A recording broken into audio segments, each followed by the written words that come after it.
into the endothelial, mesenchymal, and osteoblastic cells.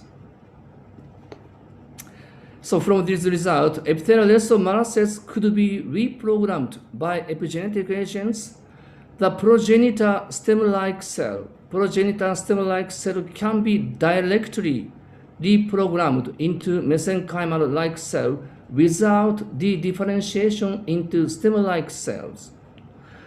Okay, when a cell can be differentiated into other cell types, for example, making epithelial cells differentiated into mesenchymal cells, the cells has to be generated as iPS cells by Yamanaka factor. But if you use epigenetic agents may make the cell differentiated into other types of cells without going through iPS cells. Sorry about that. Okay. Yes, and the isolated epithelial Mara cell treated with epigenetic agents may be useful for periodontal regeneration.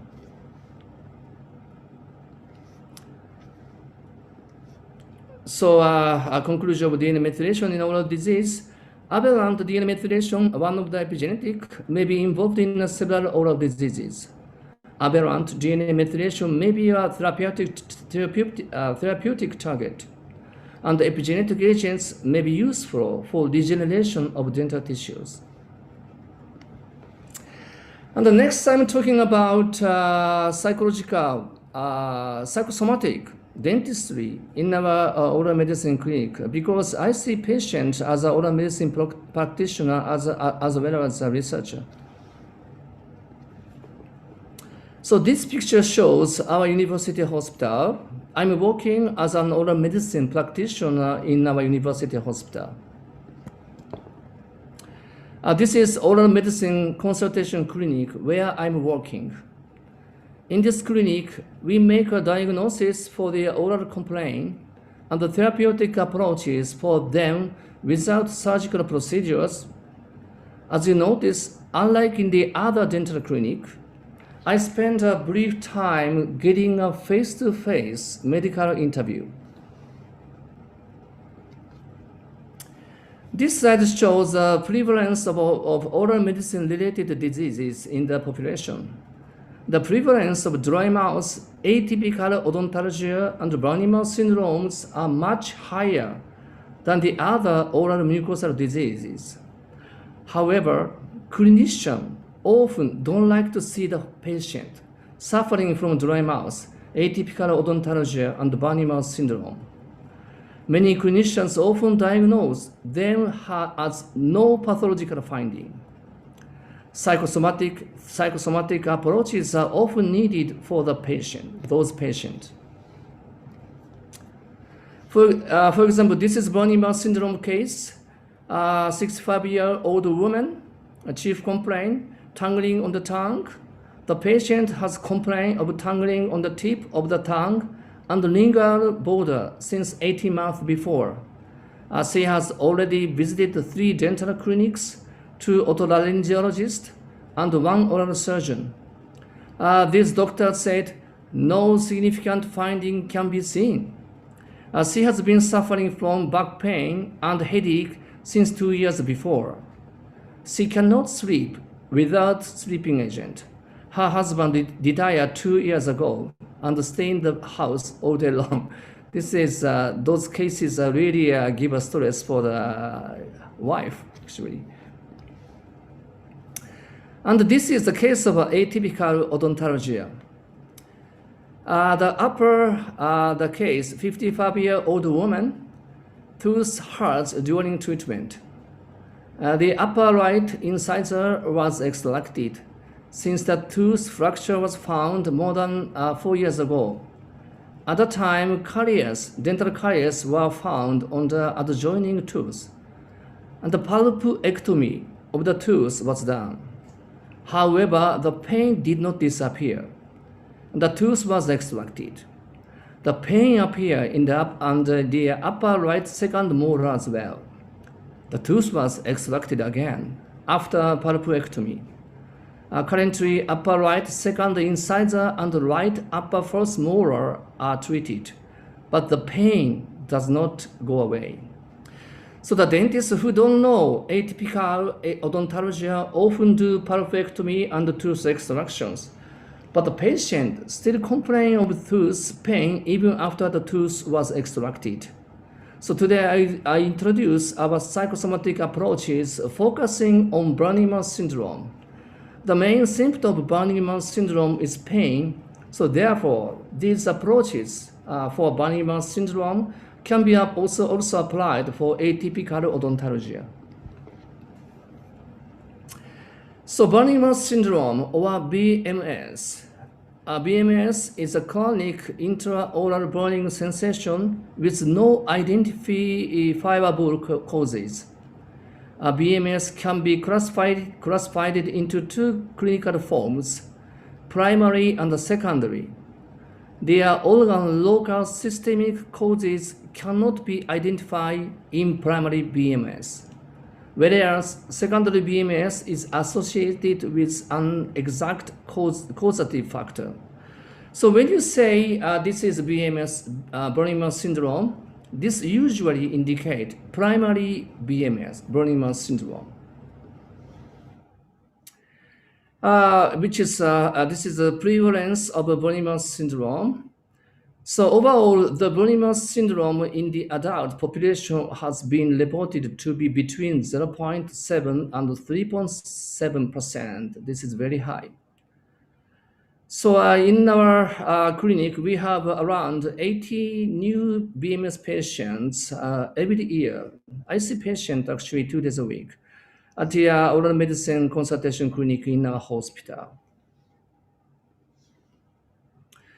This slide shows the list of characteristic symptoms of a patient with BMS. So it was published in our review paper. The number 3 and the number 4 are very useful diagnosis of Burnham syndrome, which is no pain during eating, sleeping, or concentrating on something. Symptom relief with candy or chewing gum. These are very useful clinical characteristics for making diagnosis. So several approaches have been reported. Although psychotropic agents, dietary supplement, and psychological approaches have been attempted for BMS, there is insufficient evidence regarding the effectiveness of those interventions. No all-powerful treatment can be effective for all BMS patients so far. And let me introduce our approaches. So like I said, Burnham approaches for Burnham syndrome also can be approaches for atypical odontalgia. So in our clinic, at the beginning, we figure out if we refer the patient to a psychiatric doctor. BMS can be an unidentified complaint. So those patients often have a psychiatric background. From our experience, less than 20% of BMS patients may have to be referred to a psychiatric doctor. Other 80% of BMS have to be treated by dental professionals.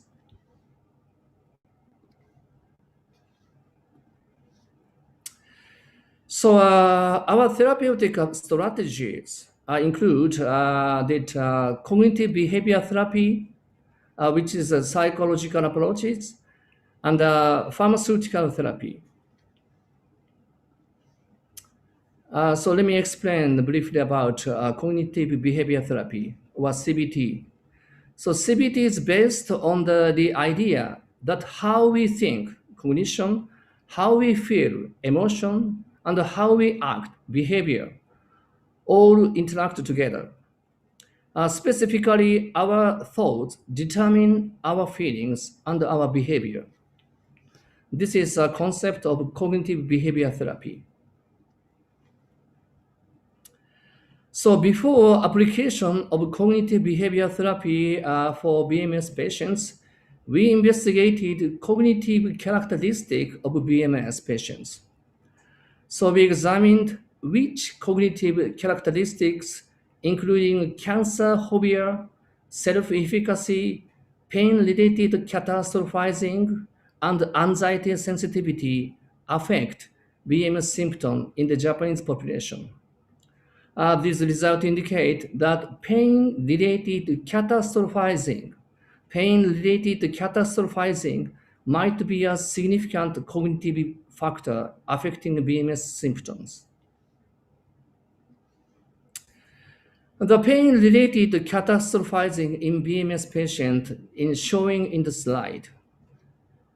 Basically, the patients have a negative thinking for pain based on the following three combinations.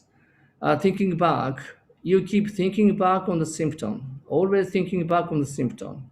Hopeless feeling, you believe that you cannot do anything with the symptom. Over anxious, you believe that the symptom is getting worse and that you will have serious diseases. We develop a CBT, cognitive behavior therapy program, focusing on the catastrophizing. So that the program consists of three sessions, and each session for 60 minutes was performed once 2 weeks. In session one, we educate the patient about Banniman syndrome and show self-monitoring and relaxation. Section 2, we have the patient think about relevance of cognition. In the section 3, we have the patient produce good adapting thinking. So this graph shows a pilot study on the therapeutic effect of CBT on BMS. We evaluated their cognition and feeling by degree of pain, life disturbance, depression, and catastrophizing. So as you can see, all of them are significantly reduced by cognitive behavior therapy. And we usually perform pharmaceutical approaches for Banniman syndrome patient as well as cognitive behavior therapy. This slide shows the chart of our pharmaceutical approaches for Banniman syndrome. So we initially prescribe lofrazepate or EL as an anti-anxiety for most of the BMS patients. Lofrazepate is a non-sedative anti-anxiety drug with a long elimination half-life.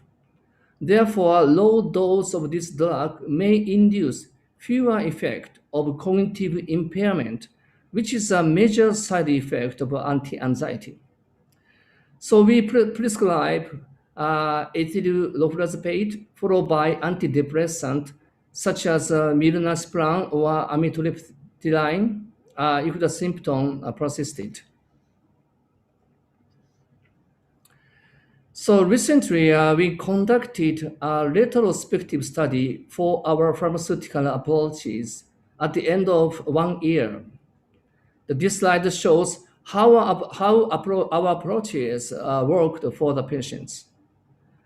As you can see in the circle graph, our approaches was effective in 76.7%, almost 80% of patients in relieving their symptom, Banniman symptom, relieving Banniman symptom.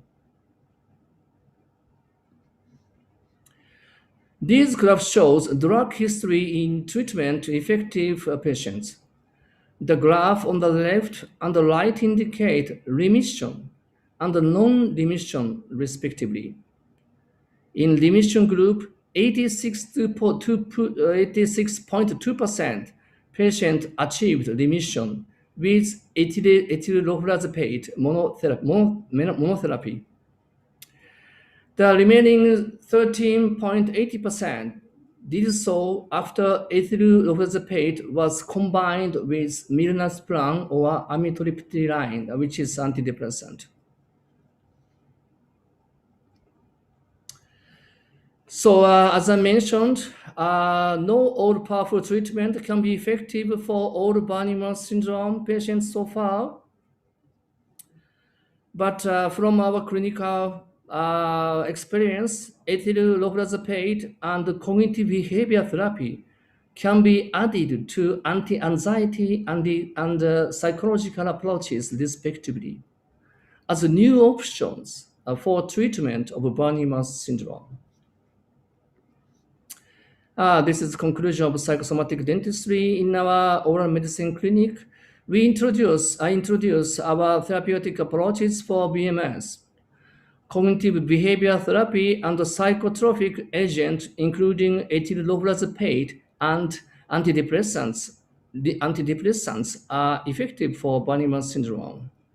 There is still no all-powerful treatment that can be effective for all Barney patients. So further investigations and clinical trials are needed for treatment of Barney syndrome. So finally, I would like to ask you to do me a favor. Actually, I'm currently president of Japanese Society of Psychosomatic Dentistry. So we are looking for international partnership society, mainly in the Asian countries.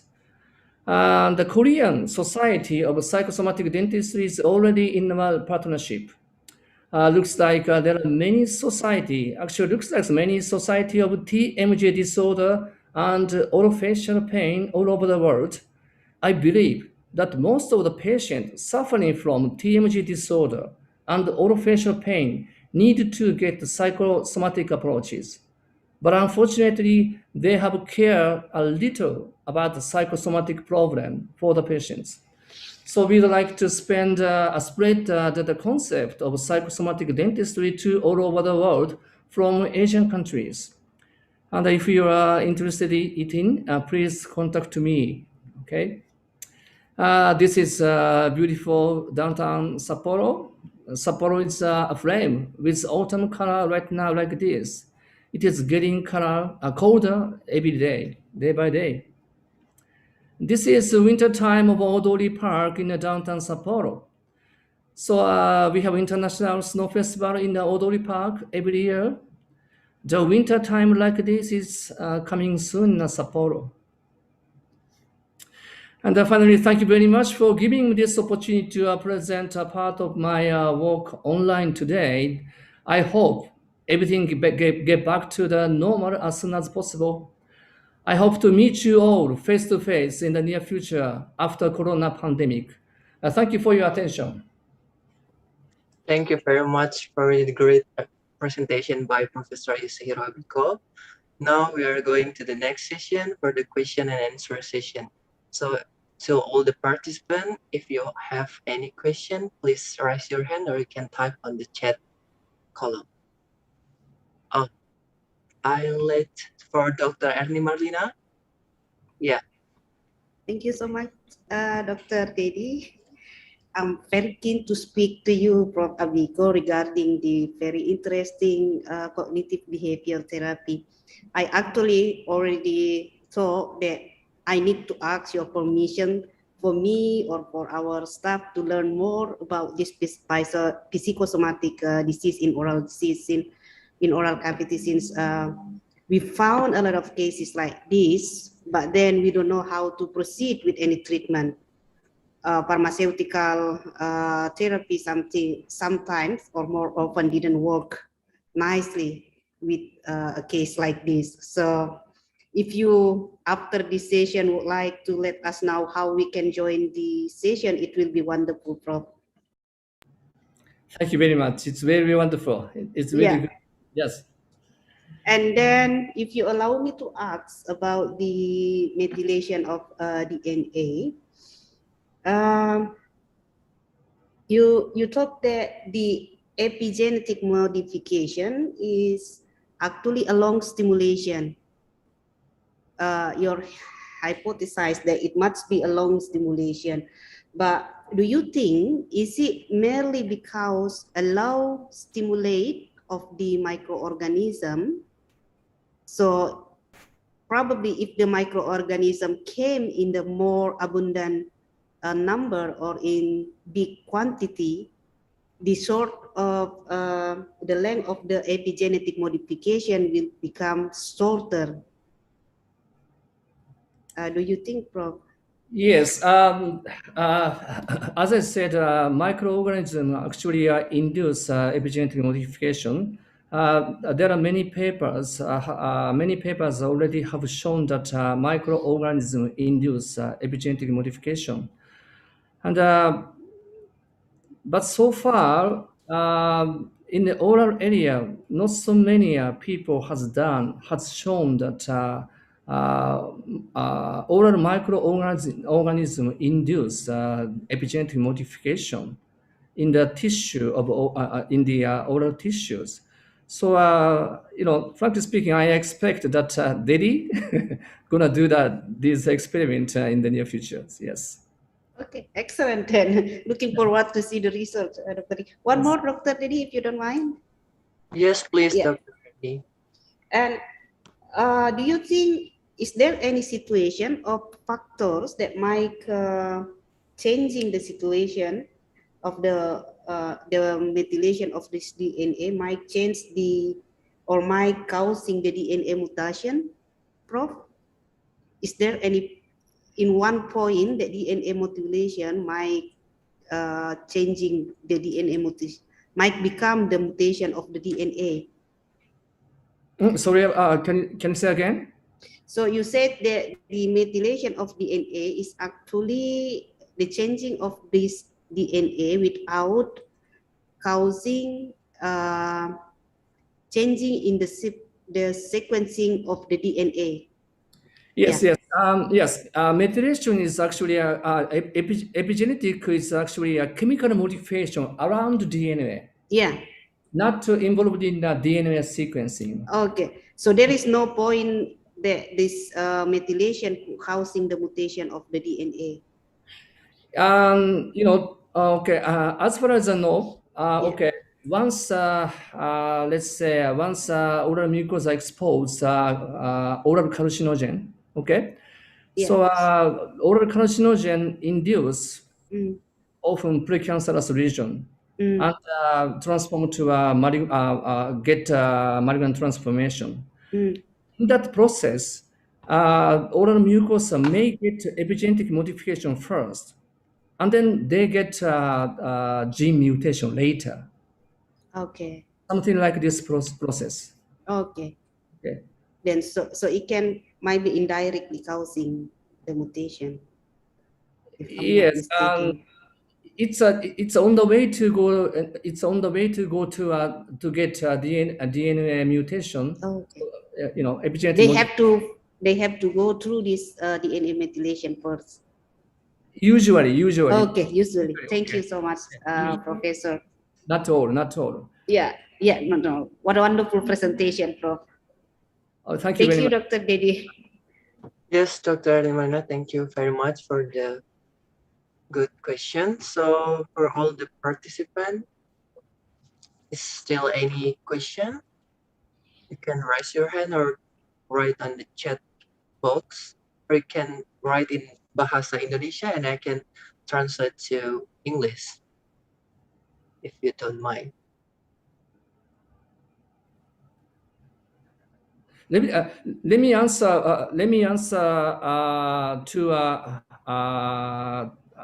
Answer to Dr. Maria's question again. So the Helicobacter pylori. Helicobacter pylori causes gastric cancer. Helicobacter pylori causes gastric cancer. You know that, right? So Helicobacter pylori, there is good evidence that Helicobacter pylori, this is a bacteria, causes gastric cancer.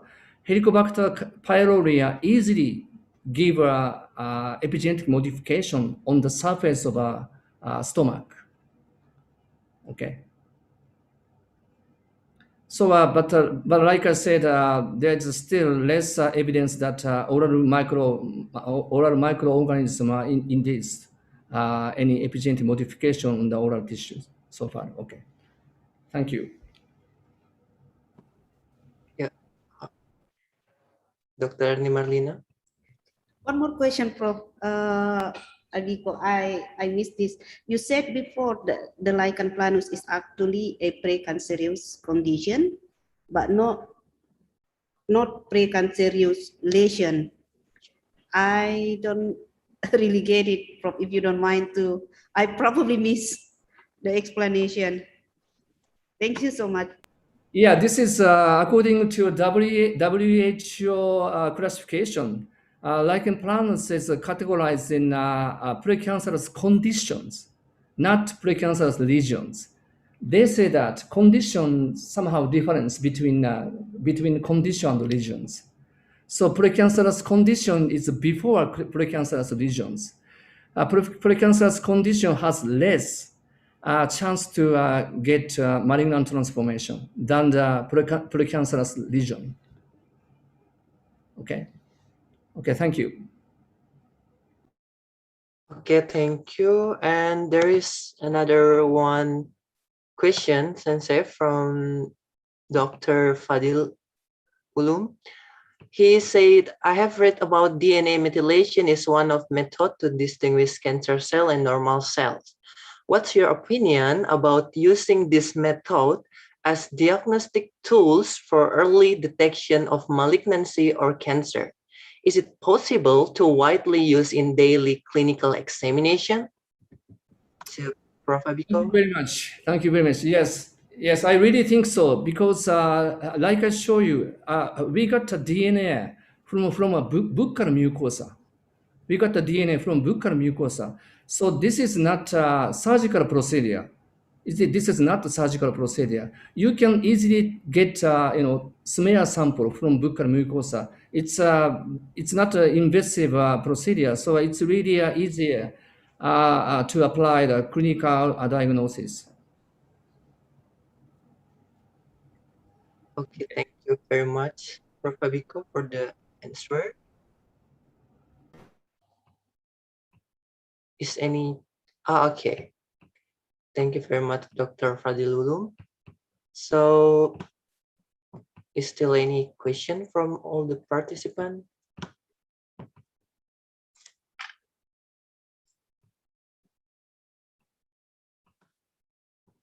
Okay, maybe no. So if all the participants still have any question in the future, you can contact me or directly contact to Professor Abiko for give the question, or if you don't know, or if you interested about DNA methylation and also about psychosomatic dentistry. Because as I know, like in Indonesia, for psychosomatic dentistry is still doesn't have like association, so maybe we can working together in the future for building the psychosomatic dentistry in Indonesia also. So I think this is the end of the session for Professor Abiko session. Thank you very much, Professor Abiko, for your great presentation. So for the next, before we end this session, we going to the next session for the giving certificate submission to Professor Abiko. Now I give back to the MC for Dr. Carolina Stephanie. Please. Thank you, Dr. Dedi and Professor Abiko and all the participants. Before we go to the giving certificate, I would like to remind you that we have two prizes, which is one bottle each of them is Oxyfresh Fresh Bread from Ohawe Company Indonesia. I would like to ask for help from moderator. Maybe you can choose the best questions from the participant. Oh yeah, here we can see that the first winner is Dr. Gigi Erni Marlina, congratulations. And the second winner is Dr. Gigi Fadli Ulum, congratulations. Please contact our contact person after this event today. Ladies and gentlemen, that's all for our first session. Thank you, Dr. Dedi, for kindly leading the session. So now we are going to give certificate to our speaker and our moderator today that will be delivered by Dean of Faculty Dentistry, Hasanuddin University. To Professor Muhammad Ruslin, DDS, Master of Health, PhD, Specialist of Oral and Maxillofacial Surgery Consultant. Please, the floor is yours. Thank you very much, Dr. Caroline. So, Professor Yoshihiro Abiko, thank you very much for your presentation and really excellent topic. And we would like to give you a certificate in electronic file. This is your certificate, Professor Yoshihiro Abiko, BA DDS PhD. Again, thank you very much, and we hope next time you will come to Indonesia directly, not online but offline. Again, thank you very much. Domo arigatou gozaimashita. Thank you very much. Thank you very much. I was really honored to present this meeting today. Thank you very much. I hope to see you soon. Thank you. Okay, see you soon. And also for the certificate for the moderator, Dedi Arwansyah, please, for the Professor Dr. Gigi Ruslin. For the chairperson, we would like to give a certificate to Dedi Arwansyah DDS. This is your certificate, and again, thank you very much. And we hope you will be quickly finish your PhD and get a lot of knowledge and experience from Professor Abiko. Thank you very much. Thank you very much, Roslyn, for the opportunity that has given to me. Thank you very much, Prof. Thank you so much to Professor Muhammad Ruslin as our Dean. And thank you for the Dr. Dedi as the moderator, and also the speaker, Professor Yoshihiro Abiko, for the great presentations and discussions about psychosomatic dentistry in oral medicine clinic. The session was really inspires our knowledge about oral tissues, disease, and the changes in dental education, especially in oral medicine department. Now we are entering the second session.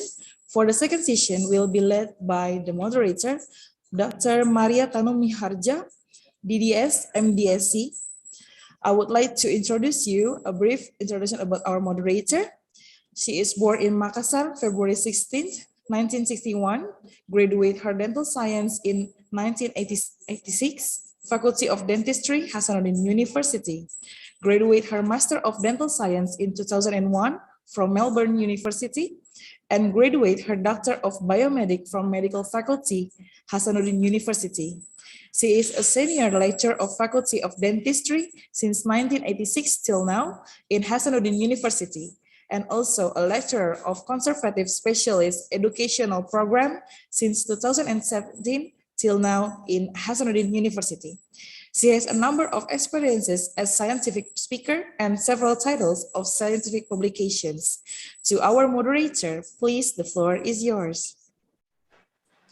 Okay, thank you very much for your nice introduction, and also thank you for the organizing committee to become and invite me a moderator in this event. So we are proud in this second session to welcome our distinguished keynote speaker, Associate Professor Dr. Amir Siddiq Amir Nurdin, with his presentation, NARCC, a decade of University Malaya Nicotine Research Excellence. He will share his knowledge and experiences dealing with nicotine addiction and smoking cessation. And the time is yours, Professor Amir Siddiq. Thank you very much, Dr. Maria, and also a very warm welcome to all of you here. Thank you again to the organizing committee for inviting me this morning. My name is Dr. Amir. I'm actually... I'm sorry, Professor, before your presentation, I think we should know about your curriculum vitae, and it will be provided on the screen. Please, for the organizing committee.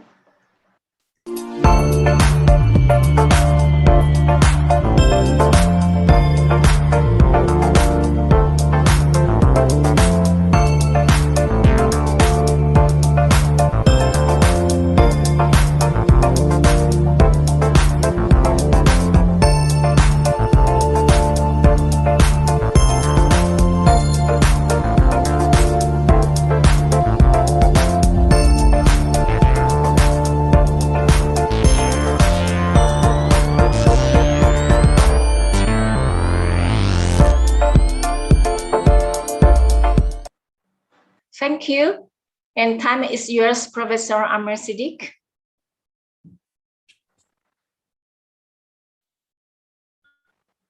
Okay, I hope you can all see my slide. Yes. Again, thank you very much to the organizing committee for the kind introductions and also to the excellent invitation for me to join the ICoBTD conference, which is happening here in Makassar for the 6th time. It's really unfortunate that similarly like the professor from Japan, we are unable to be with all of you in Indonesia. However, hopefully as COVID subsides, we hope that we'll be able to participate a little more actively in collaborating, networking, and of course, doing some excellent amount of research together. So thank you again to the organizing committee for actually inviting me, representing my team, to talk about a decade of what we've been doing in the nicotine research group of the University of Malaya. For a sharing session mainly over the next few minutes. So what I'm going to be doing today over the next 45 minutes or so is I'm really going to dive deep a little bit into the scope of the problem. I will then share with you a little bit about the formation of the nicotine addiction research group of UMCAS. And then I wanted to just share a little bit how we actually started, particularly with the dentists and what the outcomes have actually been. And then finally, I'll go into the story of how we became, or what became, why we've lasted so long, before I end with basically what's happened since and where we would like to go in the very end. So this presentation will mainly be having a few objectives. Number one, it is actually to encourage and invite some of you here who are interested to do research with us in nicotine addiction. Second is actually just to share with you a little bit about the group that we have actually got in the university and how we've managed to sustain for this period of time. And thirdly, to share with you some of the innovations and practices that are available within your field and probably a little bit beyond. And we hope that as a result of this sharing, that we'll be able to hopefully collaborate in the near future, particularly in ways and methods to assist people to quit smoking, which I know from my visits and also some of the research that we do in Indonesia is a massive issue altogether. So I think I just wanted to scope of the problem in my country and why we actually started to develop this. So in Malaysia, about 21.3% of individuals are, said to be smokers, which results in about 4.7 million individuals. Globally, it's been mentioned about 20% of the global population are actually considered to be smokers. More importantly, in both our countries, Malaysia has a large number of male smokers. And similarly, the data that I've seen in Indonesia is something around 70% of smokers in Indonesia being generally men, and very little of them are women. And we're seeing the same kind of trend in our country as well. Now, in our country, it's estimated that 20,000 individuals die as a direct result of cigarette smoking. And it's often cited that about 3 times that number are going to be sick with tobacco-related harm. So this cost about 2.9 billion when we look at the major 3 issues or causes of death or morbidity among people who smoke, namely cardiovascular disease, lung disease, and also cancer. Now, despite these grim results and these grim numbers, we do know that 52.6% or more, just a little bit off than half of these individuals who smoke really want to quit. And I think this is really hopeful and important because as we appreciate the gravity of the issue that we are dealing with, we are also at least hopeful that there's about 50% of individuals who would like to consider to quit their smoking addiction. And as a result of these grim numbers, we have signed the FCTC, and I think this is something that Indonesia needs to really look at. And as a result of this FCTC, which is a framework convention of the WHO, we've also developed what we call a national strategic plan. And the national strategic plan has just been updated this year, moving towards the next decade or so. So this is the situation that we have in the country. Now, as a result of our signing to this Framework Convention for Tobacco Control, which literally is the major legal framework that assists nearly 200 countries to protect the citizens against cigarette smoke, they have a number of strategies put in place. And I think this is where it's really important for us to appreciate where we've positioned ourselves in the country, at least with regards to this. So they called it the Empower strategy, and you can see that there are a number of public health measures over here.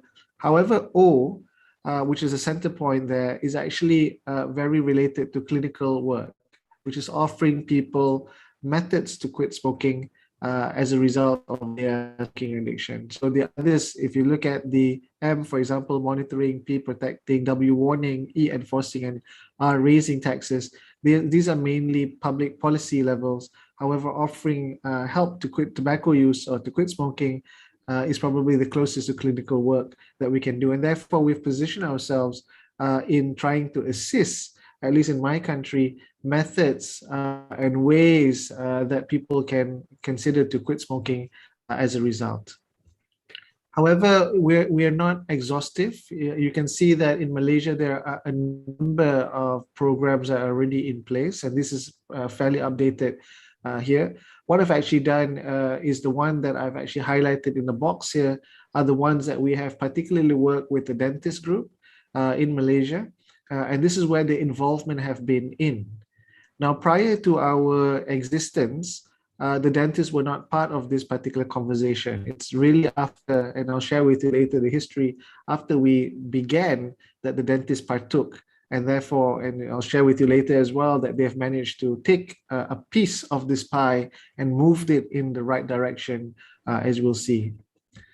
So just to give you a little bit of an idea of where we are. So this is the old building when we were founded in 2009, and we were founded as the Center of Addiction Sciences. So within this particular center, there are a number of groups and units of research that look at issues like opioid use, alcohol use, methamphetamine use.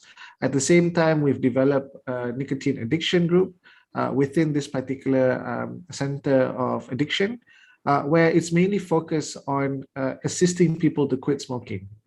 And the reason why we didn't touch in 2009 the other areas of the Empower, the MPO, the MPWER, is because there was another university up north of Malaysia that was really looking in policy. So we focused our efforts and strengths mainly looking at methods to quit smoking, because as we'll share with you later, most of our founding members were actually clinicians. Now you can see here that one of the members that you might be familiar with is Professor Dr. Rahim Abdul Qadir, who is presently retired, used to be the Dean of the University of Malaya Dental Faculty, and then moved to University Kebangsaan Malaysia before becoming founding Dean of the Dental School, Lincoln University College. So she was one of the founding members in 2009, together with the many of us here who are clinicians. And over the years, we have been including a number of individuals from various specialities to partake in our research group in order to increase the multidisciplinary type of research that we actually do. More importantly as well, we have recruited, similarly like what you have done in Makassar particularly, a number of visiting professors and lecturers to the group to strengthen further. You can see that these are some of the big names in tobacco control and smoking cessation in particular that we've recruited within our group to assist us in developing our team a little bit further. And I think over the last 10 years or so, this particular investment has actually worked really well, where some of them are still with us, growing together with us, building the careers again with us. And this is where I would like to reach out to all of you here. Should you be interested, we'd be more than happy to collaborate in these efforts. Now, our vision mainly as a group was to develop to become a global pioneer and leader in tobacco control, particularly in the country, but if not in the region, and to promote and provide excellence in multidisciplinary collaborative education, research, and service. I think the main focus at the very beginning of inception of this group has been the multidisciplinary approach and the respect that we provide to our colleagues from the many different types of speciality. Some of the objectives that we set out for ourselves almost 10 years ago were these, and we can see that we've not managed to complete 2 of them. However, we have managed to at least become a recognized regional leader in tobacco control, a research-based solution provider, and we've been actively engaged, at least in the country and in the region, with regards to tobacco-related issues. As part of the group as well, we've put in some values, and some of the values that we have decided were on pioneering. We want to become a pioneer in this field, at least in the country. Innovation was another thing that we were really looking forward to. We wanted to be reputable or accountable or with good integrity. We wanted a dynamic team, and therefore we recruited across the ages, young, middle, and senior colleagues. And again, finally, we wanted to emphasize our collaborative approach through this multidisciplinary ethos in values that we wanted to put across. So these are some of the values that I encourage all of you, if you're developing groups or units in your own university organization, to set foot with, because it anchors everyone in terms of shared values that allows individuals to a little bit freely, knowing that we're all on the same page when we are doing this particular research work in general. So in 2011, 3 years later, we decided that we had to move. So now if you come and visit us in Kuala Lumpur, when the pandemic is a little bit over, you will see us in this tower here, where we are currently on the 21st floor of the Wisma building of the University of Malaya. So if you are not familiar with the University of Malaya, it is a university campus with guarded gates. However, the research center is actually outside in the main hub of Kuala Lumpur, very near to amenities. So therefore, if you do come across to us, it's very easy for you to travel across into Kuala Lumpur from our center.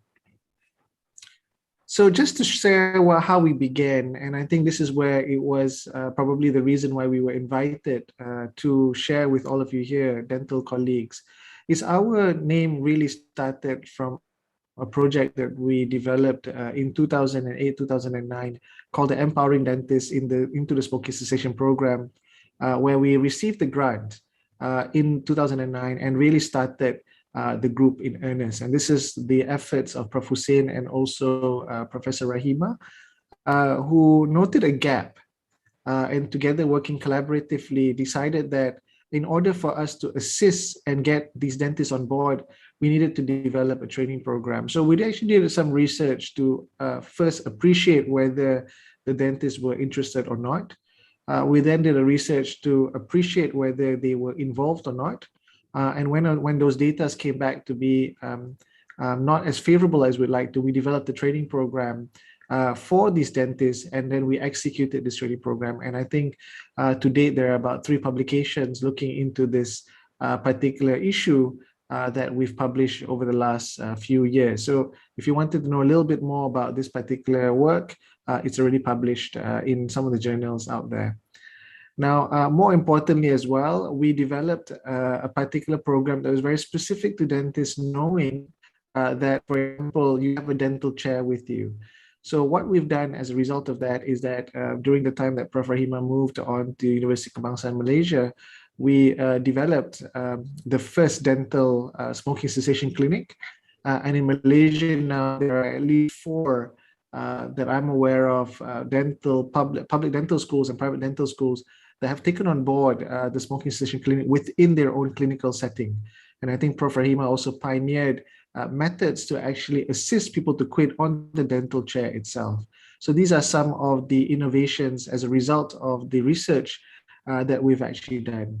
Now, as more and more dentists got trained with this training program, therefore the agenda of the smoking cessation agenda became louder and louder. And I think in 2015, they were formally invited to be part of the working tobacco group of the Ministry of Health. And they were given the portfolio of something called KOTA, the KOTA program, which really looked at providing training and support for dentists to assist young people in order to prevent them from actually smoking. And one of the reasons why they were given this particular portfolio is that in Malaysia, there is a dental screening that is done for every children, primary school and secondary school, that is mandatory, that is done across the country at every single individual level. So over the last few years, the dentists have actually been doing this particular screening level. And what they've done, as I'll share with you a video after this, is they've added in the component of prevention for smoking as part of this screening method. And at the same time are able to screen and obtain one-on-one data, literally one-on-one raw data, for us to know the true prevalence of youth and young people smoking in the country. So I think I'm going to share with you this video, which I hope we can actually listen to.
Okay, so that was a video just to share with you the efforts that have been made by my colleagues in dentistry.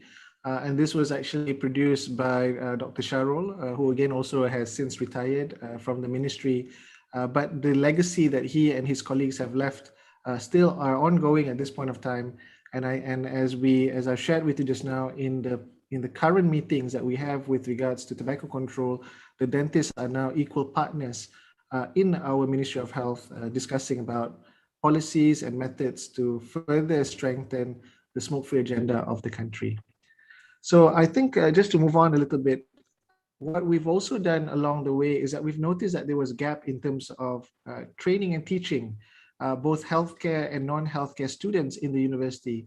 And as a result of that, Prof. Rahima and also Professor Christopher Bullen at that point, who visited from New Zealand, developed this particular training program for students.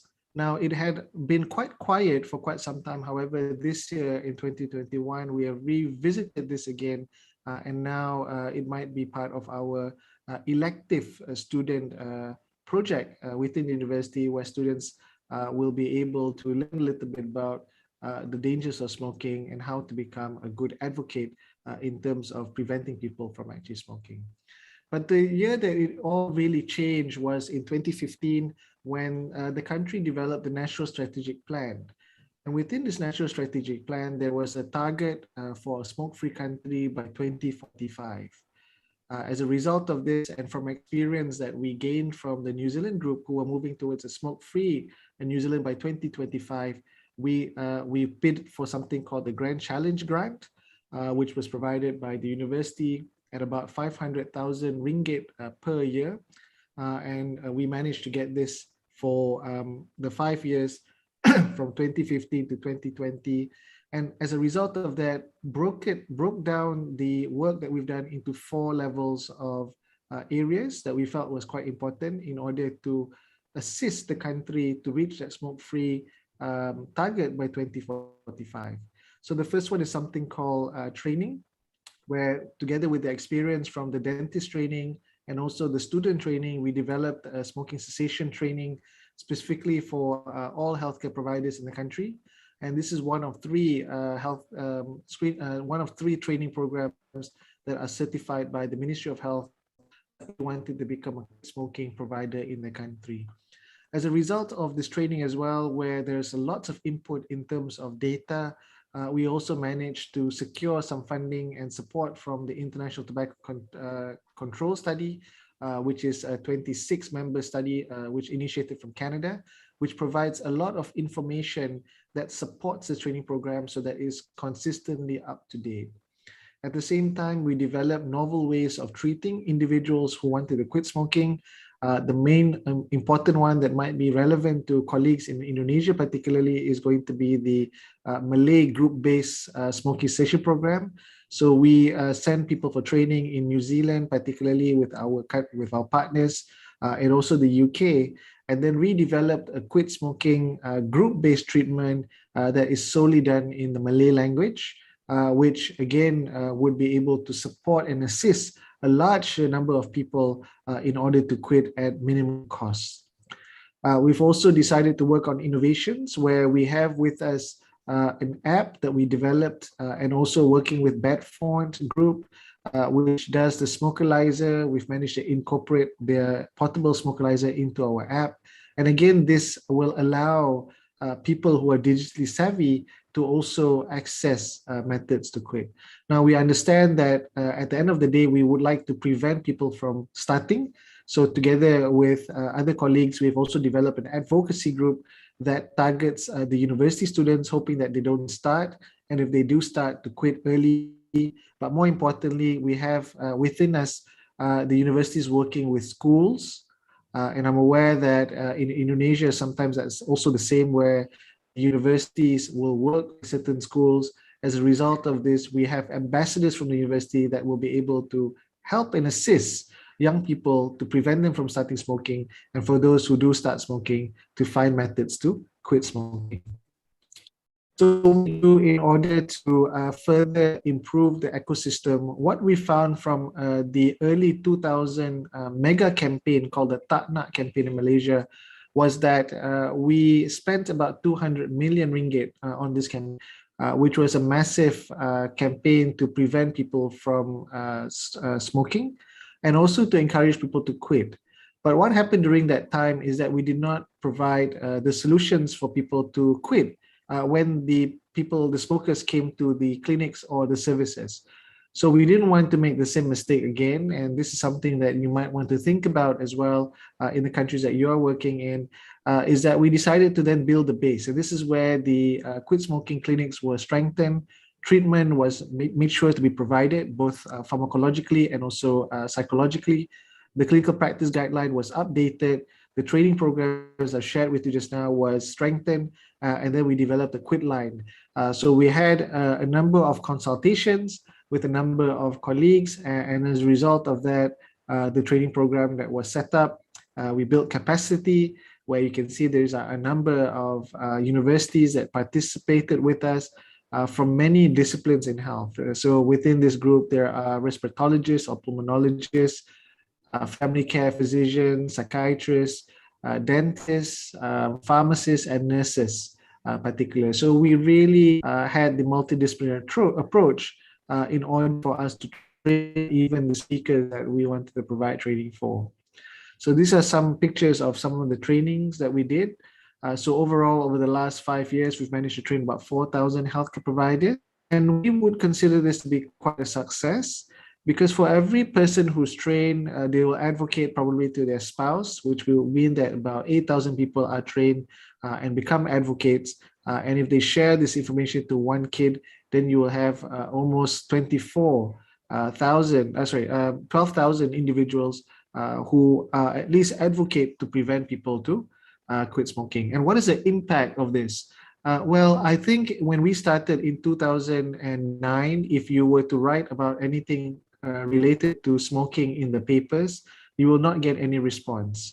But now, if you write something about smoking, the people in the country are responding already in a positive way towards that article, which means that somewhere along the line, there has been a tipping point where people have started to be very conscientious, very aware about their rights and also their health.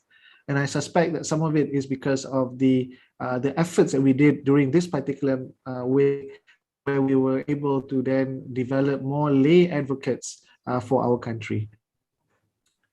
So not forgetting the times, we've also digitalized our scope training. And this is where I would like to again reach out to my colleagues in the region here, where some parts of this training has already been digitalized, and we are collaborating with Johnson & Johnson Institute for this.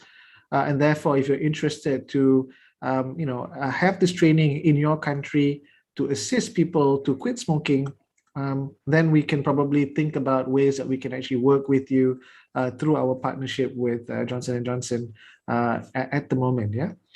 So we've digitalized our training program, which is currently now being considered, particularly in the Philippines just prior to COVID. And also there were some talks about some other countries that we were thinking about. And of course, we are more than happy to come and support our friends in Indonesia should they wish for this training to also be there. It's conducted in English. There are a number of modules that have been consistently updated that is quite easy to be done. And then we have some practical modules which we can do together, either face-to-face or in the way that we're doing right now through Zoom calls. Yeah, so this is one area that we're looking at.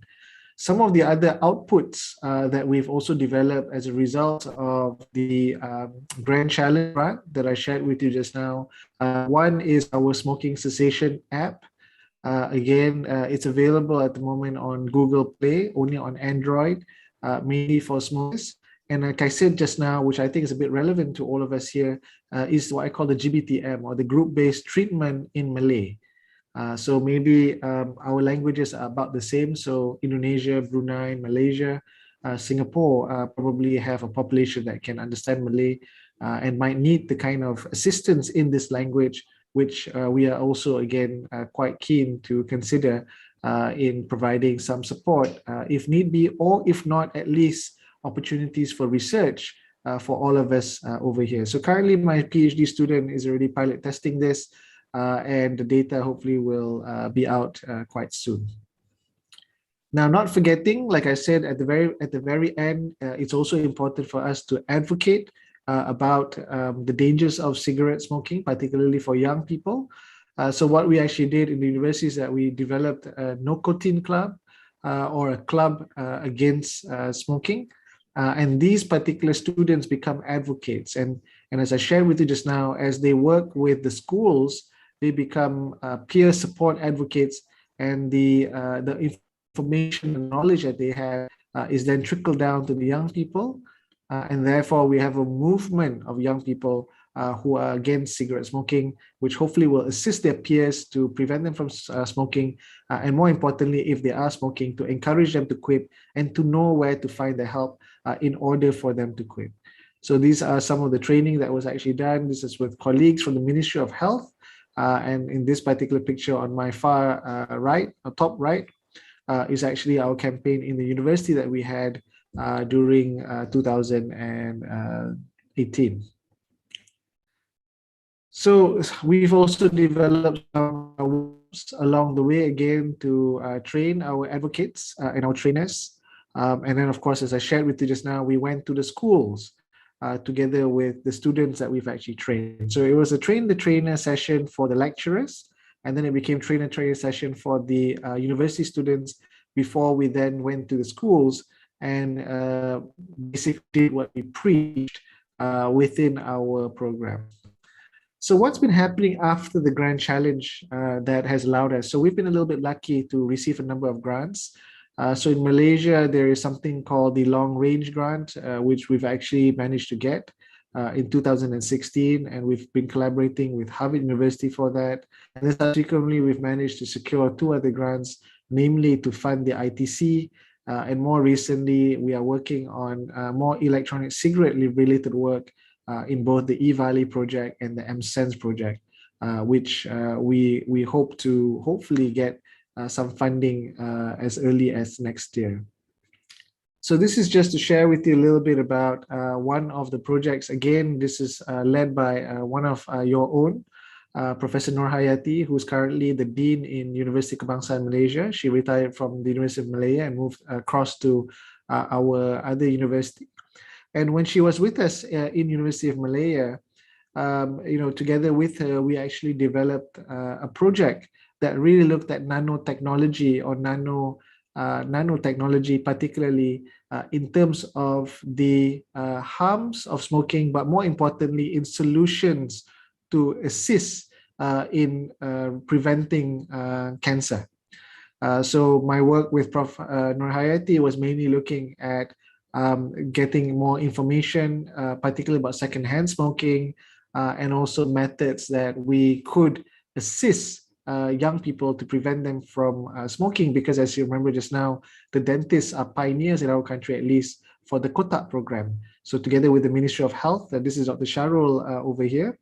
You can see the photo of him in the blue. So this is Dr. Sharul, who was, as I shared with you just now, working during that time with us in making sure this was a success. So, as a result of this particular grant, at least for our part, we developed a smoking machine, which I think is quite useful for us to do research on smoking. You can't allow people to smoke and do the research. It's not ethical. So we've developed the smoking machine at a fraction of the cost so that people can do more and more research on the harms of smoking. More importantly, one of our master students has also developed a whole range of cartoons that appeal to young people that are talking about why one should not start smoking, and if one is started smoking, why should one quit smoking. So these are soft ways of doing advocacy for our population in order to prevent them from actually smoking cigarettes. So these are some of the novel methods that we have done through the research in order to strengthen our smoke-free. Now, moving on, what we've also done as well is we've managed to get this global project, which I'm aware that Indonesia also has a principal investigator, I think in UI, if I'm not mistaken, in the medical faculty, where it is one of the largest studies, or cohort studies, looking at a number of countries, about 26 of them at last count, every country in the same way. There are about 11,000 variables in this particular study. And as a result of that, you're able to compare between member countries or participating countries in terms of what is good, what is bad, what works, and what does not work. For us, this allows us to be a little bit more dynamic in the way that we decide what policies come in place, together with our roles and positions as the technical working group for the Ministry of Health and Tobacco Control. This study allows us to provide relevant information to the government for them to maneuver and provide better leadership. And I think you might be aware that my Minister of Health, YB Khairi Jamaluddin, has been talking quite a bit about this in the current WHO meeting in Japan. And I think some of the information that he's providing might not only come from the ministry, but also from this massive study that we have on board. So this is the kind of way that we've been collaborating and making ourselves more useful to the ministry in terms of supporting them in the smoke-free agenda that they have put in place as a result of the National Strategic Plan of 2015-2020 and now 2021 to 2030. You can see that Malaysia has not been a country that is shy to the ITC. Prior to University of Malaya, particularly being the leader for this, it was already, as I mentioned at the very beginning, housed in the university up north, USM.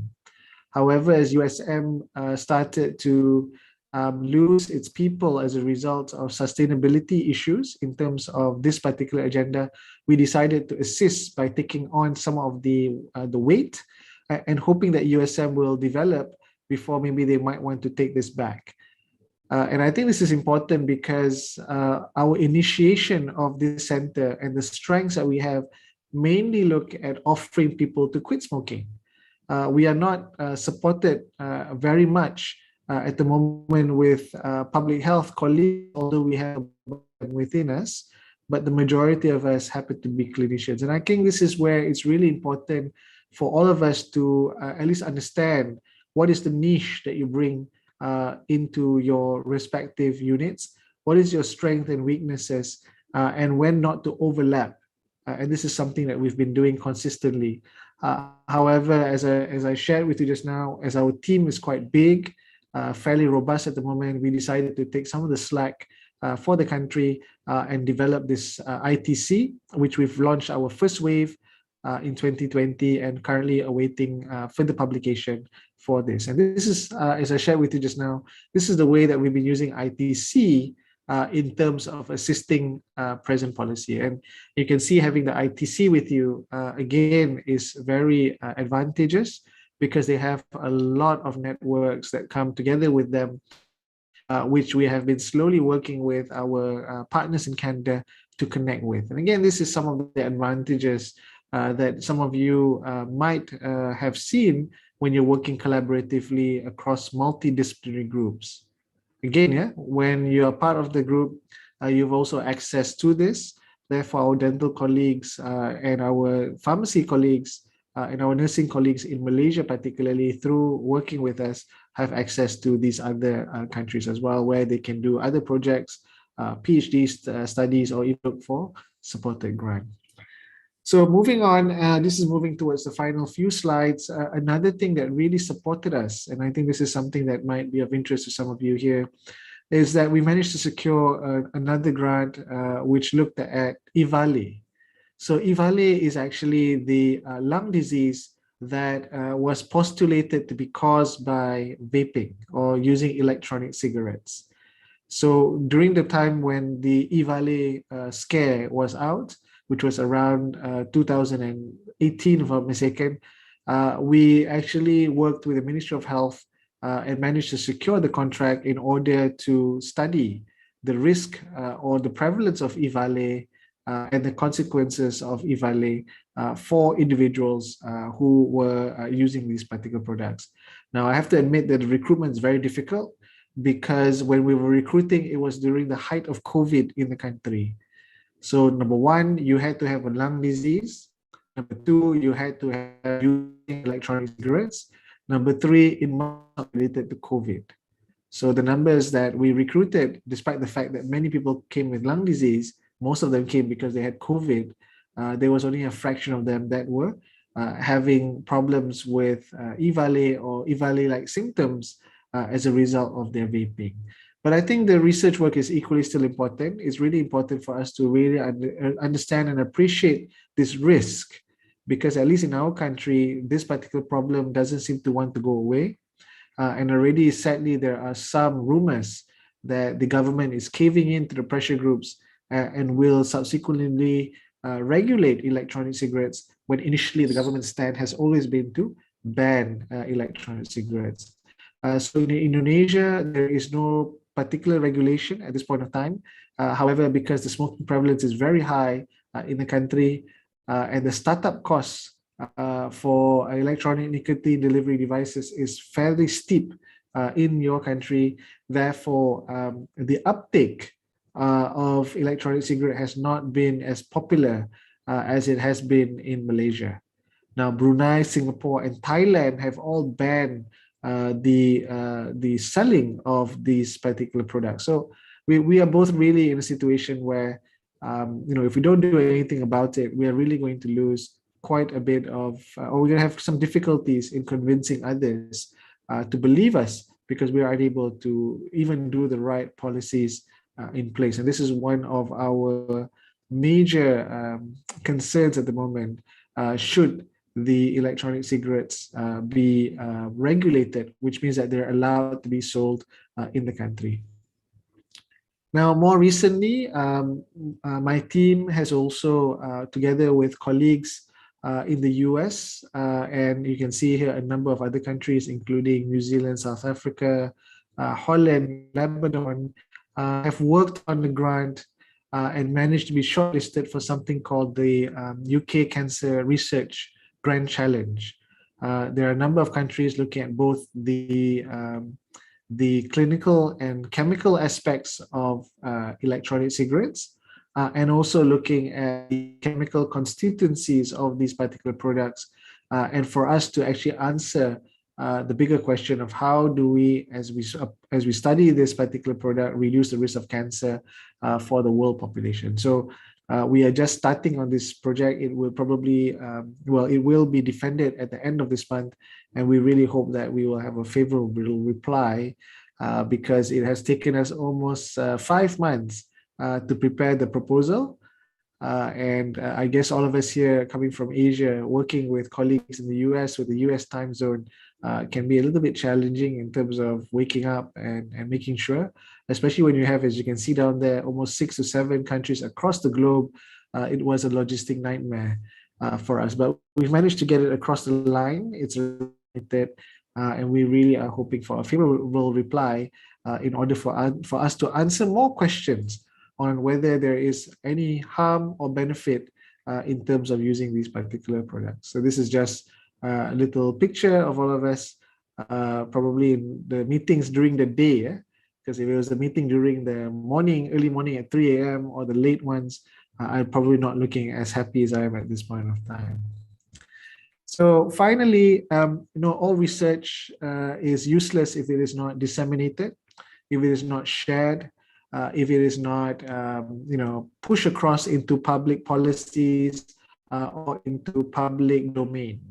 So as a result of that, what we've done is we've been working with a number of media stories out so that people will be at least aware, and more importantly, the taxpayers' money or the private funding support that we receive to do these projects are then repaid back to the people who have given us money, because at least they can see some of the output that we've done together using the taxpayers' money. So these are some of the activities that we've done. We've done a symposium in Sabah.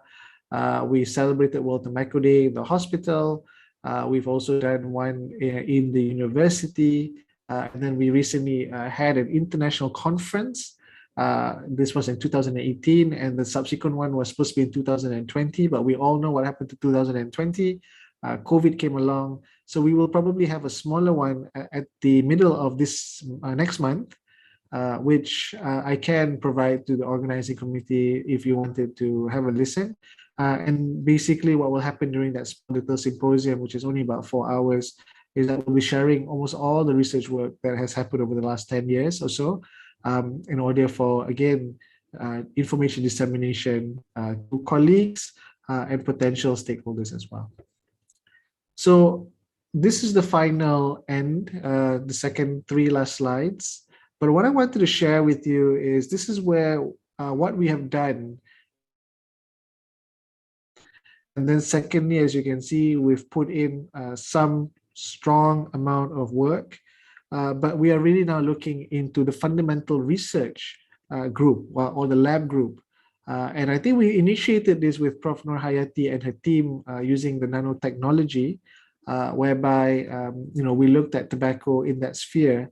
However, we are now going to recalibrate and collaborate with colleagues from the Faculty of Engineering and Faculty of Science, looking into this fundamental research. So this is really trying to go from bedside to bench back to the bedside. So we're trying to see people at the clinic, in the hospital, trying to understand and appreciate the harms that cigarette smoking and electronic cigarette smoking are doing to them. We're then going to go back to the labs and study the constituents of these items that we think is causing this individual harm. And we're going to go back to the bedside, hopefully with some solutions on how we can actually assist him to get better. So that's generally the idea that we have at the moment. This is what we are planning to do moving forward in terms of the bigger picture.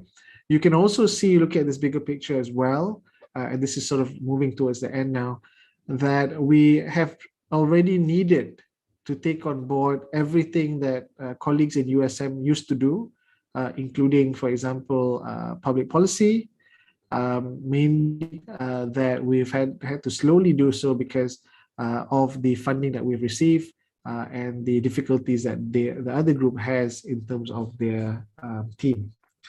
So to finally end, this is my team. You can see the need of a number of individuals. We try to also be gender balanced as well. So you can see there are a number of colleagues from equal amount of genders, international and local. And again, I encourage some of you here to join us for our adventure in helping people to quit smoking.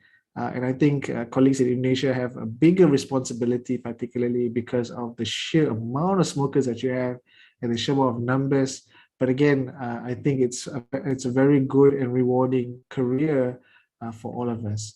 So to end, I just wanted to invite all of you to save the date in 2023 in September, where Malaysia will be hosting the APAC or the the Asia Pacific Conference for Tobacco or Health that will be held in September in 2023.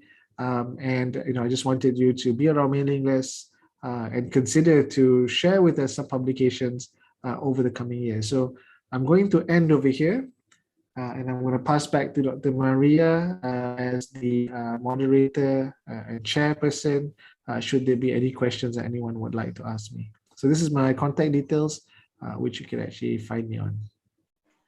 Thank you very much, Professor Siddiq, for your very nice and wonderful work. So we come to the next session is discussion. Actually, I also have some questions, but let the audience and participants first, if there are any questions, please.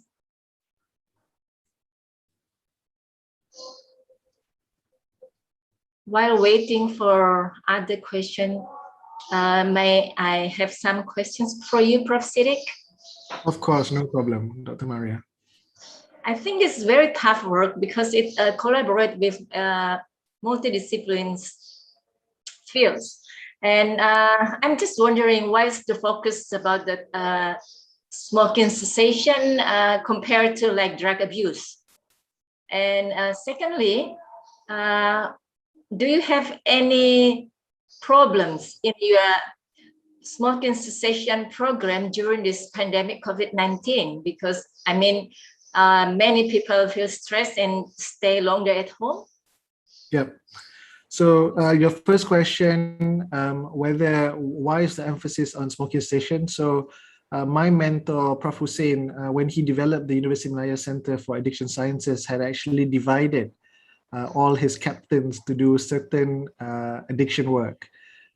So doing opioid addiction, Dr. Hatim was doing methamphetamine addiction, Dr. Mohsin was doing cannabis, Dr. Ann Yee was doing alcohol, and then I was given at that point the portfolio of tobacco. Yeah, so that's how we ended up with the number of work. Each leader, if that's the word to use, a coordinator, is free to develop his group as he wish. So together with Prof. Rahima at that point, and also Dr. Fariza, who's a public health specialist, we decided to work on that multidisciplinary collaborative approach because at that point of time, I felt that we had better opportunities when we were more diverse. So coming from a psychiatry background, a clinician background, knowing Dr. Fariza and Prof. Rahima, who are both from public health, it really opened my eyes. And I think more recently, I've just been given an adjunct professor in public health by Universitas Airlangga. So I guess I did something right in there by getting some public health knowledge. But having them on board allowed us to see the picture in a bigger scope. But like I shared with you just now, we saw that there was a gap in the country where people were doing a lot of work on the policy level. You know, what is the rates of smoking? What are some rules and laws that we can put? People forgot about treating the smoker who comes to the clinic. So this is where we really put a lot of our own effort in just focusing on that group of people, because that group of people is already enough. We saw just now 4.7 million smokers, at least in my country. We needed to cater and tackle 4.7 million smokers because we wanted them to quit. So I think that's how we got there.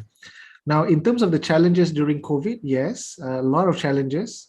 Number one, as you know, as our hospitals were focused on COVID, every other service was not working. If you're a surgeon, you became a COVID doctor. Our dentists also became COVID frontliners. Everybody was just doing COVID. So we know that tobacco smoking and COVID-19 don't work hand in hand. There are lots of data now to suggest that if you smoke and you get COVID-19, your risk of developing difficult COVID is much, much higher. Your mortality rate is also increased.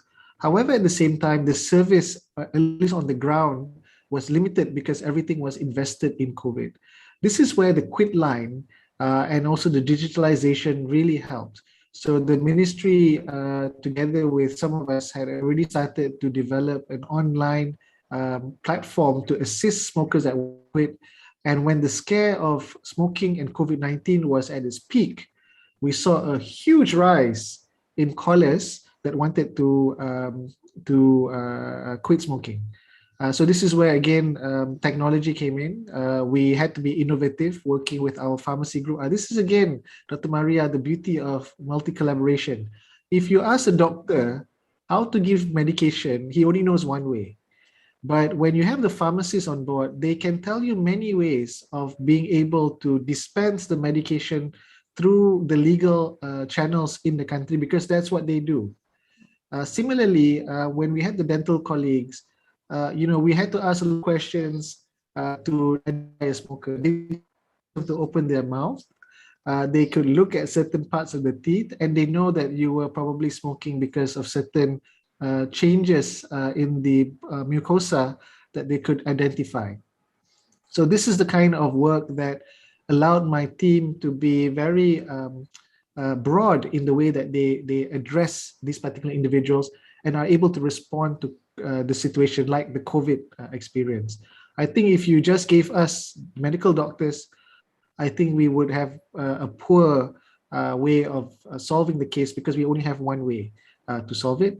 But when you had a whole team of experts in the room, there was a diverse amount of suggestions that were put in place. So we can still provide quit smoking treatment in a different form as a result of COVID. But answering again your question, it was a very difficult period during that time. Okay, thank you, Professor Siddiq. Is there any other question? Probably Prof. Dr. Eni Marlina.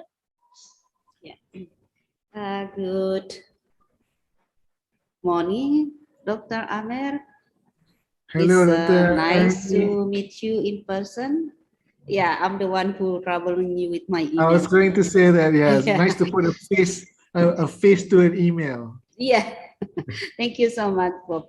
By the way, it's a massive program, Dr. Amir. I don't know how you can organize this program in a long term, in way of your resources as well as the program itself, and then surely the financial term to do that. And having known that it's been done for 10 years now, if I'm not mistaken, I'm wondering if you ever look back and evaluate whether you have the effective program means to reduce the smoking or to improve the smoking cessation? That's a very good question. In fact, we are currently at this point of time doing a coffee table book to look at all the activities that we've done. We've called upon all our students to provide with us the updates on their research. Those who have also graduated, see whether they're continuing. But what we've done actually, Dr. Ernie, in terms of measuring, is that I developed what we call an impact strategy. So if you look at the slide for the dentist, I purposely put the output, outcome, and then impact. And we were using the impact model in order to measure how effective our projects are.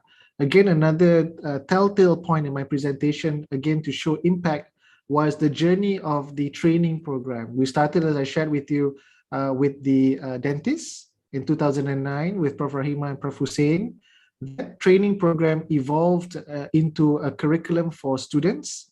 I forgot to mention that in Malaysia, only the dental schools have mandatory quit smoking tobacco control curriculums, which is the WHO report card that every country has to report. The form of impact of that particular initial work. That particular training has then transformed into one of 3 quit smoking trainings in the country. And now it's gone digital and moving towards a regional hub. So we are measuring impact using that over time. And we are also part of some impact reporting, at least in the university in the region, where my group is one of the showcase centers to show the impact of research dollars. Because like I shared with you just now, and I emphasized at the very end, we have a lot of public funding. And public funding comes from you and me who pay tax. And we feel obligated to show some kind of ethical responsibility on where the money goes. And I think impact reporting is a good way to show that your money, my money, has been spent as much as we can, as wisely as we can, hoping that we will be able to make a change. Another way that we measure impact from a bigger point of view, Dr. Ernie, is to see the prevalence of smoking drop. However, you know that there are many confounding factors that we cannot control. Another way is to our advocacy, as I shared again just now, that prior to 2009, when the project started, or prior to 2015 actually, when the project started, the Grand Challenge, there was very little public input in terms of harms of smoking. But I suspect that because of some of the work, and I don't think it's all of our work, I think it's some of our work, that now in 2021, if you look on Twitter, if you talk smoking, the Malaysians are really vocal about why people should not smoke in the restaurants and why they should not smoke here, why should they, a lot of comments. When I was writing in 2010, if I wrote about it, nobody responded. You have to respond yourself, yeah? That means Dr. Ernie wrote the comment, why, and then Dr. Ernie has to give an answer, but maybe ask Dr. Maria to send it, because you can't send your same answer. But now we don't have to. We just bring up the topic and then the people will just pounce on it. So I think there's a tipping point somewhere around 2015, 2020. And I think it's because the amount of people that we train, because we are one of 3. So we trained about 4,000 healthcare providers, but the other 2 training also train about the same. So I always tell people, if we train, say, 10,000 healthcare providers and they have a family, then you have created 20,000 advocates. My colleague, Dr. Ann, taught both her children about the dangers of smoking. So her son is very against smokers. If you smoke, he will go and do this, a small boy. So if you have 2 children in every family, then you've trained another 2 people. That means there are 40,000 people now who are advocates against smoking. And if your son teaches his friend, then you increase. So it's an exponential way. And I think because of this a little bit, that we probably have seen a little bit more vocality in terms of our advocacy. So these are some of the ways that we have been measuring. But again, the main important thing is to look at the impact narrative that we've put in place. Thank you so much for Very nice explanation. If Dr. Maria allow me for one more brief question, please. Yes. Yeah, yes, it's true, Prof. That if we teach someone, then it will go exponentially being educator for others. I'm just wondering whether you have targeting a mother about education for not smoking. We have thought about it, Dr. Ernie. However, we have a student who did some work just to see the smoking others and their willingness to quit. However, on a bigger scale, we have not moved from there yet. Again, sometimes we do preliminary information to bid for bigger grants. But if you're interested and you have a student, we are more than happy to collaborate, and see how we can actually work on this work together. But I agree with you. If you target, in fact, there are data to suggest in New Zealand when they did work with expecting mothers and expecting fathers. Oh yeah, Then yes, they, true. both, so they had a lot of input there. Yeah. Okay. Thank you so much. No problem. Okay, thank you, Dr. Annie, for your very nice question. And now we come to the end of this second session, and I return this to the organizing committee, Dr. Caroline. Thank you to Dr. Maria. Ladies and gentlemen, that's all our second session. Thank you to Dr. Maria Tanumi Harja for kindly leading our session. So now we are going to give certificate to our speaker and our moderator that will be delivered by Vice Dean of Faculty of Dentistry, Erlangga University. To Professor Dr. Irawi Jestuti, DDS, Master of Health, Endodontist Consultant, please, the floor is yours. Thank you. Thank you, Professor Amer Siddiq. It's very interesting topic and enhance your knowledge about nicotine addiction. It's my pleasure to virtually deliver a certificate of appreciation to you.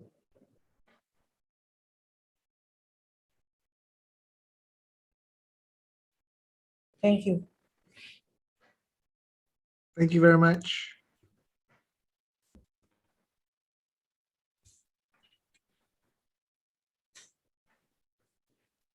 Thank you, Professor. Thank you. Very lovely certificate.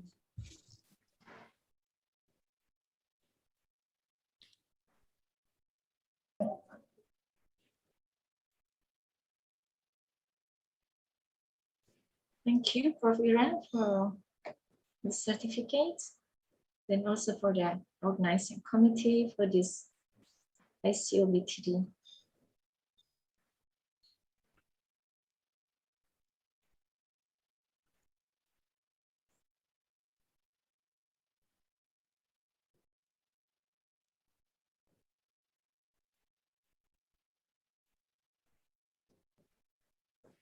Thank you very much, Professor Ira and Dr. Maria as the moderator, and also for the speakers, Professor Amer Siddiq Amer Nurdin, for a great presentation and discussion about NARCC, a decade of nicotine research excellence.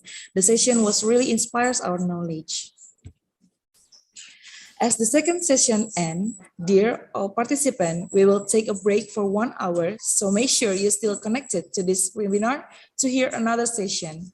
I would like to inform you that there will be an online quiz in the last session to win one composite searing from Gracia Jaya Mulya Company, so be sure to put attention and rejoin in this webinar to take home the prize. Please take your time and see you next hour.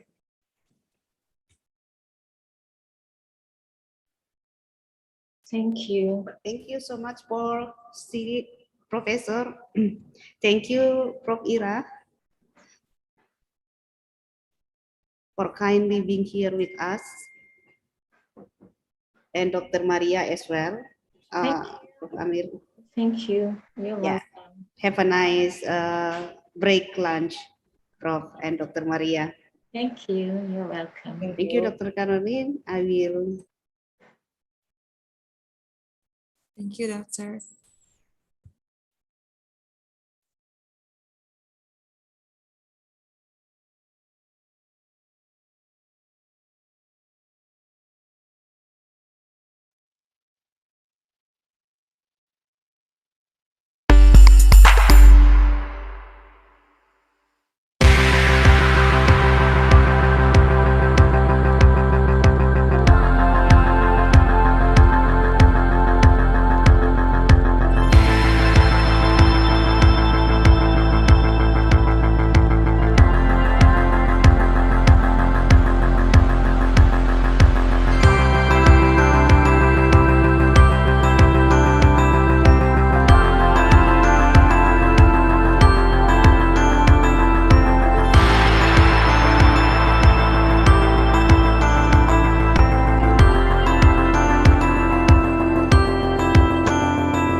Welcome back, all participants and speakers. Thank you for staying with us until now. We still have 4 important sessions for you to attend. The next session, we will have presentation from Dr. Aziz Swadi with update innovation to the alumni, Simplishade, OBU, Maxim Chroma. The 4th session, we will have presentation from Professor Ingrid with role of CBCT in diagnostic, treatment plan, and design of implant guides. And we also have short lecture competition that also challenging to watch. For the 3rd session, we will lead with the moderator, Nur Hikmah, DDS, endodontist consultant. A brief introduction of the moderator. She is born in Sungguh Minasa, September 17th, 1983. Graduate her Doctor of Dental Medicine in 2002 until 2018 from Faculty of Dentistry, Hasanuddin University. She is an endodontist of Faculty of Dentistry, Hasanuddin University since 2014 to 2017. She is a consultant of endodontic in Surabaya since 2019 and a lecturer of Conservative Dentistry Department, Faculty of Dentistry, Hasanuddin University since 2018 until now. She has a number of experiences as scientific speaker and several titles of scientific publications. To the moderator, please, the floor is yours. Thank you very much, Dr. Caroline. The Honorable Dean of Faculty of Dentistry, Hasanuddin University, the Honorable the Dean of Faculty of Dentistry, Universitas Brawijaya, the Honorable the Dean of Faculty of Dental Medicine, Universitas Airlangga, the Honorable all the speakers from different country, our college, ladies and gentlemen, distinguished participants, good noon and best regard to all of us. Assalamualaikum warahmatullahi wabarakatuh. Before we beginning her presentation, Dr. Aziz presentation, the organizing committee will show to us our speaker's brief curriculum vitae. So please watch and behave.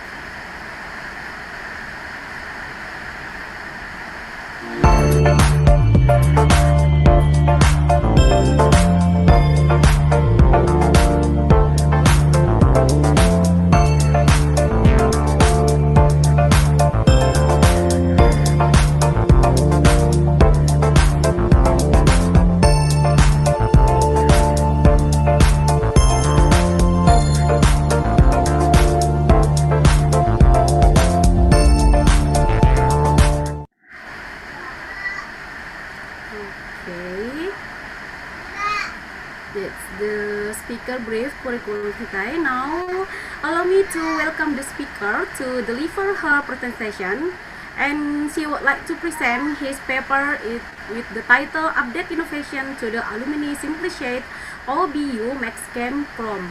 And from all the participants, if you have any question, please fill it in Q&A box. And ladies and gentlemen, I'm sorry for this session. Maybe we have to wait Dr. Aziz to join with us. Organizing committee, maybe you have any video to you can present to us to we waiting for the Dr. Aziz, please.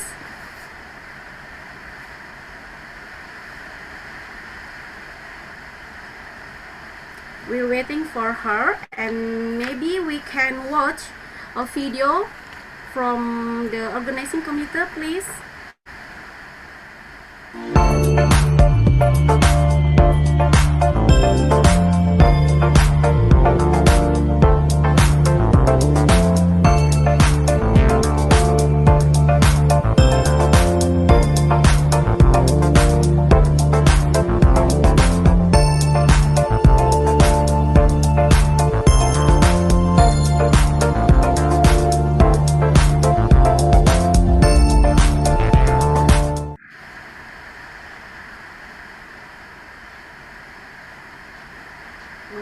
Okay.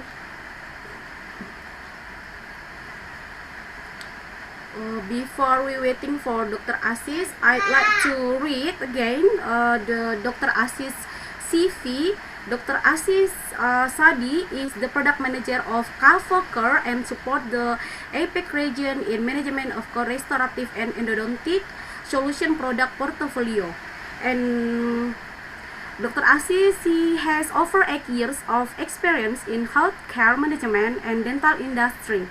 Dr. Aziz has a professional degree in dentistry and is postgraduate in healthcare management. That's about Dr. Aziz, and I think I'm sorry for the all participant. Maybe we have to wait for her to join with us.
Okay, all the participants, we apologize because we're still waiting for Dr. Asis, and she's trying to join with us this noon. There is a trouble with the. Okay, I'd like to read about her abstract topic. It's about anterior and posterior composite, conventional and adhesive cementation. Restorative update. This session will introduce the latest self-etching single bond multi-purpose adhesive for bonding to both tooth structure and all the direct and indirect restoration. And I think later Dr. Asis will present more about this topic, but we have to waiting for her. I think she's trying to join us now. There is a trouble, and Dr. Caroline.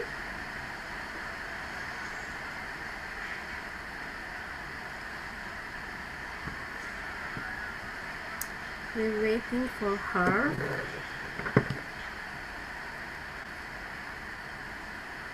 Dr. Nurhikmah. Yes, Doc. We apologize.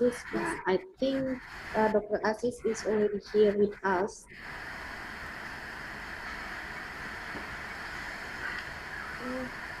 Excuse me to Dr. Nurhikmah. Yes, Doc. If I may announce to all participants that to remember that we still have an online quiz, which will be held in the last session.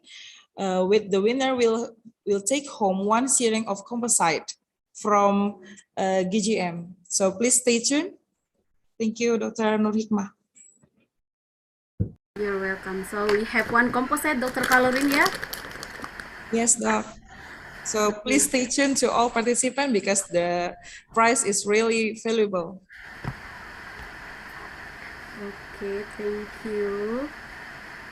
I think we have to be patient because there is trouble with her to be joined with us.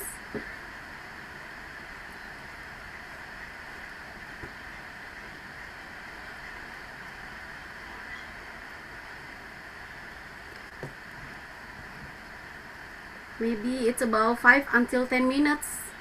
She will join with us, Dr. Caroline, yeah? Yes, Doc. She said that there's a trouble in her connection, but she will really join us soon. Okay, thank you.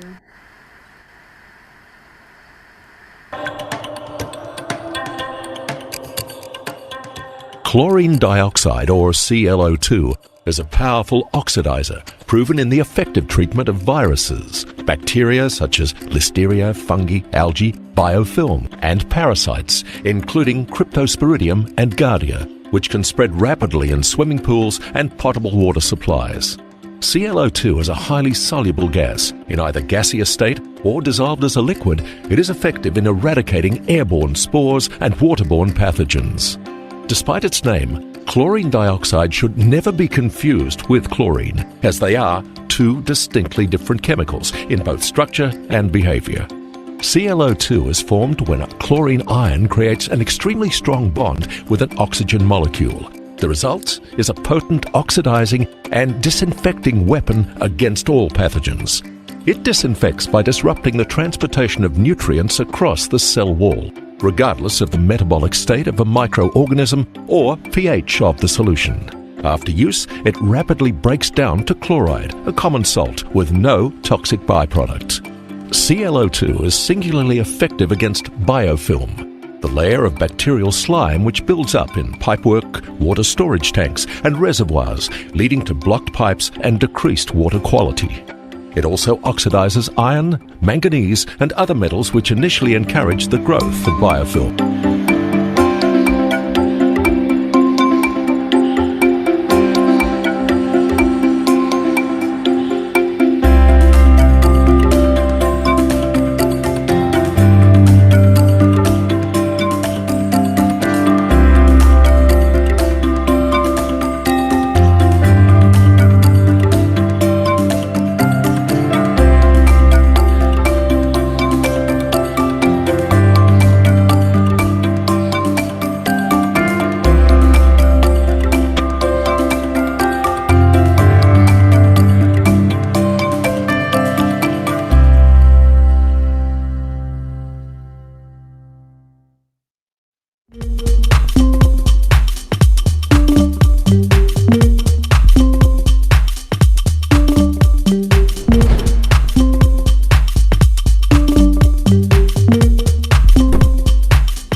and giardia, which can spread rapidly in swimming pools and potable water supplies.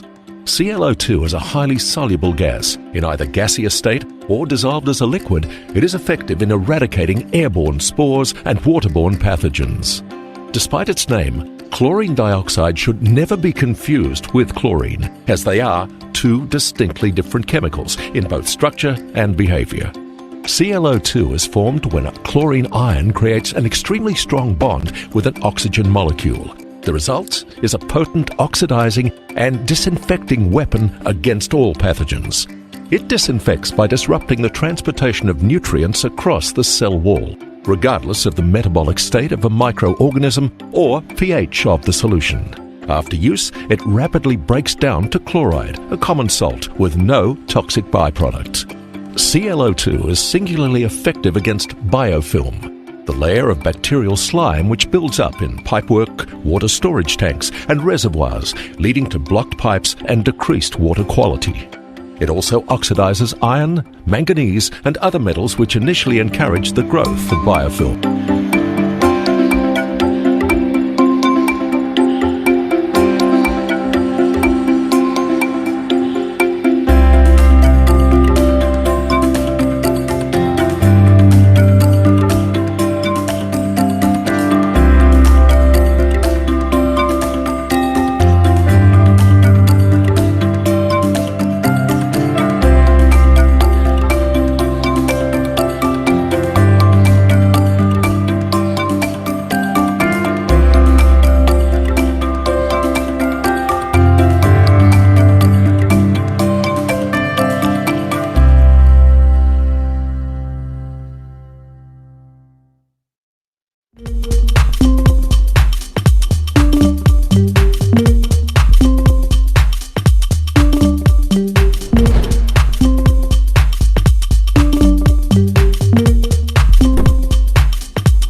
Okay, Dr. Asisodi is joining with us.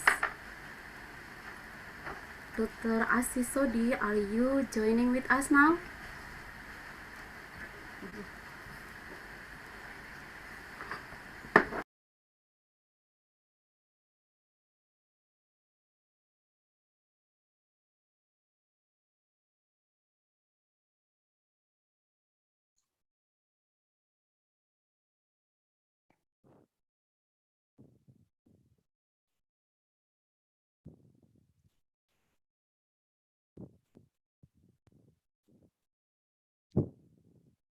Hello, good afternoon, everyone. Can you hear Good me? afternoon. Yes, we hear you clearly. Welcome, Doc. Finally, Thank you're you. joining with us. Thank you so much, and really apologize for the delay. There was a technical error and I wasn't able to join in. So finally in here, and really apologize for the delay and hope we can start soon. Okay, it's okay, Doc. Now, because Dr. Asisodi is joining with us, allow me to welcome the speaker to deliver her presentation. Now, your time is 45 minutes, Doc. Then the floor is yours. Please.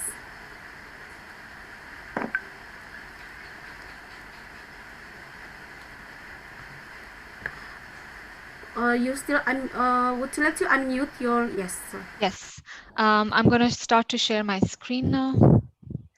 Yes, please.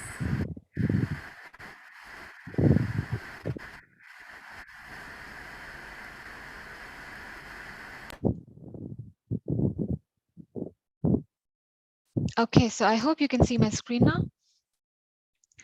All right, so a very warm welcome and good afternoon to everyone. I'm very humbled to be in this platform with all of you to share some of the innovations that we have in CUR.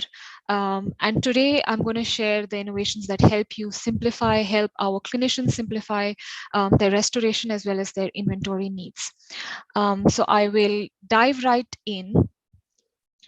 In today's session, I will cover with you some of the latest innovations that we have. And the idea behind these innovations is primarily to help clinicians simplify their restorations, their restoration workflow, as well as their inventory needs, given the current scenario that we have with COVID.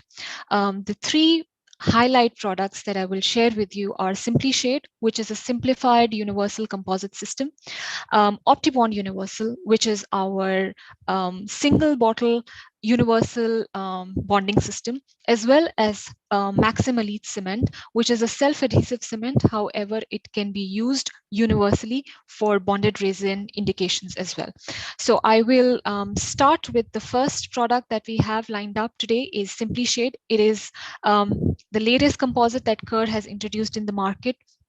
It's a simplified universal composite system, which means that instead of having a wide range of cement shades in your practice, you can actually just do most of the restorations with just 3 shades. So it's a simplified composite system. We offer 3 different shades: light, medium, and dark. And the idea here is to simplify your workflow with just 3 shades. So it helps to reduce the time that you may have to take to consider the right kind of shade that is needed for a particular restoration. So what is the idea behind it? How does it help our clinicians? So firstly, this composite system is made to simplify your shade matching protocol, reduce the amount of time that a clinician would take to select the dentine, the enamel shades, or the incisal opacities in order to complete a very aesthetic restoration. So reducing the time there. Also streamlining your inventory. So helping you manage your inventory better, because at any given time, you may have certain number of shades that you don't use so much in your practice. So in order to reduce that inventory, streamline the whole process, this shade system will also help. And at the same time, it helps us deliver beautiful and long lasting restorations as well. This system offers 3 shades, as I explained before: light, medium, and dark, and we are able to cover all 16 Vita classical shade guides with just 3 shades. Just sharing with you some of the matching that we can do with this system. Light is able to match A1, B1, B2, C1, D2 on the Vita shade guide, and likewise for medium and dark. And just to highlight here, if we see the color shading that we've been able to achieve, it is superior color matching that you can achieve with the rest of the tooth structure using just these 3 shades.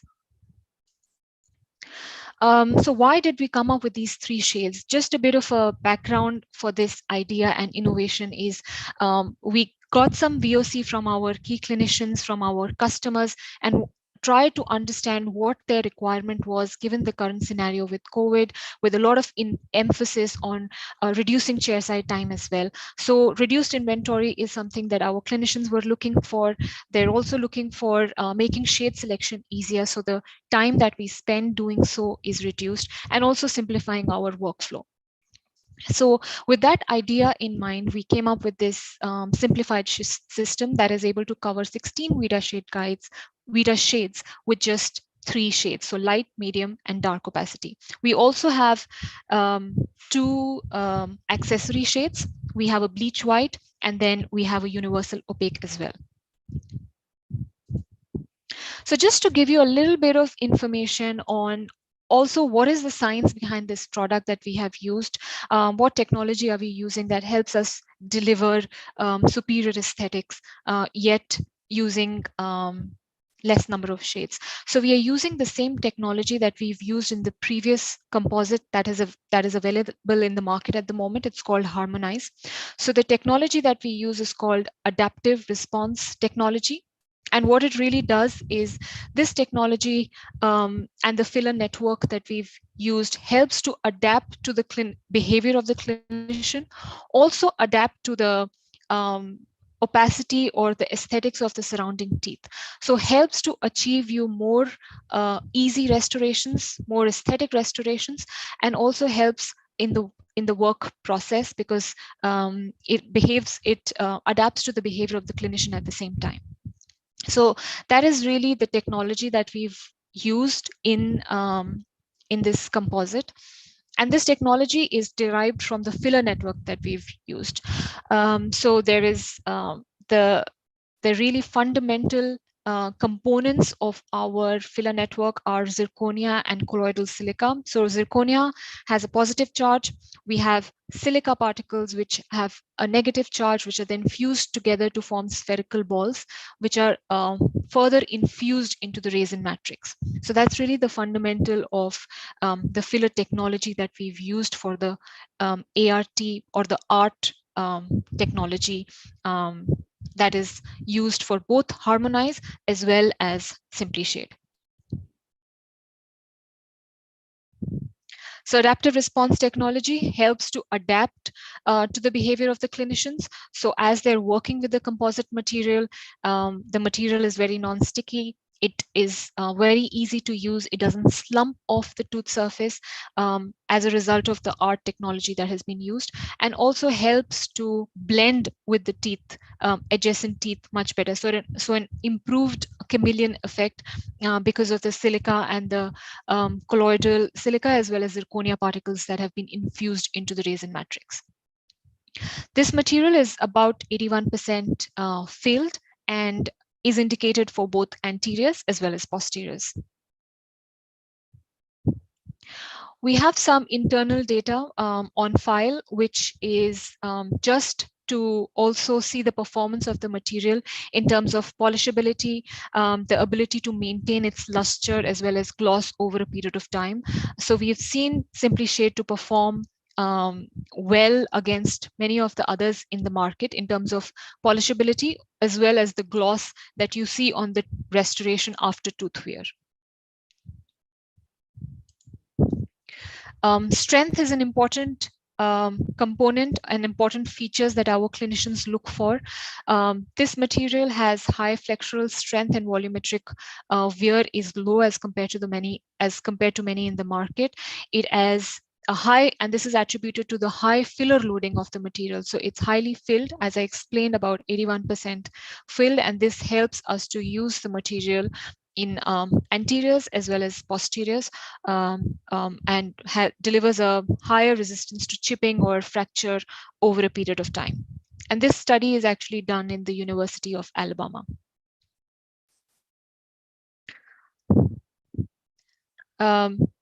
Additional data here just to share with all of you in terms of the strength of the material, compressive strength of the material as well as volumetric shrinkage again is much higher as compared to the others.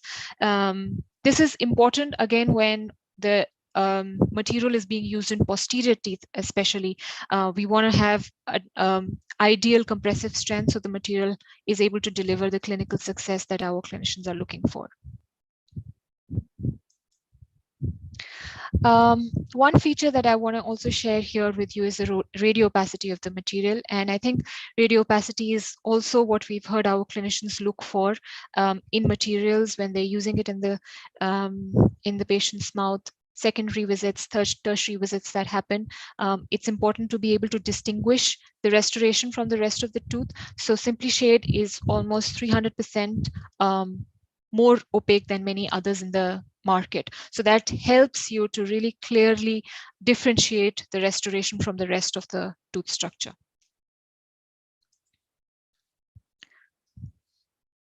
Now, when we talk about three-shade system, opacity is one of the key questions or one of the key requirements as well.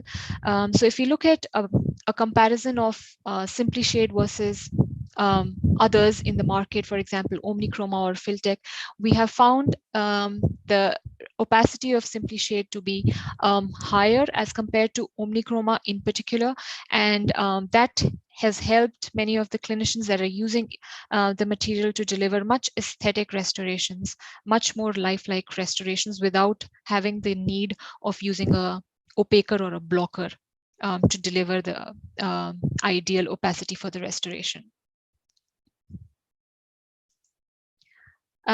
Moving on to also another image to highlight the better blending effects of the restoration using SimpliShade as compared to other materials. Here we have SimpliShade highlighted in the red box without any accessory product. So we've not used any kind of blocker here, and yet you can see the opacity is lifelike. It is pretty close to the natural tooth.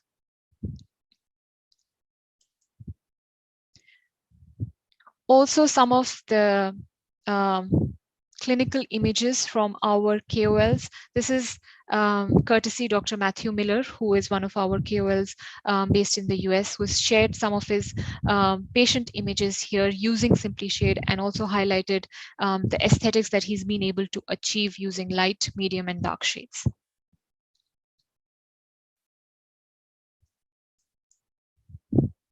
This material is available in various formats. We have unidoses that you can use. We've seen doctors have a lot of preference towards syringe in our region, so syringes is also available. And as I explained before, in total, the system comes with 5 different shades: light, medium, dark, bleach white, and universal opaque for blocking out any kind of discoloration. So before I move on to sharing with you about another innovation that we have to simplify the workflow, I would like to also share with you like a snapshot of class 1 restorations using SimpliShade, just to give you a feel of the handling of the material and how non-sticky it is.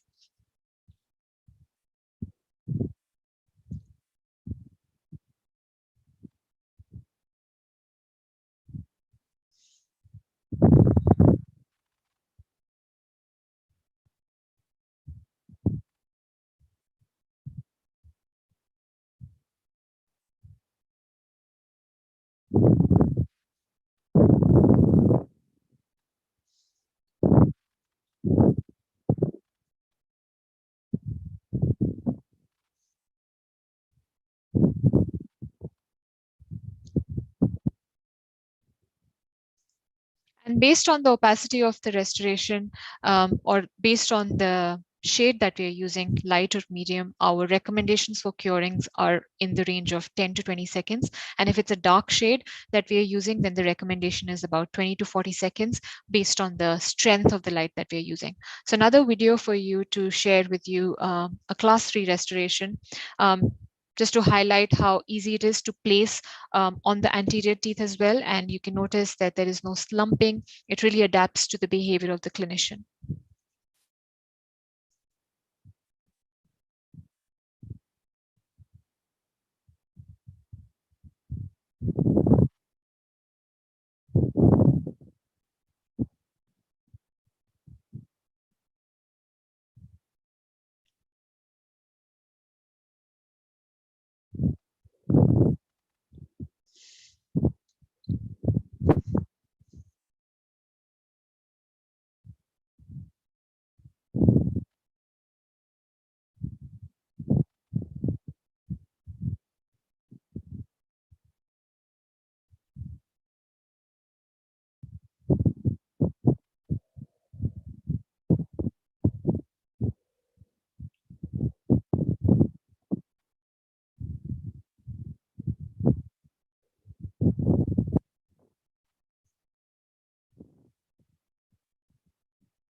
moving on to the next product, I hope this product and knowing about the product will help you understand there is another option that is available that can help us reduce the time that we need to spend in doing an anterior or a posterior restoration. So this material is already available in Indonesia and rest of Southeast Asia as well.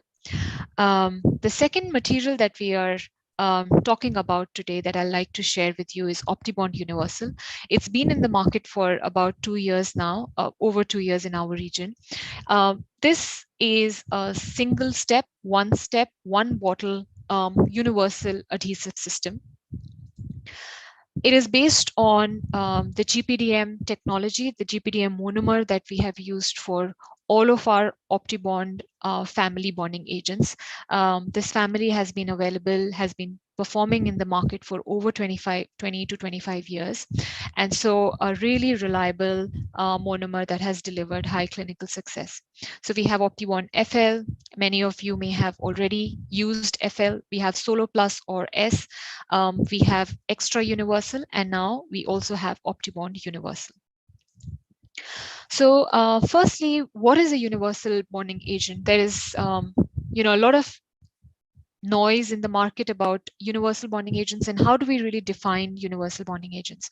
So universal bonding agent is the characteristics of a universal bonding agent are a material that can be used for various procedures. So whether it is a direct procedure or it is an indirect procedure, you're able to use the same bonding agent. It is compatible with most of the materials.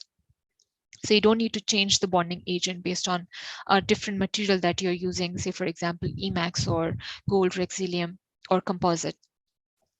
It also gives you the flexibility to use the material in various indications, various etch indications. So if you, as a clinician, think that the case has to be a total etch indication, or the case is in total etch or a self-etch indication, or maybe we select a selective etch technique for the patient, the same bonding agent can be used in all these three indications. So it gives us the flexibility to use the material in all different indications.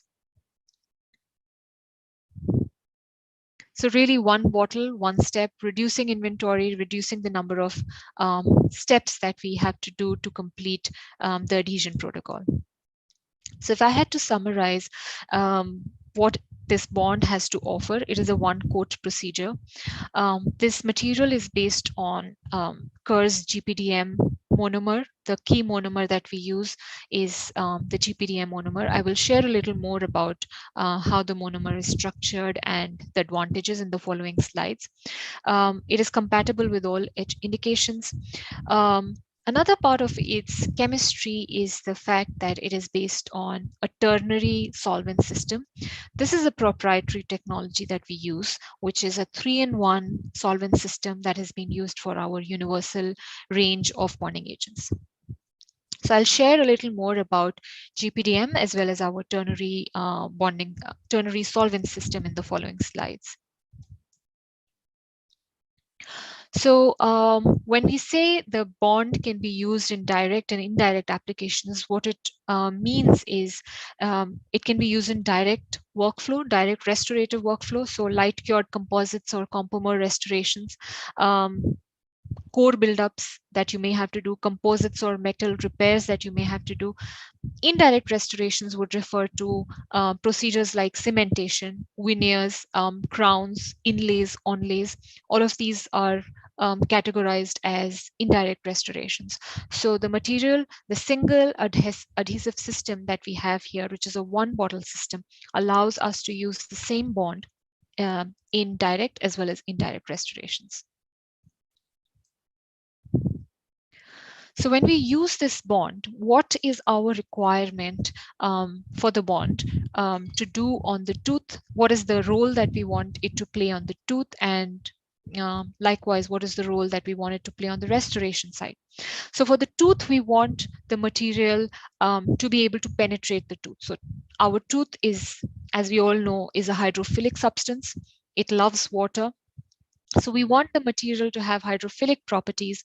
So it has a pH that is low enough to provide an adequate etch, because that is what helps to determine the strength of the mechanical bond.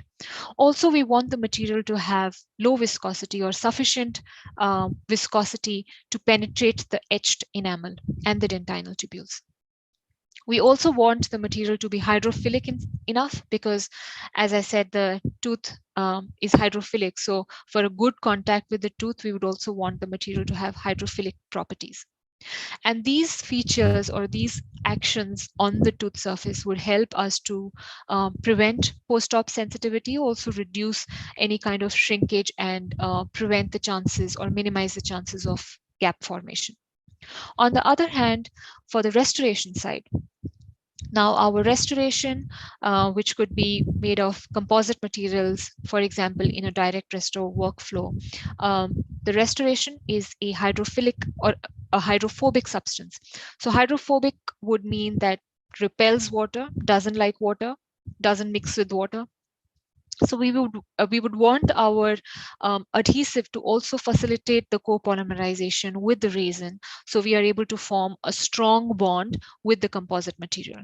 So there should be enough active or available methacrylate functional groups that are available on the monomer or on the adhesive. So there is no interference in the self-curing mechanism, and also there is a strong bond that is formed between the adhesive as well as the composite material. So those are some of our requirements for the tooth as well as for the restorative material.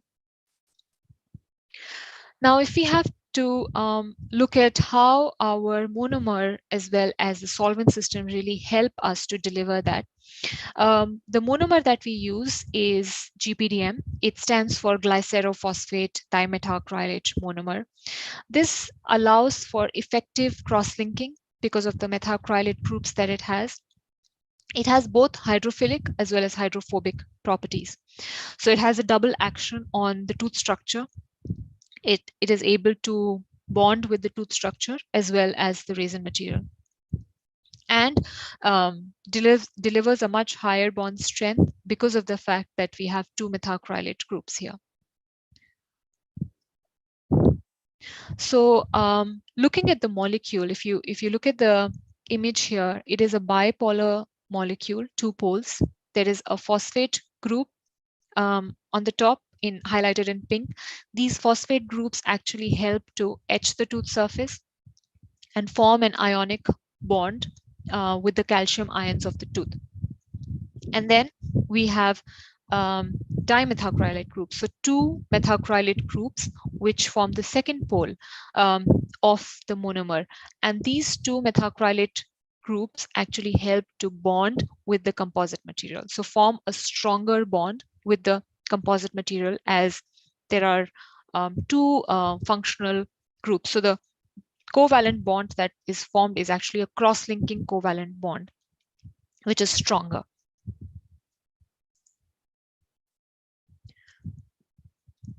The second component that I'd like to highlight is the solvent system that we use. We use the ternary solvent system. We have a patent on this technology. What ternary solvent system means is that we have three solvents in one that we're using for OptiBond Universal. So we use water, acetone, as well as ethanol, all together in one. Water is important for acid formation. So it enhances the etching power, the wetting ability, and also facilitates the penetration of the adhesive into the tubules. We also have acetone. Acetone is a volatile substance, so it evaporates and helps to again increase the etching power. And then ethanol, which is the third component, also helps to form a homogeneous adhesive layer and makes the procedure less technique sensitive. It has re-wetting capabilities as well.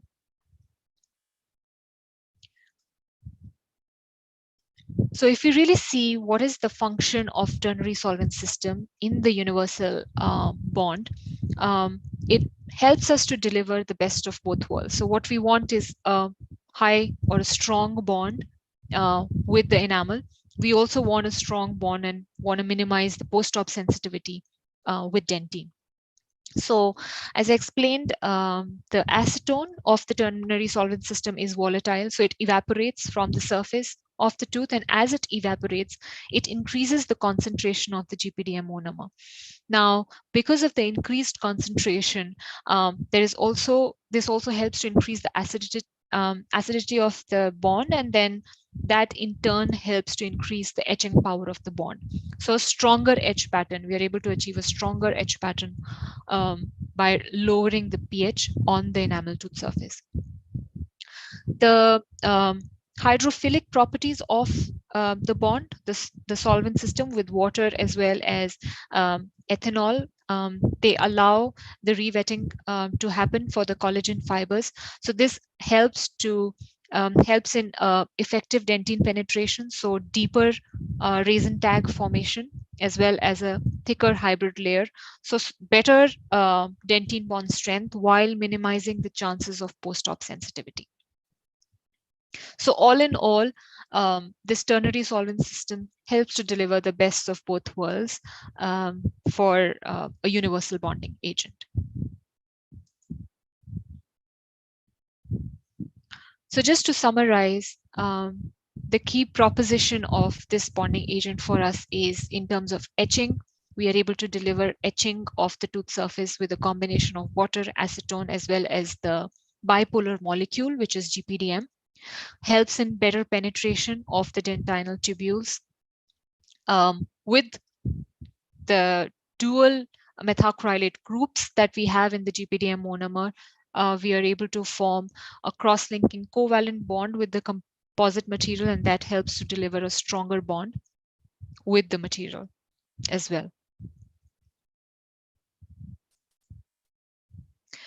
So also to share with you some comparative data that we have for universal adhesive systems, the shear bond strength of universal adhesive system in self-etch mode, as well as total etch mode on dentine and enamel. So we've done this test of OptiBond in self-etch as well as total etch on dentine and enamel, and as we can see, can deliver above 45 megapascal of shear bond strength, which is clinically acceptable. So the ternary solvent system and the GPDM monomer, these are the two components that help us deliver high bond strength with dentine as well as the resin materials.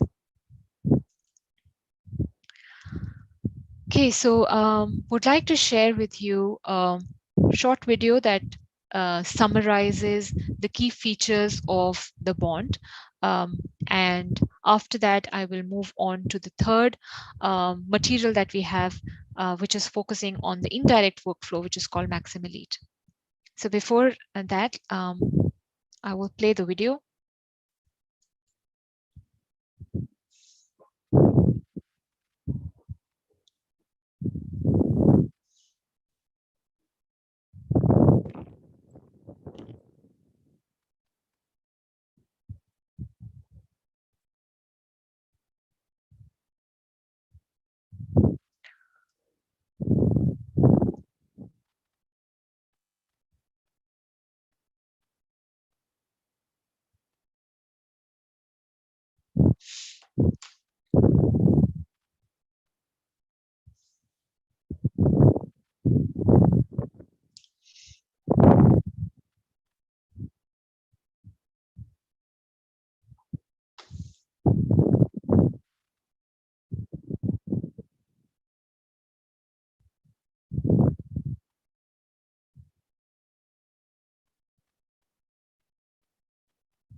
Okay, so moving on to the third product that I have for sharing with you all is Maxim Elite.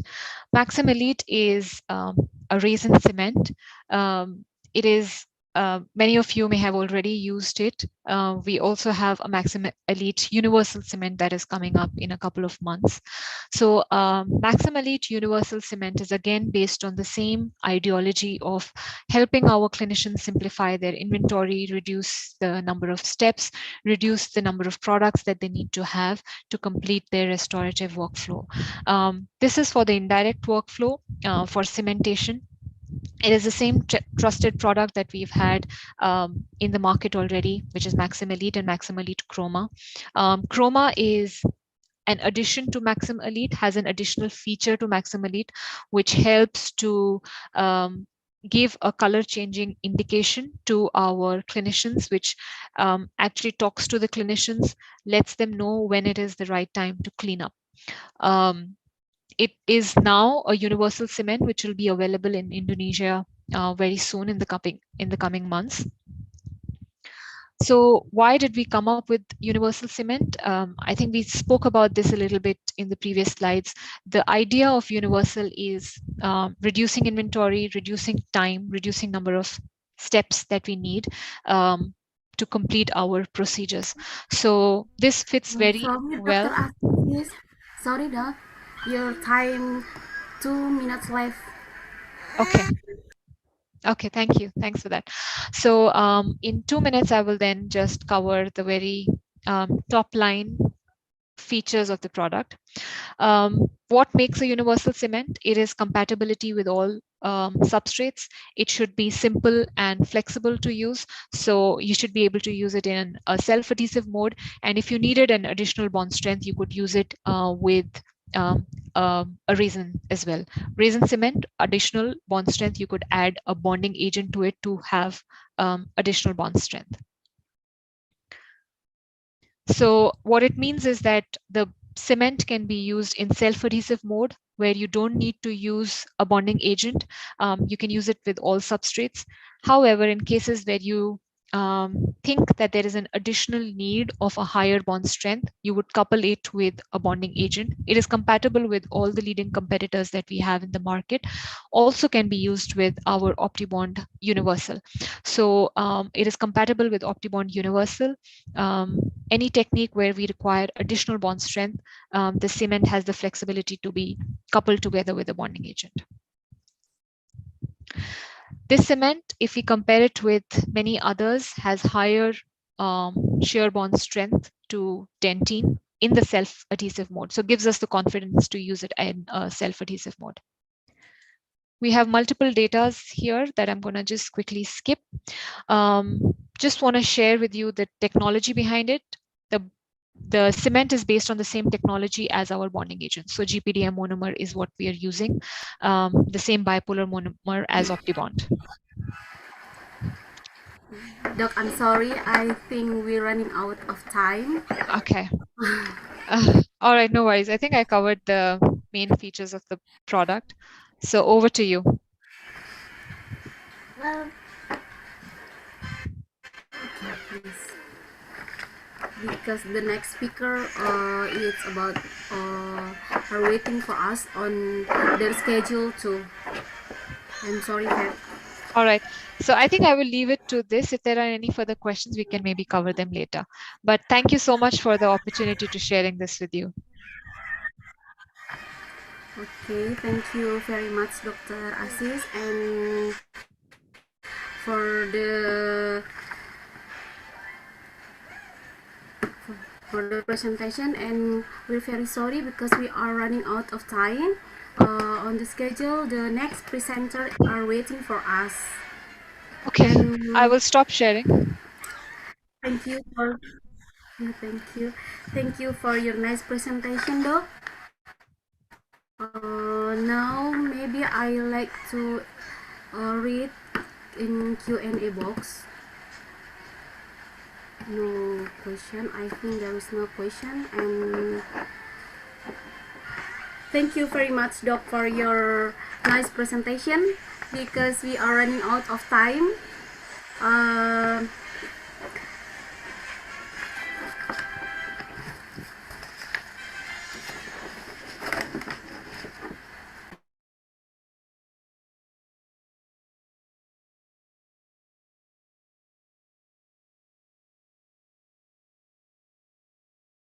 Thank you very much, Dr. Asisodi, for your nice presentation. And ladies and gentlemen, finally we come to the end of this session. Before we get back to the MC, I'd like to thank you very much to the speaker for the informative and interesting presentation, and for all the participants for the participation in this noon. Thank you very much. Wassalamualaikum warahmatullahi wabarakatuh. And Dr. Caroline, the floor is yours. Thank you, Doc. Thank you to Dr. Nur Hikmah.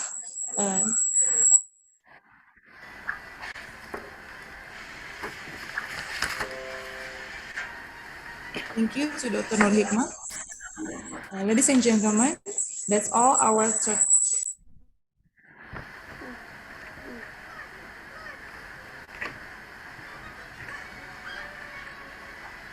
Thank you to Dr. Nur Hikmah. That's all our second session. Now we're gonna lead to discussion. If there's any question to Dr. Asisodi.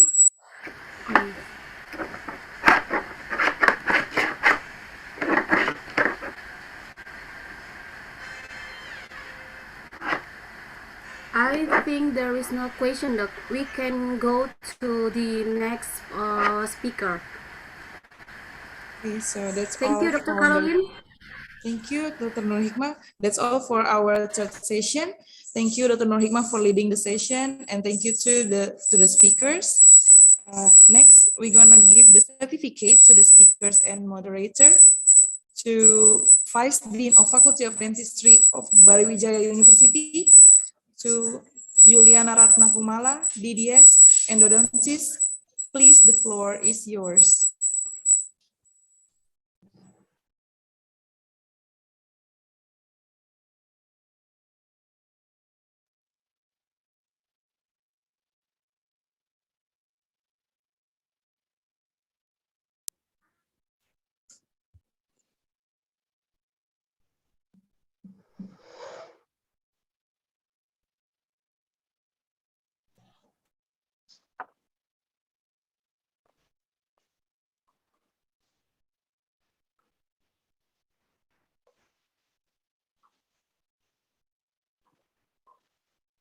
Okay, thank you. Assalamualaikum warahmatullahi wabarakatuh. I'm the Vice Dean of Academic Affairs from Faculty of Dentistry, Universitas Brawijaya.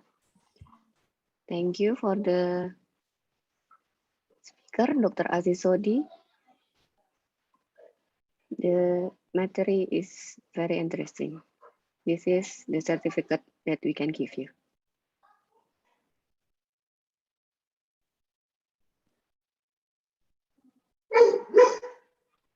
And now the chairperson, Dr. Nur Hikmah, Dokter Gigi, Spesialis Konservasi Gigi.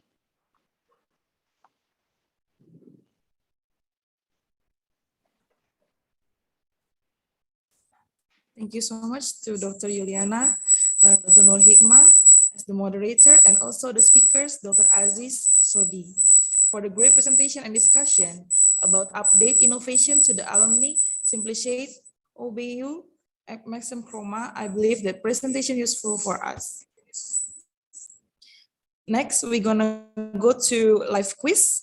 Dear our participants, please be ready, and the speakers too. We have live quiz now to win 2 Herculite 2 serum from GGM company.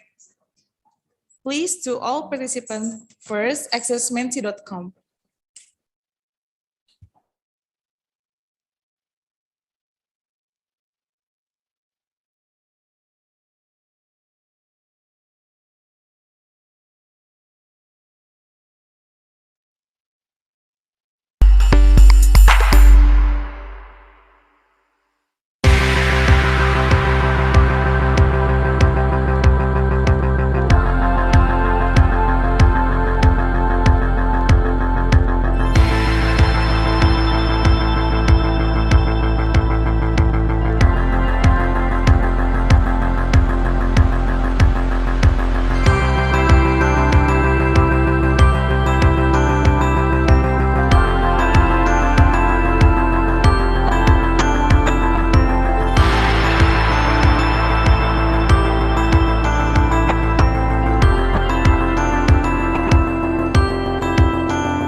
Morning, Prof.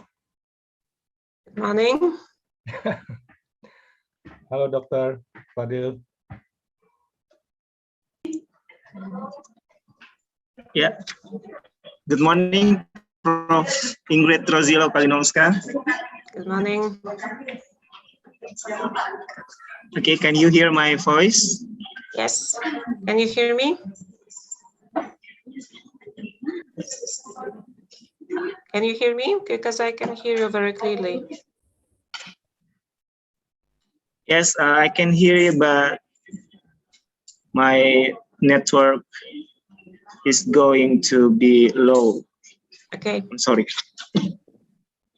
Okay, now you can hear my voice, Prof. Kalinowska? Yes. Okay, thank you very much. Okay, the Honorable, our great speaker for the last session for today, Professor Ingrid Rozilo Kalinowska, MD, PhD, BSc, from Medical of Lublin University from Poland. And she is also the Regional Director of International Association of Dentomaxillofacial Radiology in Europe. And she is also the author of some textbook in dentomaxillofacial radiology. Right, Professor Ingrid? Yes, that's true.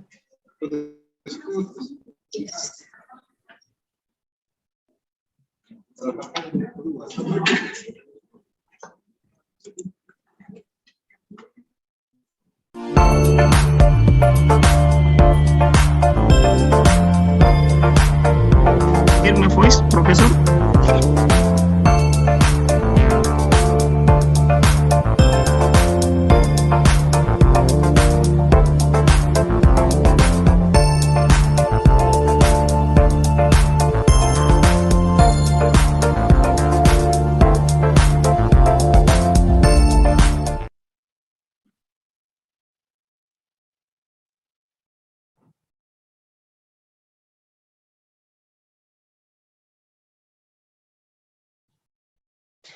Okay, can I share my screen now? Dr. Fadil? Yes. I'm sorry, Okay, Dr. Fadil, I'm sorry for the have- inconvenience, yes. Professor. So I moved to the other devices. So good morning, Professor. How do you Okay. do in there? Okay, good morning. I hope you are in the good condition for today's presentation. Yes, I'm in very good condition, but we are running very late because I was supposed to start 20 minutes ago. Okay. And in fact, in just 50 minutes, I have to catch a bus because I'm at a very intensive course in the Netherlands and the group leaves 9:10. So I'm a little bit late already. And can I please start my presentation? Can you see my screen? Yes, we can see your screen. Okay, so for you, it's the last presentation of the day, but this is the picture I have taken a few minutes ago. Okay. And as you can see, this is the sunrise outside my window. It's So very beautiful, good, Prof. very good afternoon to everyone in Indonesia, but very good morning to people. Thank you very from much. Europe. Okay, And, the time is yours. Thank you so much. And my presentation is related to implant planning, of course, but I would like to make it a little bit the other way around, because as far as implants planning and surgical guide planning is concerned, it is the domain of dentists, and it's also the domain of technical, practical workshops to teach the dentist how to do it, because the hands-on are the best. But myself being radiologist, I would like to tell you a little bit different story about cone beam CT. Not just the use of CBCT for implant planning, but what you can see in cone beam CT that is important for implant planning. And it's mostly anatomical landmarks that are visible in cone beam CT that you have to avoid in implant planning, as well as the so-called about incidental findings. Many people take CBCT and think it's just the perfect tool to plan implants, but some people forget to look at the complete picture. Please remember that we expose the patient to X radiation. So once the CBCT volume is registered, we absolutely must evaluate the whole volume and all the scans, not just for implant sites, but also for any possible pathology that is visible within the volume that can, in some cases, also influence the life, not just the health of the patients. And finally, by the end of my presentation, I will identify limitations of cone beam CT, because it's of course a very good method of imaging, but it's not completely free of limitations at this moment. And let's have a look where it all started. A very, very old radiograph, panoramic radiograph from 1970s demonstrate some really strange constructions that were designed at that time to support implants. Of course, we went very far away from there, and this is more or less what we know now as the implants used in diagnostic imaging and planning. However, please note that already 20 years ago, the American Academy of Oral and Maxillofacial Radiology echoed the feelings of its members, saying that a single panoramic radiograph is not sufficient in preoperative assessment of implant sites. So just a two-dimensional radiograph depicting three-dimensional objects is not enough for implant planning. Like in this very simple example, the lady is holding two fruits. One is a pineapple, one is a banana. If you take an anterior-posterior radiograph, you know that she has a banana in her hands, but you have no idea about the pineapple because it's hidden in the shadow of the lady. And the same for the lateral picture. Here, you can see the shadow of a pineapple, but on the other hand, the banana is completely invisible. So in order to present three-dimensional structures by conventional radiographs, you need at least two radiographs to different angulations, which is really tricky in case of dental maxillofacial radiology and the curve of the dental arches, because you are not able to place the detector between the teeth and interdental spaces and take a radiograph at 90 degrees to panoramic or intraoral. Therefore, the guidelines from 2002, so also around 20 years ago from the European Association of Osteointegration Integration, apart from two-dimensional radiographs, included medical computed tomography. At that time, CBCT was not mentioned at all, as at that time it was more of a laboratory invention not available to general dentists. But by 2011, cone beam CT already became popular and the installation in dental offices started. So the European guidelines were revised and published again. And this time, CBCT was mentioned a lot and compared with medical CT. From this algorithm, diagnostic algorithm that you can find in the European guidelines, there is one very important piece of information, that you should select the smallest possible field of view.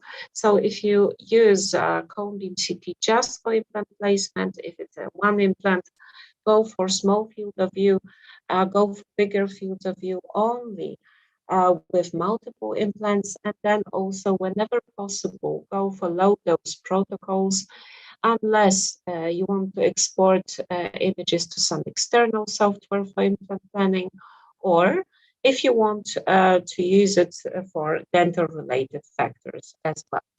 So patients' X-ray safety is our priority. And from this table, you can see very nicely that cone beam CT performs much, much better than any other diagnostic imaging methods available right now for dentists And in comparison with panoramic radiography, so very used in dental offices, it would not depict the mesial distal distance too well because of the distortion of panoramic radiographs. And for buccolingual dimension, which is so important in implant planning, it's not available in two-dimensional radiographs. Hence, we promote cone beam CT for the safety of the patients. It's better to do one volume and extract everything you can from this volume for implant planning and for dental treatment than to expose the patients to several x-rays. And when we compare it with medical CT, of course, nowadays we don't use it in dentistry, okay. It's applied in maxillofacial surgery for complex cases, tumors, inflammations, cysts, orthodontic surgery, but mostly we focus on CBCT for implant planning. So a very simple example, a patient with one missing left lower molar, and the sides for implant planning looks pretty nice. However, we can see there's kind of radiolucency at the edge of alveolar process. When we take cone beam CT, we see that the structure of the alveolar bone is normal. So why is it radiolucent when you compare with the rest of the bone just above the inferior alveolar nerve canal? We take a cross-sectional image from cone beam CT, and this explains very well in 2D images the superposition of bone makes the image different in the area when the bone is thicker, and towards the alveolar ridge, the buccal lingual dimension is much smaller, so there is less bone to attenuate the X-rays, hence the radiolucency in the radiograph. But in some cases, I would question going for CBCT before taking a panoramic radiograph. For example, in this case, of course, you can see very nicely that there is little bone, that there is a septum coming out from the floor of maxillary sinus, and you can measure the amount of bone for implant placement, and you can say there is no bone for implant placement. The patients need some augmentations procedures. But in this case, the patient had already had a panoramic radiograph, and the same information was derived from panoramics. Very little bone height, not enough for immediate implant placement, a septum. And in this case, the patient was, as you can see, the patient was using a fixed prosthetic device, and when he learned about extended time for implants reconstruction procedure, extra money paid for sinus augmentation, the patient said, I don't want implants, I will stick to my dental prosthesis. So in this case, we unnecessarily expose the patients to X-radiation. All this conversation on treatment plan could have been carried out just on the basis of panoramic radiograph. So please remember that although we do use cone beam a lot in dental offices, it's still not considered the first step, the golden standard in implant placement. We start with two-dimensional diagnosis, and on the basis of the findings from the radiographs, we decide on cone beam CT. As promised, I will give you a glimpse at the normal anatomy in cone beam CT, because there are many structures that require dentist attention during implant placements.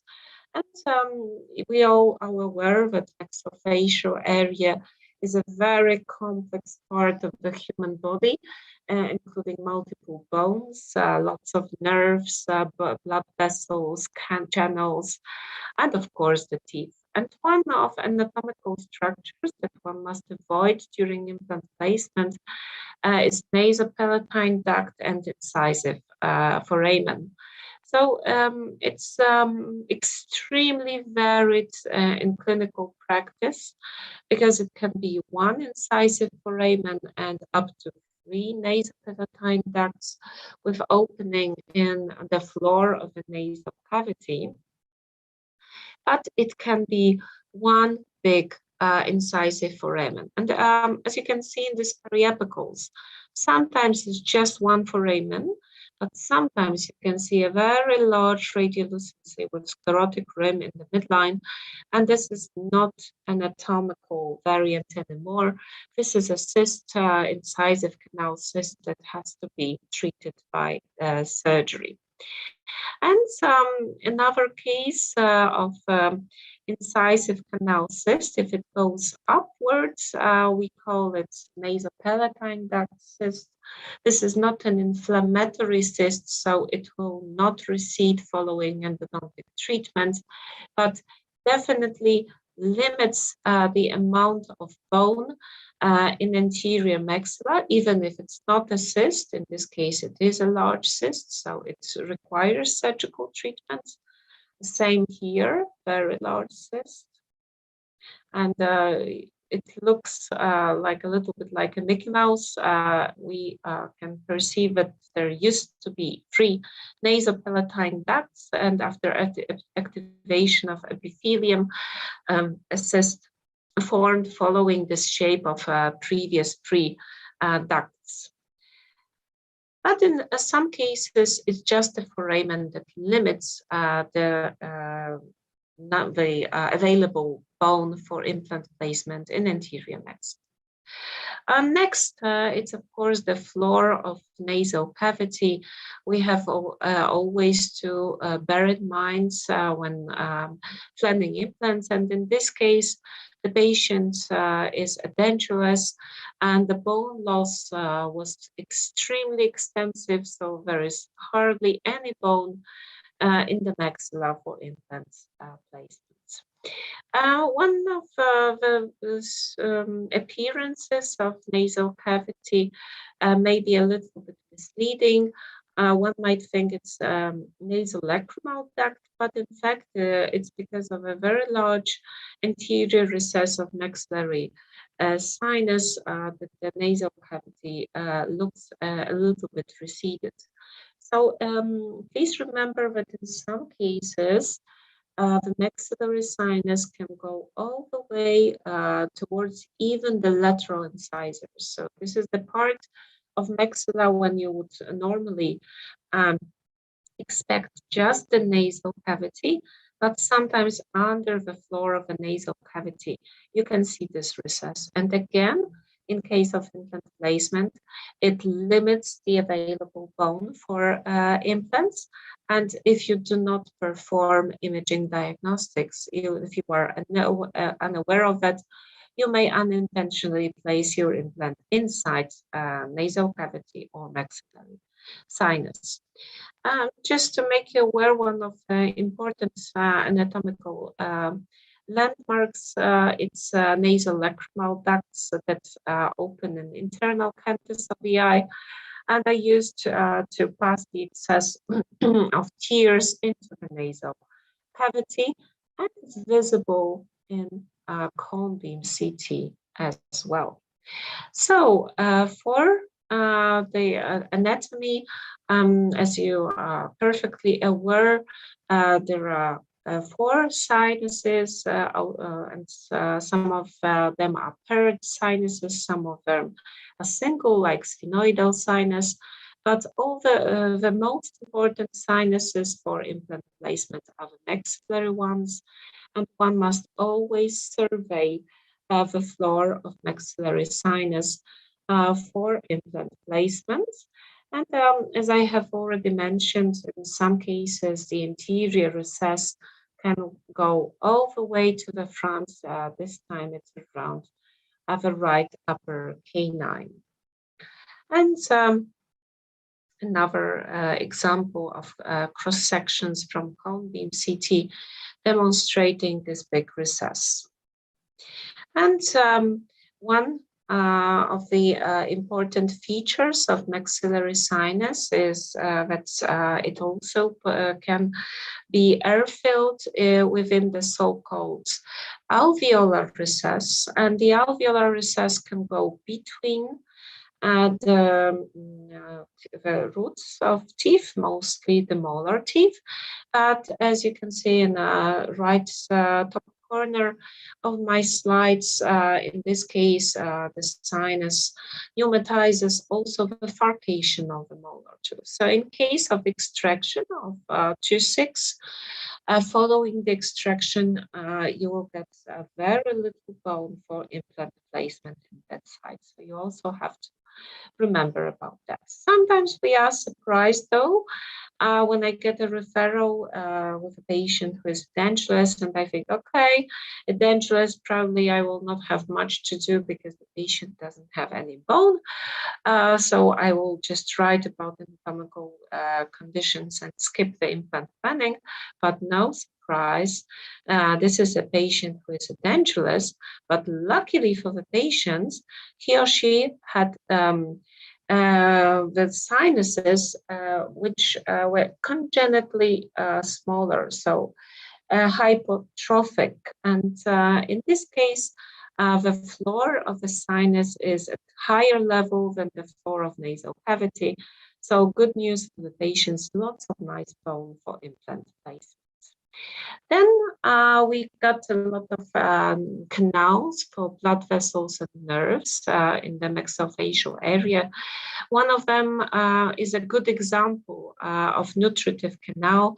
This is a constant canal appearing in the midline and mandible, the lingual canal. Of course, usually you do not place implants just in the midline, so you avoid the canal when implant placement, but in some cases it's asymmetrical. In some cases, the canal is more than one, so we must remember about that as well.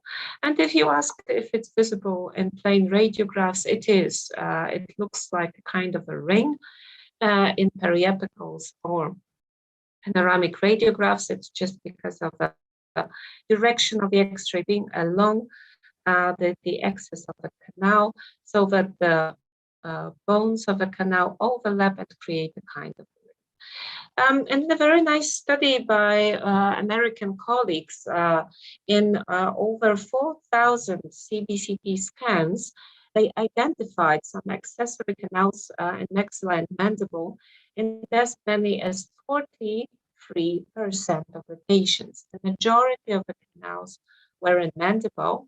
That's why you have to remember about their presence. So, this is the diagram from the quoted publication by Sharon Brooks and colleagues. And as you can see there, the canals can appear in various areas of maxilla and mandible, and the ones which are related to the openings, extra openings of mandibular nerve canal are extremely crucial in diagnosis. And you can find these canals both on the lingual side of the bone, but, and you can see it right here on the one cross-sectional view, just one, a tiny canal, but still when it's located higher up in the alveolar ridge, and you unintentionally compromise it during implant placement, it can cause bleeding. And another issue is to differentiate these canals with fractures of the mandible. Then the next very important issue in implant planning is the issue of bone quality. In medical cone beam CT, we've got this unique possibility of very precise estimation of the so-called Hounsfield units, which relate the grayscale of computer screen to density of different tissues. And owing to the scale, we can measure the bone density. But we already know that computer tomography exposes the patient to very high radiation dose And these devices are mostly installed in big hospitals, big diagnostic centers. So we'd rather use a cone beam CT for evaluation of bone density. So can we use computed tomography for measurements? Yes, as I mentioned very precisely, with minimum maximum values of the Hounsfield units. But the research carried out provides information on Hounsfield unit measurements also in cone beam CT.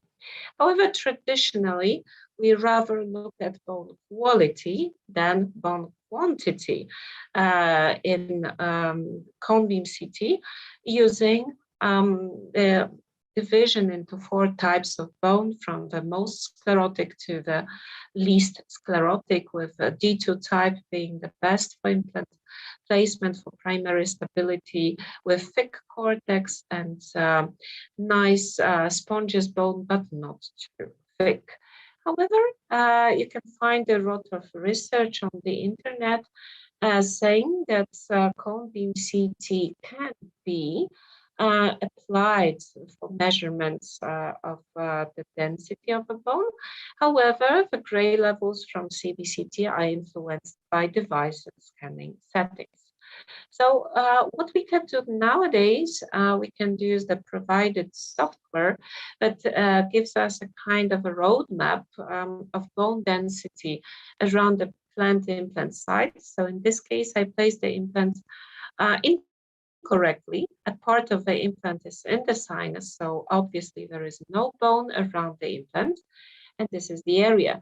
So the map of densities around the implant shows you the area where the bone is insufficient in density for implant placement. And the green color, of course, tells you which areas are sufficient for implant placement. And this is a very nice guideline to the dentist to avoid potential failure of primary stability of the implant when it's not placed fully in the bone.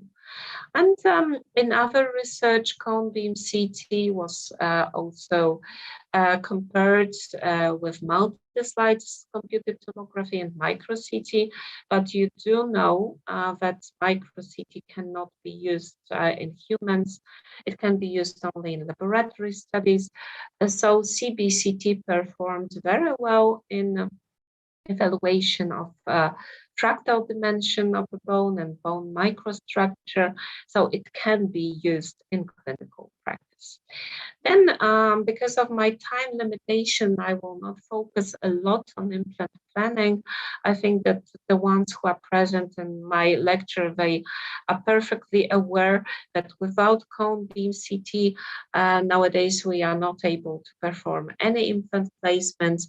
And the software provided by CBCT allows you to choose your implants, the system, the implant size, the abutment model, the abutment size. Then the software allows you to move around your implants in space and check for correct placement, and also, as in this case, for bone density around the implant. So moving on to the second part of my lecture, I would like to tell you a few words about these incidental findings, and I will underline the guidelines that are repeated by different associations. But the entire volume of data must be assessed systematically in all 3 planes and reported by a clinician who has prescribed the examination, or in case there are specialists in maxillofacial radiology, by the specialists, but all clinically relevant as well as incidental findings must be reported. And this is an email I received a while ago from a friend of mine, and he says, hi, these are the x-rays of an older friend of mine. Do you know what there is in the mandible on the left side? Yes, I do know what it is. I look at it, and this is like Strassendiagnose. We know it at once. This is the code so-called Staphne defect, Staphne bone quality cavity, which may look suspicious, may look like some kind of tumor, may look like some kind of a cyst. But when we perform cone beam CT, we realize this is just a concavity on the inner surface of the mandible, usually located around the mandibular angle and mandibular body under the inferior mandibular nerve canal. It does not grow. It does not require surgical treatment. It's just anatomical variant, but can look very suspicious. Like in this case, the bone is very thin. There is big concavity. This patient even had a medical CT done to confirm that there is no cancer inside. And since we started using cone beam CT, we also realized that there are the so-called anterior variants of Staphne bone cavity.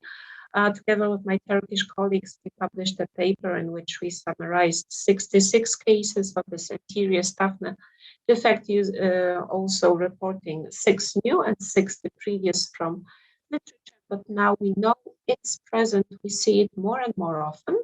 And again, it's just concavity on the inner side of the mandible, but it results in very small buccal lingual dimension of the bone. So again, will compromise your implant planning. So if you're interested to read more, you can check out our paper from 2018. Another incidental finding that dentists tend to see in panoramics and that they refer patients for cone beam, it's the so-called dense bone island. As you know, dense bone surrounds the spongeous bone, but in some cases there are deposits of sclerotic bone inside the spongeous bone, usually in mandible. If these sclerotic areas are outside the periapical region, they are not so, let's say, important in diagnosis, but if they overlap periapical lesions, they have to be differentiated with sclerosing osteitis. And talking about sclerotic areas in the bone, this is a panoramic radiograph of a young asymptomatic female who was resident in pediatric dentistry in our dental school at the time. She took a panoramic because at that time we had new panoramic machine and she was enthusiastic about radiological technology, and she found a dense bone island. At least this is what she thought. And when we had new CBCT installed, she came for cone beam CT, being again enthusiastic for X-rays. And then she and we found out it was not a dense bone island, but it was a very large salivary gland stone. And as she was asymptomatic, we were very surprised. But then she attended ultrasound, and I confirmed why she was asymptomatic, because this salivary stone was mobile. It was not stuck. And she could message it out of the hilum of the gland, and that's why it did not cause any congestion in the gland. But we do see salivary glands stones in patients as incidental findings, and that's another patient.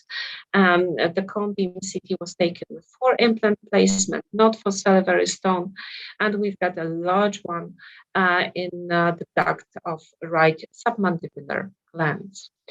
Another lesion that looks a little bit, at least a little bit scary to the referring dentist is periapical segmental dysplasia, which is this bone dysplasia with 3 stages, radiolucent looking like periapical granuloma, mixed, the most typical, with some calcified dysplastic material inside the lesions, and finally the final stage, the sclerotic lesions. So what do you do about that?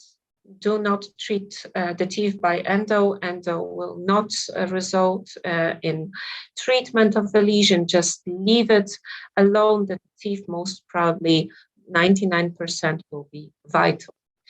So what else do we see? We see calcifications in palatal tonsils in a large field of UCBCT, which testified to the fact that the patient used to suffer from lots of upper respiratory tract infections when young, mostly. And these calcifications require surgical treatment only when very large and causing halitosis.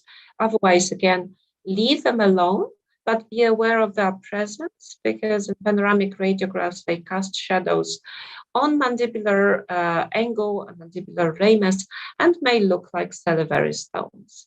So we did a research and we classified these tonsilloids according to zones. As you can see, they can be found also outside the mandibular body and ramus, and in panoramics, they may look like salivary stones. So be aware that you can find them quite frequently in your CBCT scans. And sometimes I would say the lesions are just too big. You don't see them because they are too big. This is a patient for implant planning, and the patient had a choanal polyp, so a large polyp arising from the posterior choana, posterior nostril in the nasal cavity. And it's so large that we almost skipped it, because it was just so very large and we were focusing on other lesions, while you can see it in the pharynx, not just in the nostril. And of course, the patient required ENT surgery. So this is a choanal polyp. And the phlebolids are calcifications in veins. In some veins in the human body, they are considered normal, like in pelvis. But if you see any calcifications in the head and neck, then you have to pay a lot of attention, because they might be the only sign and symptom of cavernous hemangioma, which is a large lesion filled with cavities, with blood, can cause bleeding, and again requires treatment by embolization and sometimes also surgery. So in this case, it was the incidental finding in cone beam CT. The lady did not have any symptoms, any signs on the buccal side, any signs in ENT examination in the pharynx, but she had a large hemangioma in the area of medial pterygoid muscle. So it was the cone beam CT prescribed for dental lesions that helped in diagnosis of a serious lesion.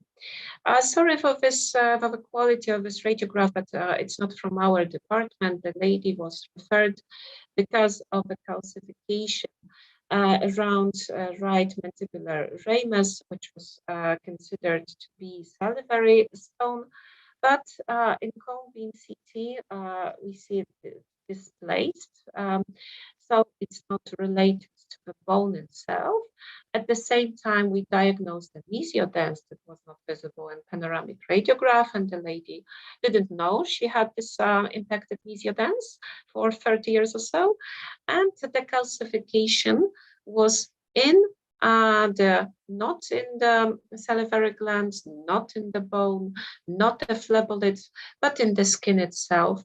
And it was pilomatrixoma, as it turned out to be a very rare tumor arising from a hair follicle. And one important issue of the Eagle syndrome, so elongation of styloid process of temporal bone and potential calcification of stylohyoid or stylomyoid ligaments. Many patients do have elongation of these structures, but some of them suffer from the Eagle syndrome on compression of the cranial nerves running around this calcified structure, and in some cases, compression of the bulb of internal carotid artery results in loss of consciousness of the patient. And then again, it's the role of the dentist to find out the presence of this elongated styloid process. This is a calcification by Langley and classification by David MacDonald. Both researchers paid a lot of attention to the Eagle syndrome. And cone beam CT is the best to diagnose elongation. Up to 35 millimeters is considered normal. So in this case, bilaterally, the length is almost 5 centimeters.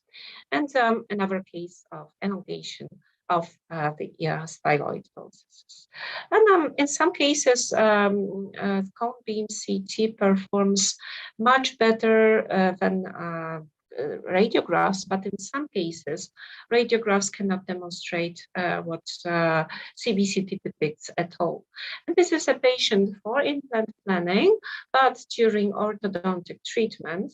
And cone beam CT is the only technology nowadays that allows you evaluation of a bone on especially on the buccal labial side of the teeth. In this case, there is hardly any bone you cannot see it. So if it's present, it will be thinner than 0.1 millimeter. And of course, this compromises orthodontic treatment. No labial buccal movement can be performed because if the bone is lost, the patient will have nicely aligned teeth with very big gingival defects, fenestration, and dehiscences. And there's a patient aged 52 for implant planning, and incidental finding this patient, it's osteoarthrosis of cervical spine. This is the dens of C2 vertebra. This is the anterior arch of C1. So we've got narrowing of the joint space, sclerosis, chondrosclerosis, osteophytes both on upper and lower limits of these bones, and some Eli's cysts within the dens of C2 vertebra. So advanced osteoarthrosis you can diagnose as well. Let's move to the last part of my presentation, so the limitations. And one of them are artifacts. I don't have too much time to focus on the issue of artifacts. In fact, we could talk 45 minutes at least about artifacts only, but there are a lot of papers you can find in PubMed on the issue of the artifacts. And for example, currently, cone beam CT still is not considered as the method of choice for diagnosis of dental caries. However, if the patient doesn't have any dental fillings, braces, prosthetic appliances, dental caries is really nicely diagnosed, just like in histology.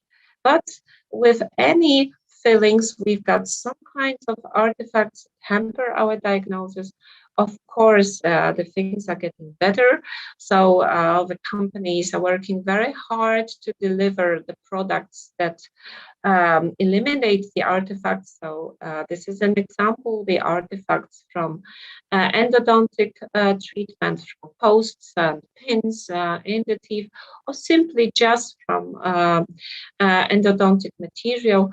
And when you use some kind of filtering, just like you can use the star filter, these artifacts are very largely removed from the picture, allowing you more precise diagnosis, but not yet very definite diagnosis of dental caries. For periodontal bone support, a lot of information is derived from plain radiographs.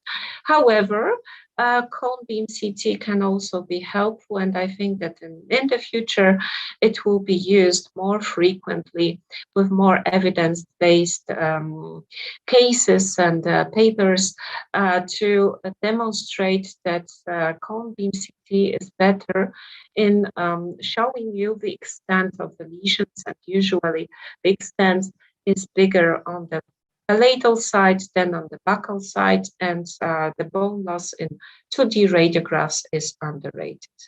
And finally, at this moment, cone beam CT is not indicated in diagnosis of soft tissues, and CT, medical CT, and MRI are far superior. And this is an example, a patient, very young patient with suspected Apulis, but on biopsy it was carcinoma, a large tumor. Of course, CBCT presents the bone loss because of infiltration with this tumor, but we are not sure where it ends. Against the air shadow in the cavity, we can see the limits of the tumor, but we are not sure where it goes towards the buccal side. So MRI is a prerequisite in this case. And last but not least, this is again a young patient who came to us before extraction of a third molar. And the next time we saw the patient, it was 5 years later, and he had hardly any mandible at that time because he had suffered from sarcoma. And after resection and bone grafting, he was referred for implant placement. And of course, I started placing implants, but then I found something suspicious in the mandible. Some bone loss. I was not so very sure, but I paid a lot of attention to loss of cortical bone, infiltration in sponges bone, and I suggested further diagnostic imaging. And it was just the top of an iceberg. It was massive relapse of a tumor.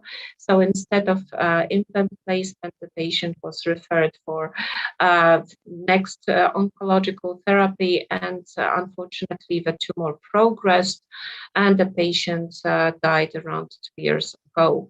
So as you can see, just a cone beam CT prescribed for implant placement resulted in diagnosis of relapse of this massive tumor. So this is the next CBCT taken around 2 months before the death of the patient, demonstrating the progress of this massive sarcoma. And take-home message from my presentation, the role of all radiologists. The eye sees only what the mind is prepared to comprehend. So this means that if you do not have knowledge about the techniques of taking radiographs and cone beam CT, technical errors in radiography procedure, anatomical landmarks, and all the pathologies that can be found in the maxillofacial area, you will not be able to see it in the radiographs. And this is cone beam CT taken in a young child, very simple case, mesiodense, which caused displacement of central incisors. A very simple case, the patient requires extraction of mesiodense and orthodontic treatments. But take a look at the panoramic obtained more than 2 years previously, and the mesiodense was already visible here. The central incisor on the left side is rotated by 90 degrees. So it should have warned the observer that there's something wrong, but most probably this tooth was treated as a primary incisor, while there is just the crown of the left upper primary incisor because of resorption, because of the mesiodense. So if it was diagnosed 2.5 years previously, extracted at that time, that maybe the extensive orthodontic treatment would not have been necessary. So with this case, I would like to thank you very much. Terima kasih. For my presentation, and I am really sorry because I started very late, so if there are any questions, I would be very happy to answer them. You can use my email address. It's either this one, or you can use the one with my 2 surnames at the domain of the Medical University of Lubin. Once again, terima kasih. Thank you so much for the invitation to this wonderful Congress. I am honored that I can be with the Indonesian colleagues of well-being in Europe, and the sun has risen in the moment. So it's very nice in here. I hope it's the same in Indonesia. And I do hope that my lecture provided you with new information and also provoked reflections. Thank you very much. Thank you, Doctor. See you soon. Thank you very much, Prof. Kalinowska, for your great presentation. Before we move to the Q&A session, please, we ask your permission for our team to play a short video about the cone-beam computed tomography from Acteon Group. Yes, of course. Please go on, and please excuse me, but I have to be on the bus in 5 minutes, so I have to leave you now. Thank you so much. Thank you very much. We are very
thank you very much for all of the participants. We would like to say a big apologies because Prof. Kalinowska cannot continue our session because she has the others activities that she have to do. So for certificate for Prof. Ingrid Kalinowska, maybe we invite for Mr. Marlon to accept the certificate for Prof. Ingrid Rosilo Kalinowska. Okay, thank you, Dr. Fadil. I will send to her. Thank you very much. Thank you very much. We highly appreciate your acceptance of our invitation letter to Prof. Ingrid Rosilo Kalinowska to be one of our speaker for our event. Thank you very much. You're welcome, Doc. Okay, maybe I will return to the master of the ceremony. Thank you very much for all of the participants, and See you in the next webinar. Thank you very much. Thank you so much to Dr. Fadil Ulum for kindly leading the session. So now we are going to give the certificate to our moderator, Dr. Fadil Ulum, that will be delivered by Vice Dean of Faculty of Dentistry, Hasanuddin University, to Professor Dr. Edi Mahmud TDS, Prosthodontist Consultant. Please, the floor is yours. Thank you.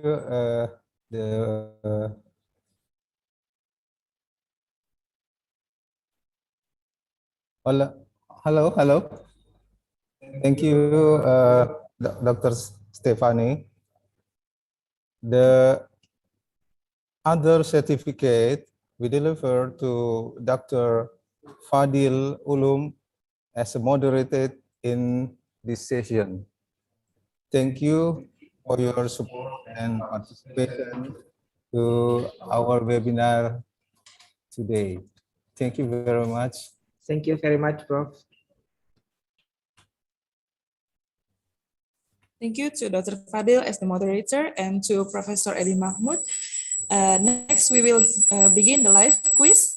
Like I said before, dear our participants and speakers, we have live quiz now to win 2 Herculite 2 series from GGM company. This product will be very useful for your dental practice. But first, please, to all participants, access menti.com that I will write here in chat room to you to access it.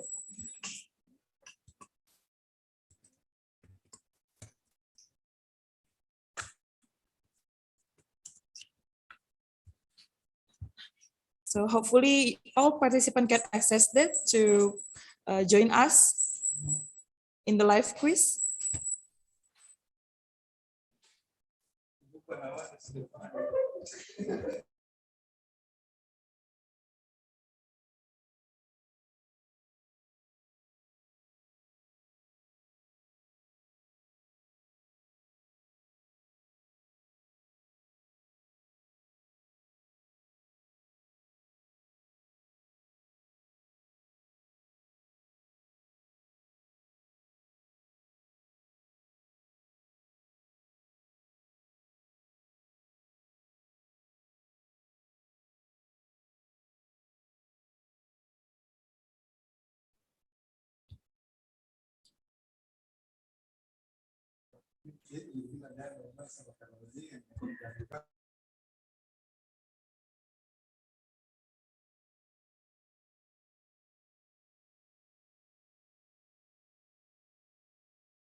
To all participants, is you guys join to the menti.com?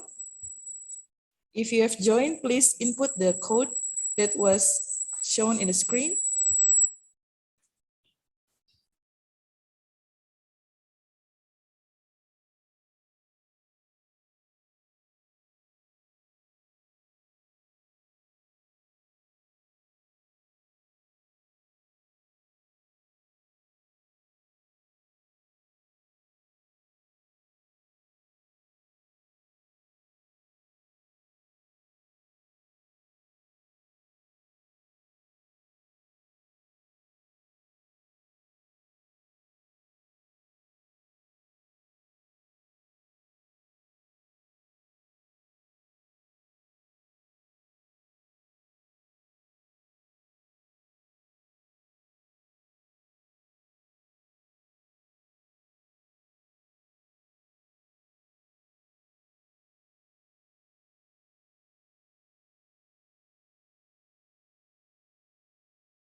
As shown in the screen that the code is 792033943.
Okay, dear all participants, congratulations to Dr. Gigi Syakriani. Now we continue to the next session. For your information, the prize is sponsored by Gracia Jaya Mulia Company. All this prize today was brought to you by GGM Company, Oxyfresh, and Ohawe Indonesia. Thank you for supporting this event. And also don't forget to fill the post-test through post-test link that posted in the chat room for getting score and certificate of this webinar. As the last session ends, dear all participants, we will go into scientific and award session. This session will be led by Dr. Febrianti Alexis Yampa. To Dr. Febri, please, the time is yours.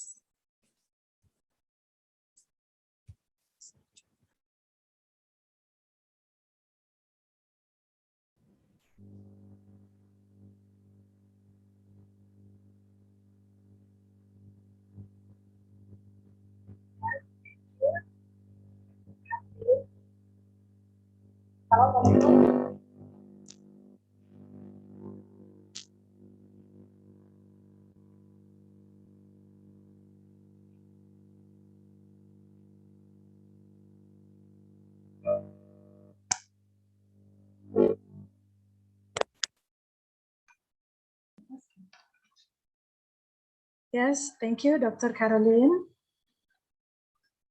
Assalamualaikum warahmatullahi wabarakatuh, and good afternoon, everybody. Thank you for all participants that joined us until now. Next, we will begin the scientific award competition, and I will lead this session. My name is Febrianti Alexis Yampa. And this session, there are two categories to present. First, the poster category, and the second is 5-minute literature review category. Before we start in poster category, let me introduce an honorable judges. We have two judges in this category. The first judges is Andi Anggun Maulina Putri, DDS Oral Medicine Specialist. The second is Yosi Yohanita Ariastiana, DDS Oral and Maxillofacial Surgery Specialist Consultant. And the third judges is Rika Damayanti, DDS Master of Health. For our presentation in poster category, there are 6 nominates. And now let me introduce our nominates. For the first presenter is Husni Fadila SKG. The second presenter, Mutmainna Majaya DDS. The third, Espandiari DDS. The fourth, Mustaqim DDS. The fifth, Musfira and SKG. And the last, Muslima FP SKG. And I remain to all nominates. All nominates each have 5 minutes for presentation and 5 minutes to discussion. Once again, I repeat, to all nominates each have 5 minutes for presentation and 5 minutes to discussion. And now for the first presenter, Husni Fadila, please, the floor is yours.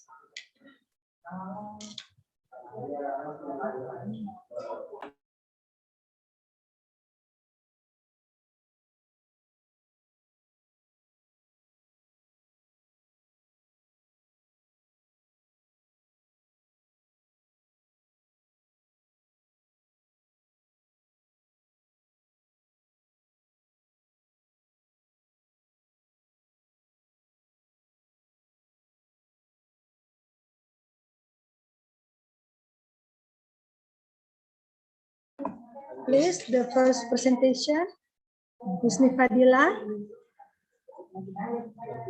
Oh, belum dipromot jadi panelis, dokter.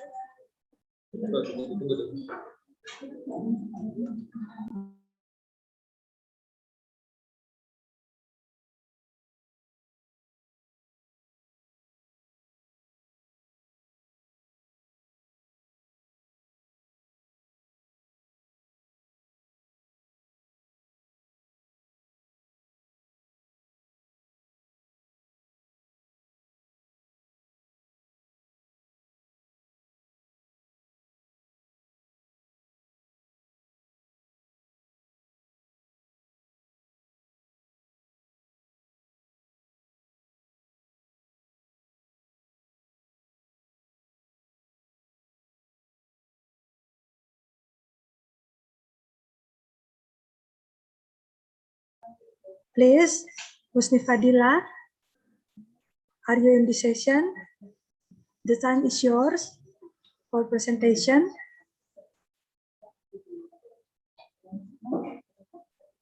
Yes, thank you.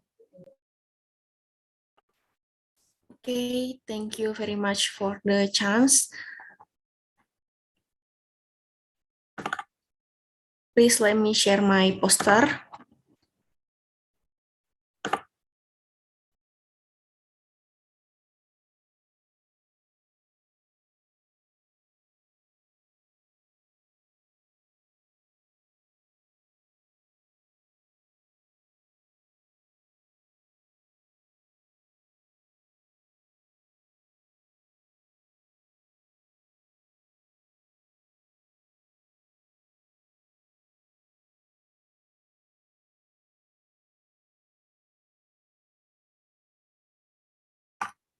Oke, Assalamualaikum warahmatullahi wabarakatuh. The Honorable ladies and gentlemen, all of the judges and all of the participants today, in this chance, let me deliver my presentation about our literature review poster, namely Portable Dental X-ray, Safety of Use, Radiation Protection Awareness and Regulation in Indonesia by Husni Fadila and Fadlil Ulum Ar-Rahman from Faculty of Dentistry, Hasanuddin University. So the background of this literature review is that dental examination nowadays has become a part of clinical dentistry. So there are so many radiographic devices that have been developed. And one of the latest development in dentistry is portable dental X-ray, were originally developed for military, veterinary, and disaster victim identification. But due to the high demand of dental X-ray, these devices are now being used in many fields. In Indonesia, currently, these devices have been used for many daily clinical needs. Starting from the background, the aim of this literature review is to provide an overview of portable dental X-ray in terms of advantage, disadvantage, safety, radiation protection, and related laws and regulations in Indonesia. And then the method of this literature review is this literature review was conducted by compiling references from journal articles and regulations in Indonesia related to the topic. And then the results that we get, we write in results and discussions part. So the advantage of portable dental X-ray is that these devices is easier and simpler to use, and then the power supply is easily to access, the portability is high, and the maintenance cost is lower comparing to the other radiographic examination devices. But the disadvantage is mainly about operator safety issue. So the portable dental X-ray violates ALARA or as low as reasonably achievable principle, and it doesn't allow operator to be far from patient and devices, as well as the determined distance is about 1.5 to 2 meters. And then because of operator safety issue, the use of portable dental X-ray, especially in Indonesia, according to Bapeten or Badan Pengawas Tenaga Nuklir, the use of portable dental X-ray only for disaster victim identification. It was on 2011, but on 2020, the use of these devices has allowed for special patients who cannot be brought to radiographic examination room. Although the Bapeten has upgraded the regulations, the use of portable dental X-ray has to strict to radiographic principle protection, including principle of justification,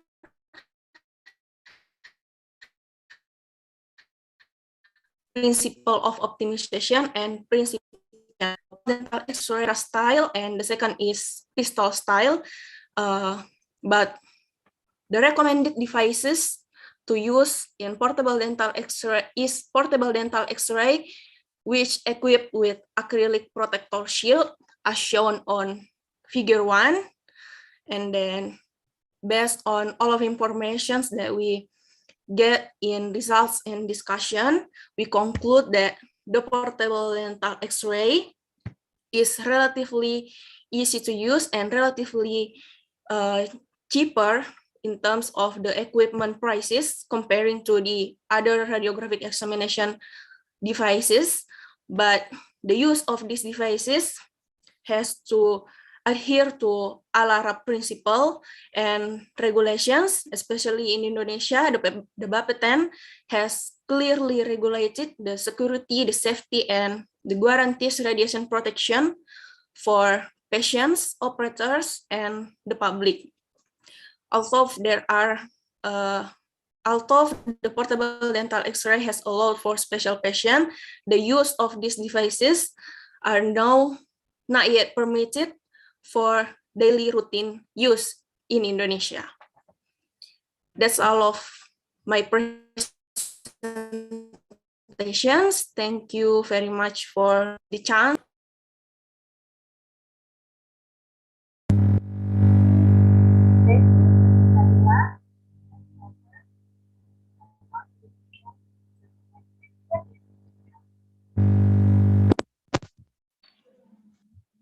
Thank you.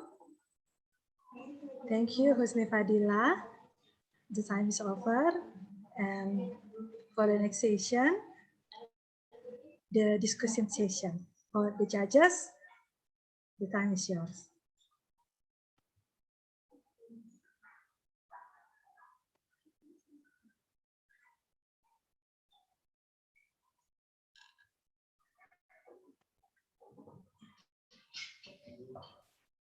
Okay, thank you, Dr. Feby.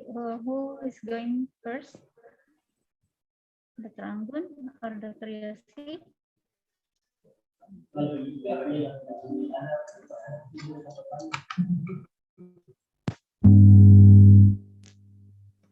Okay, maybe I want to ask a question for Husni Fadila. In the conclusion, you mentioned about the portable dental X-ray are not yet for routine use by the regulation in Indonesia. As we may know, nowadays there are several dental clinics who use these devices at their clinic. So I want to ask you a question. What is maybe you have any suggestion about the clinician who use portable dental X-ray in their dental practice, based on your explanation?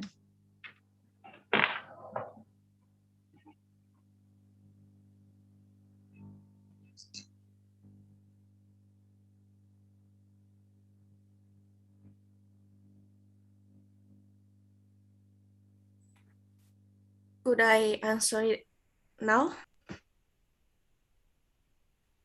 Okay. So the use of the portable dental X-ray right now in Indonesia,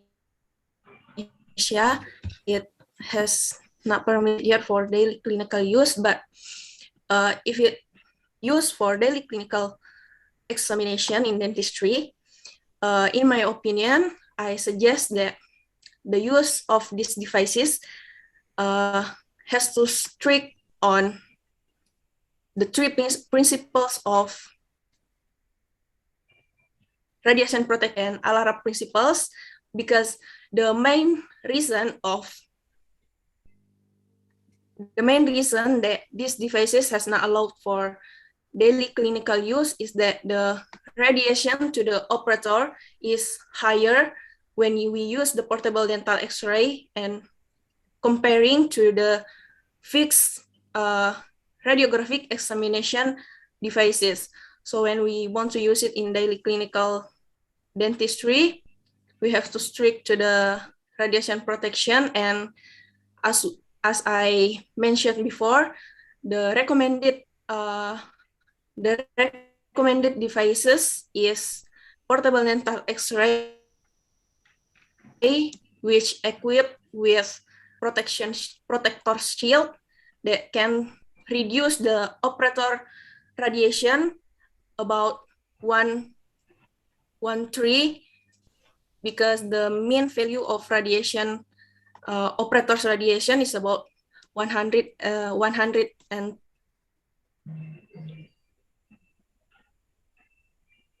20 to 240 radioacrylic protector shield, the operator radiation will decrease to 1.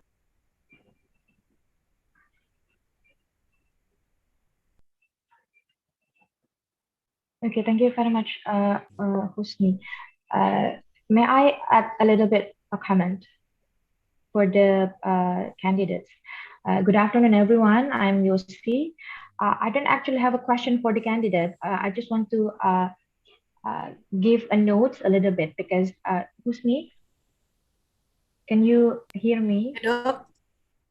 Okay, so first of all, because this is a scientific presentation, I suggest next time whenever you do make or design a poster, don't forget to put your references, because this is a scientific event, so everything has to be based on science.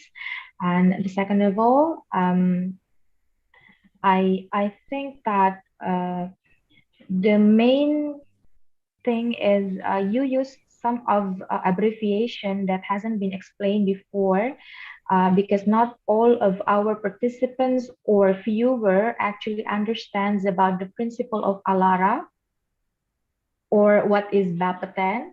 So next time, whenever you do or you make a presentation, before you put an abbreviation into your presentation, you have to make sure that you are in a community that understands about both of terms, or if not, then you have to put the real words or sentences before you put the abbreviations. I think that's all. Thank you.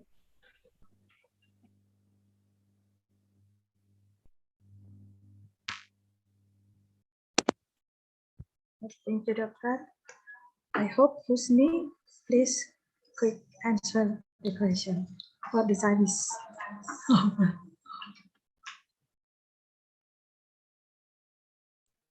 Thank you very much, Dr. Yosi, for the notes and about the abbreviation in my poster about ALARA principles and Bapeten. I may not write it down on my poster, but in my presentation, I explain about ALARA principles and Bapeten. ALARA is as low as reasonably achievable principles, and Bapeten is Badan Pengawas Tenaga Nuklir in Indonesia that regulates use of radio.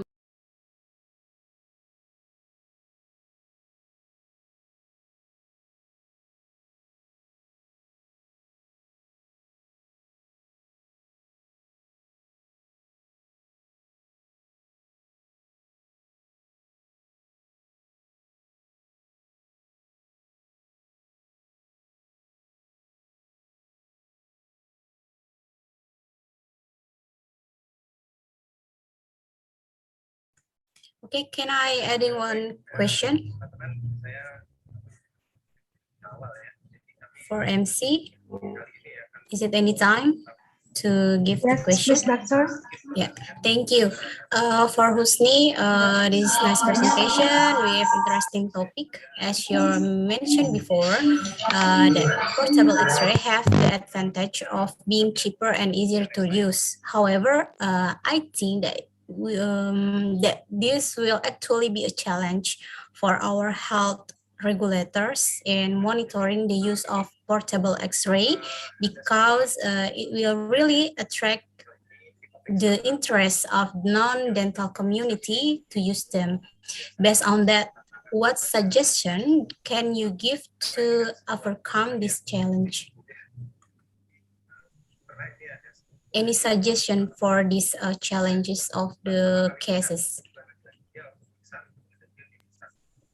Okay, thank you very much, Dr. Anggun. So just the caregiver or radiologist or dental clinic that want to use this portable dental X-ray, the first they have to understand the right protocols to use this portable dental X-ray regarding the operator safety issues. And then the second, after they understand the right protocols based on the devices manufacturers, they have to stick to the radiographic protection principles and regulations in Indonesia. And then the last is they have to equip themselves with radiation protection equipment as well as they can do.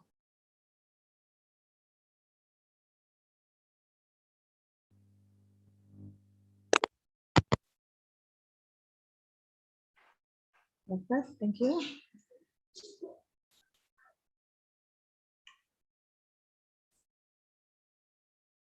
Thank you for the judges. Thank you for Husni for the presentation. And now we're going to the second nominator.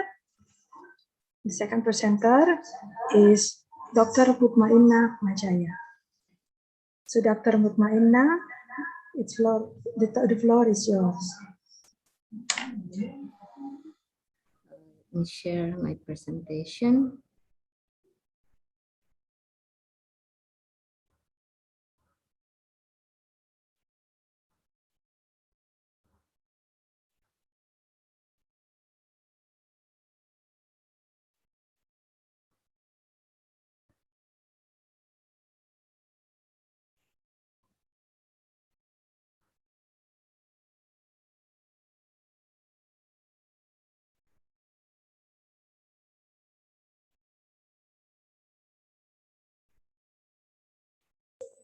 Please, Dr. Mutmainna.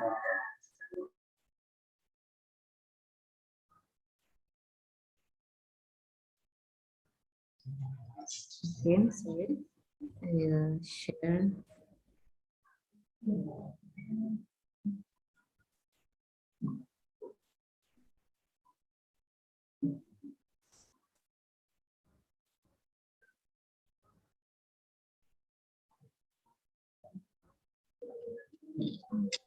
Oke, Bismillahirrahmanirrahim.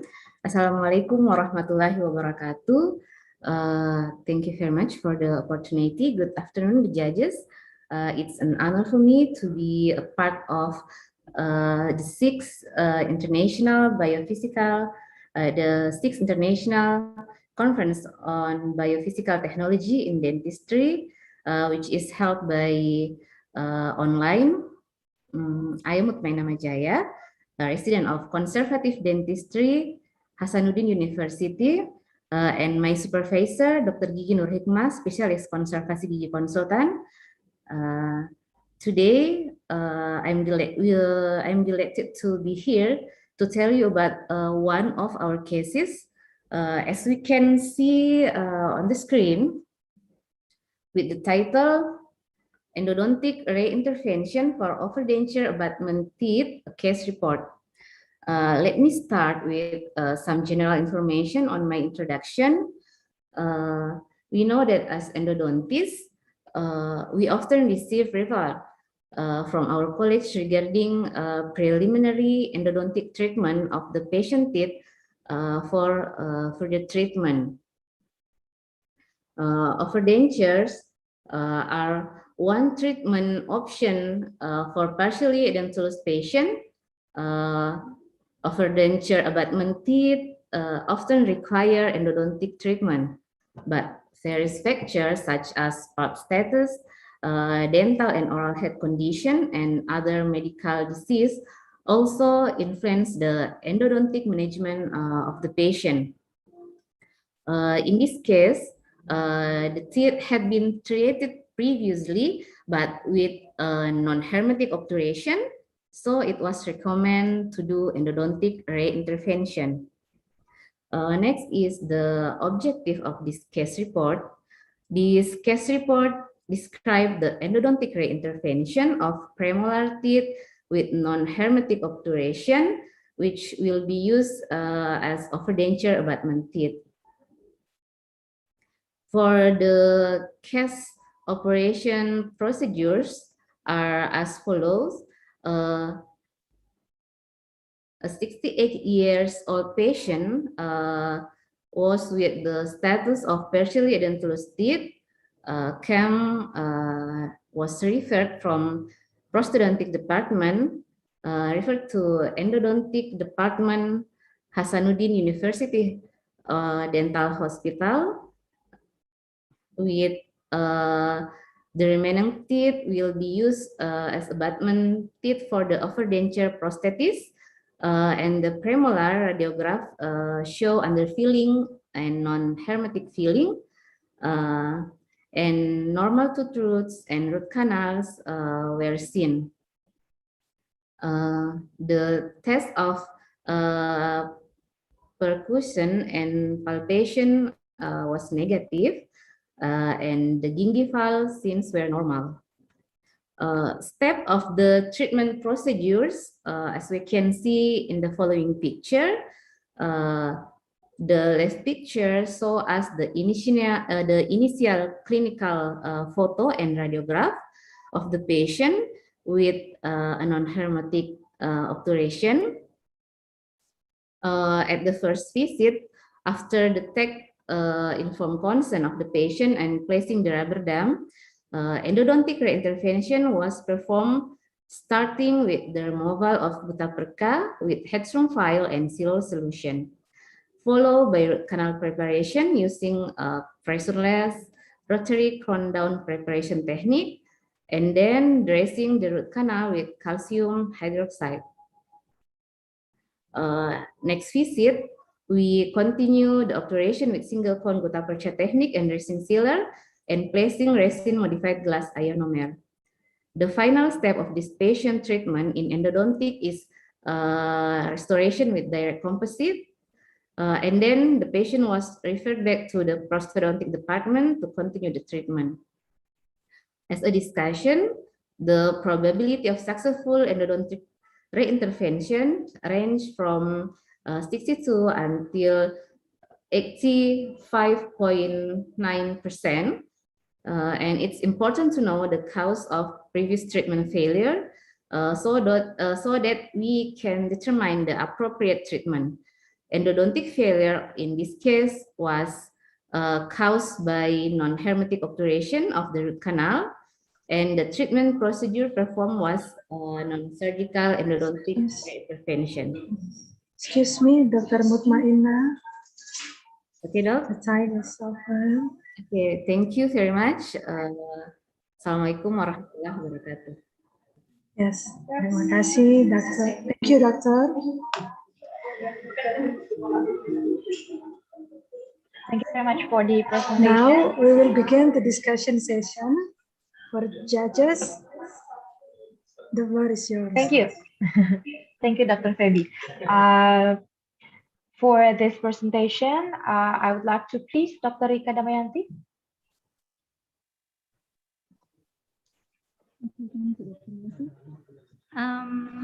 A question from me. Do you find any obstacles while doing this treatment? And how did you overcome this? Okay, thank you, Doc, for the question. Actually, this patient, as we know, the patient is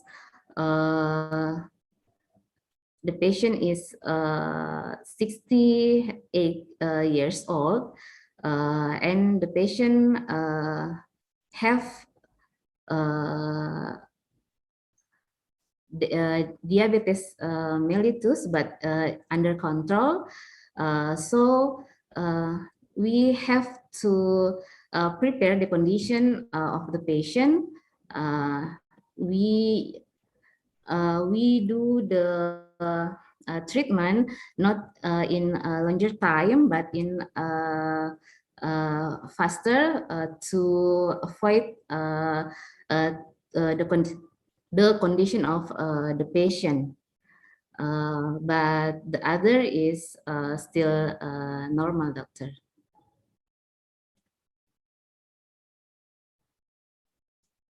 Okay, thank you. That's all from me, Dr. Yossi. Thank you very much, Dr. Rika. My question, Dr. Mutmaina, do you think that this case report is applicable to our fellow general practitioner? Is it applicable, or it's quite difficult to use? I think this is applicable. Why? Because in this case report, we have collaboration with other specialists. As we know, nowadays, the combined expertise of a specialist will enhance the outcome for treatment plans for the patient. Okay, thank you very much. We still have about 2 minutes and 20 seconds. Dr. Anggun, maybe you have a question? Enough for me to, I think enough, Doc. Thank you very much. I return to the committee. We have enough evaluation for this candidate. Thank you. Yes, thank you, judges. Thank you, Dr. Mutmaina. And now we're going to the third nominator. The nominator is Esfandiari DDS. So Dr. Esfandiari, the floor is yours. Okay, thank you. Let me share my presentation.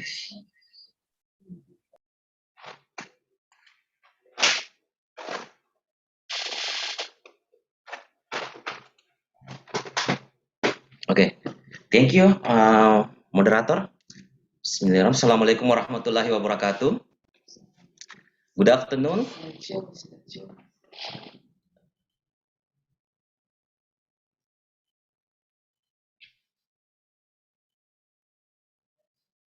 Sudah.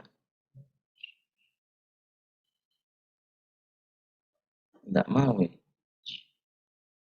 Okay, good afternoon, everyone.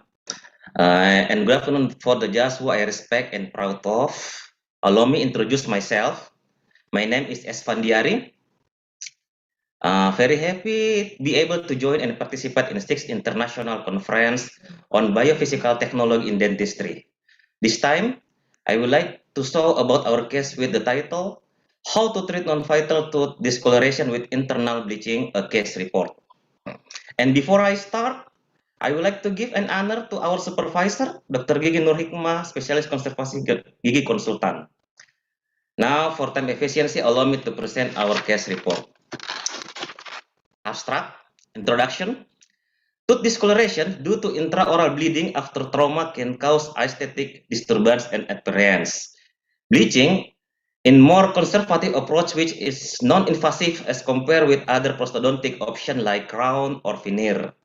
Internal bleaching in a non-invasive method to restore tooth color, which is performed after endodontic treatment by placing a strong oxidizing agent in the pulp chamber. This article aims at presenting a case series that shows successful bleaching of this color non-vital endodontically treated teeth with walking bleach technique. Case, patient chief complaint. The upper left incisor appears darker than the neighboring teeth, thus disturbing the patient appearance. The tooth had a root canal treatment about a year ago because it was sick. Patient oral status, intraoral clinical examination found that tooth 2-1 had discoloration, negative percussion, and negative palpation. The radiographic appearance showed that the tooth had been root canal treatment. Have a hermetic filling. There was no radiolucency in periapical area and no fracture was found. Treatment plan, an internal bleaching treatment will be carried out using 35% hydrogen peroxide with a walking bleach technique on teeth that have been treated with root canal. Treatment. Detail of the treatment at the first visit, communication, education, and information was performed. Informed consent, gutta percha reduction, barrier installation using RMGI, and application of 35% hydrogen peroxide as a bleaching material, and temporary restoration was performed. On the second visit, an evaluation of the color change of that occurred was carried out, and the color change was obtained as expected, namely a color change from A4 to A2 using Vitapan Classic set guide. Then the cavity was cleaned and calcium hydroxide was applied for 7 days to neutralizing the remnant of the oxidation reaction of the bleaching agent. The third visit carried out permanent restoration. Conclusion: the internal bleaching treatment in this case was able to provide significant result in changing the patient dark tooth color to brighter one from A4 to A2 color level. Internal bleaching is conservative, simple, effective, relatively low cost, and good aesthetic procedure in the treatment of this color non-vital teeth. And this photo, the first photo, this is the photo before treatment, and the number one saw a reduction gutta percha 2 to 3 millimeter below the cervical line. Number two saw LNGIC barrier application. Number three saw application of 35% hydrogen peroxide as a bleaching material. Number four showing a change in the color the tooth to become brighter one, and further indicate permanent restoration at the third visit. And the last picture showing the before and after treatment photo. Thank you very much.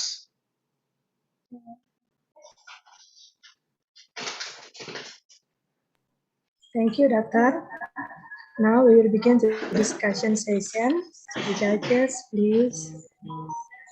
Thank you very much, Dr. Feby. I think that the first first question come from me. Dr. Esfandiari, what do you think of what is actually the uniqueness of this case report that for you to consider to take this as a case report? I'm sorry, may I repeat the question? What do you think is the uniqueness? From what do this, you want to highlight? What do you want to highlight in this matter that you think this is so you choose this to be a case report? What is the uniqueness of this case? I want to discuss it, have showing about the discoloration teeth to be brighter one, like the case caused by caries. Okay, so there's no specialty from, there's no something different from the material that you use, or maybe situations or diagnosis of the tooth that might be different with any other cases?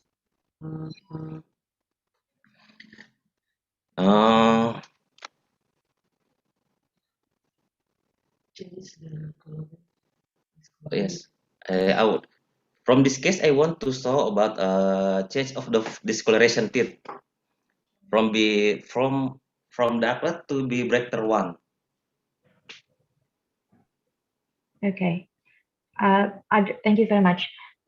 Other judges, if there's anyone who want to ask a question, Dr. Rika or Dr. Anggun? Yeah, maybe from me, Doctor. Please. Yeah. Really nice presentation. I really enjoy the presentation. It was like listening the radio. About my question, I just want to continue question from Dr. Yossi. In your opinion, what is your obstacle in when you're doing this case report?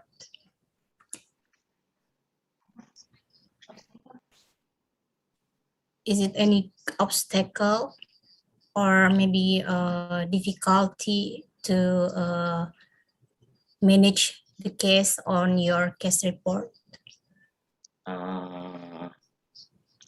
One of obstacle like the long caries or maybe discoloration time of discoloration. And material agent in use itu can be make cervical resection for application.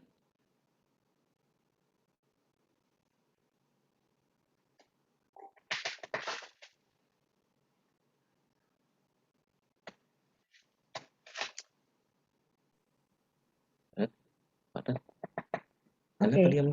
Is there anything Yes. else you want to add, Dr. Espandiari? Yes.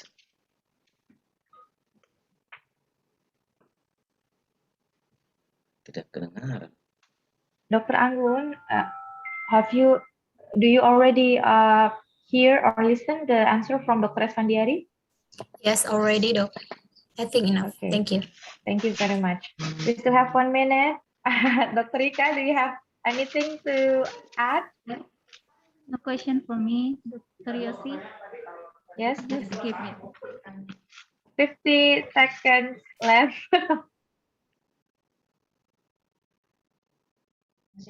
Okay, thank you. Okay, thank you very much. I think that's all from all the adjudicators. I return to the committee, please. Thank you, Josh. Thank you, judges. Thank you, Dr. Espandiari. Thank you. Now, yes, Doc. Now we were going to the fourth nominator is Dr. Gigi Mustaqim Mustafa. So the doctor, please.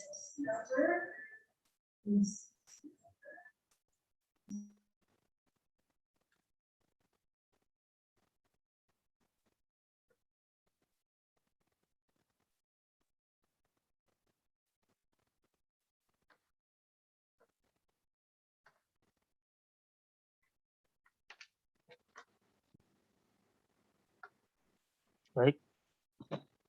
Thank you. Assalamualaikum warahmatullahi wabarakatuh. Good afternoon, all the judges and all the participants in 6th International Conference on Biophysical Technology in Dentistry. So good to see all of you by online. Thank you for the opportunity given to me. Today, I want to show about our case with the title, One Visit Root Canal Treatment in Mandibular Posterior Teeth. What are the considerations? A case report. Introduction. Traditionally, root canal treatment is done in several visits. However, along with the times, patient comfort, time efficiency, and effectiveness of treatment are the main consideration in treatment. Supported by technological developments, there has been a shift in root canal treatment from multi-visit to one-visit root canal treatment. One-visit root canal treatment is root canal treatment which includes cleaning, shaping, and aspiration, which is done in same visit. One-visit root canal treatment was carried out by taking into account the selection of case and adhering to standard endodontic procedure. Case, patient chief complaint, lower right back tooth, head cavities, and throbbing pain. The pain obtained occurs spontaneously or when drinking cold drinks and is very annoying when food is stuck in the cavities. Patient oral status, a 46-year-old female patient come to RSGM Yanasuddin University Hospital. Tooth, fish molar, had DK5, size 2, size 3 caries, normal surrounding gingiva, percussion negative, tooth vitality positive, root and canal radiograph were normal and there were no periapical abnormalities. Based on subjective and objective examination, the tooth was diagnosed with asymptomatic irreversible pulpitis. A treatment plan, one-visit root canal treatment with indirect restoration only. Treatment, as the treatment procedure we can see in the picture, one-visit root canal treatment was carried out with an open access stake, root canal preparation using protopernex rotary instrument, irrigation with 5.25% NaOHCl and 17% ADTA, interspect with aqueous solution. obturation with single cone technique, and penal restoration with indirect restoration only method of zirconia. Conclusion, subjective and objective examination when the control had no complaints. Negative palpation and percussion, radiographic examination showed hermetic obturation and no peripheral resolutions. The prognosis in this case is good. One visit root canal treatment with indirect restoration only is an effective, efficient treatment method with a high success rate in restoring natural function and tooth morphology. That's all from me. Thank you very much. Thank you.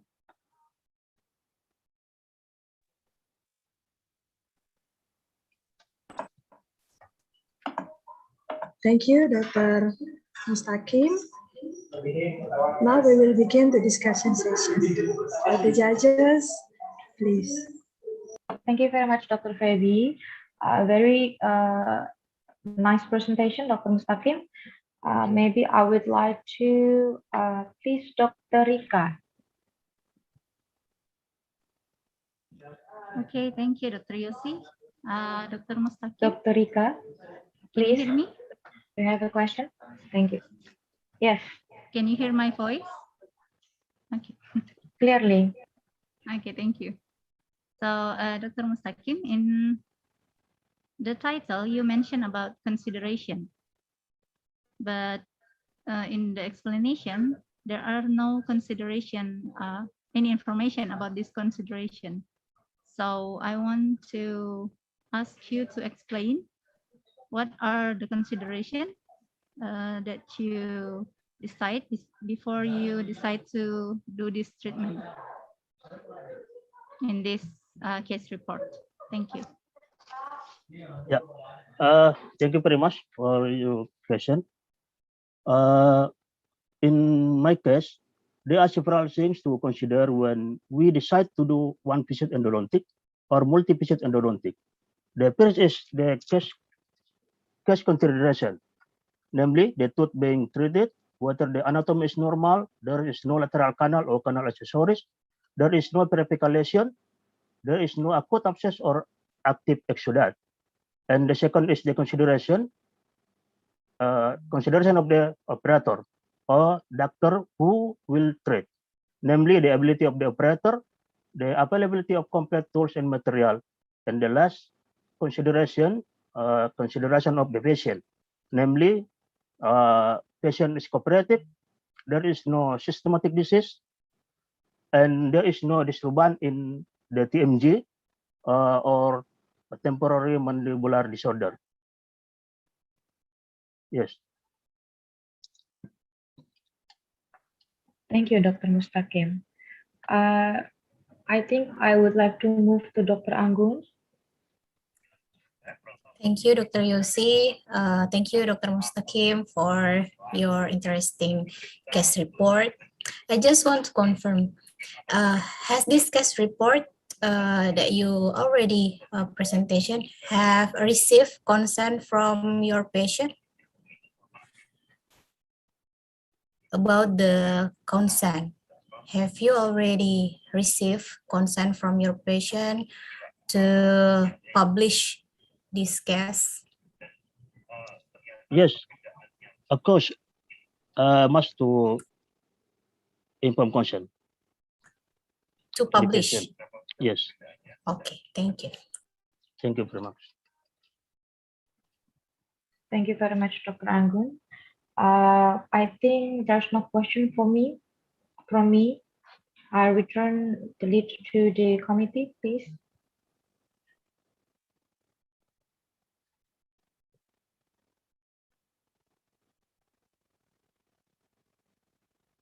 Dr. Feby, Thank you, enough judges. from us. Thank you, Dr. Mustaqim.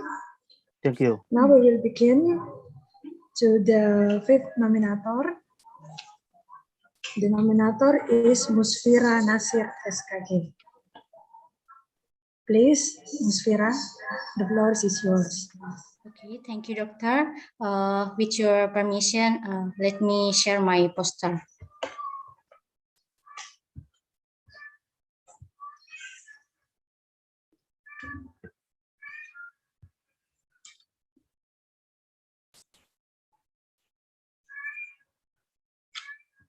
Good afternoon, everyone, dear judges, dear moderator, dear my fellow presenters, dear all respective audiences, and happy ladies and gentlemen. First of all, my name is Mr. Nasir. I'm very grateful for being here with you virtually to present my poster on the profiles of hematological parameters after pulp-out application on the acute toxic test of Vistarates. Okay, I would like to start with introduction. Utilization herbs or herbal medicine has lately increased, and according to World Health Organization, about 80% of world population, in particular developing countries in Africa or Asia, depends on natural herbs for healthcare due to economical, easy to get and process. In dentistry, some herbs have been studied to have potential to be developed as pulp devitalizing agent to devitalize dental nerves in root canal treatment. And the combination extract of herbs named pulp out caused cell death in animal study following its application that shows similar image of cell death by necrosis marked by the presence of lysis and changes in the cell nucleus.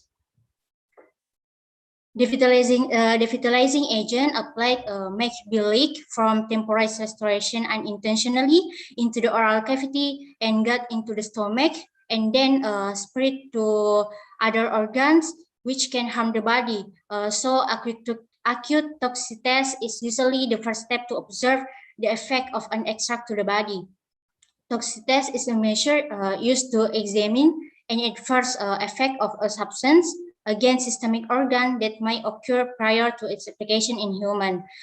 This acute toxic test can be done by hematological assessment. Okay, the objective, this study aimed to evaluate the acute toxic test, the acute toxicity of pulp out in Vistarates by examining the parameter hematological values.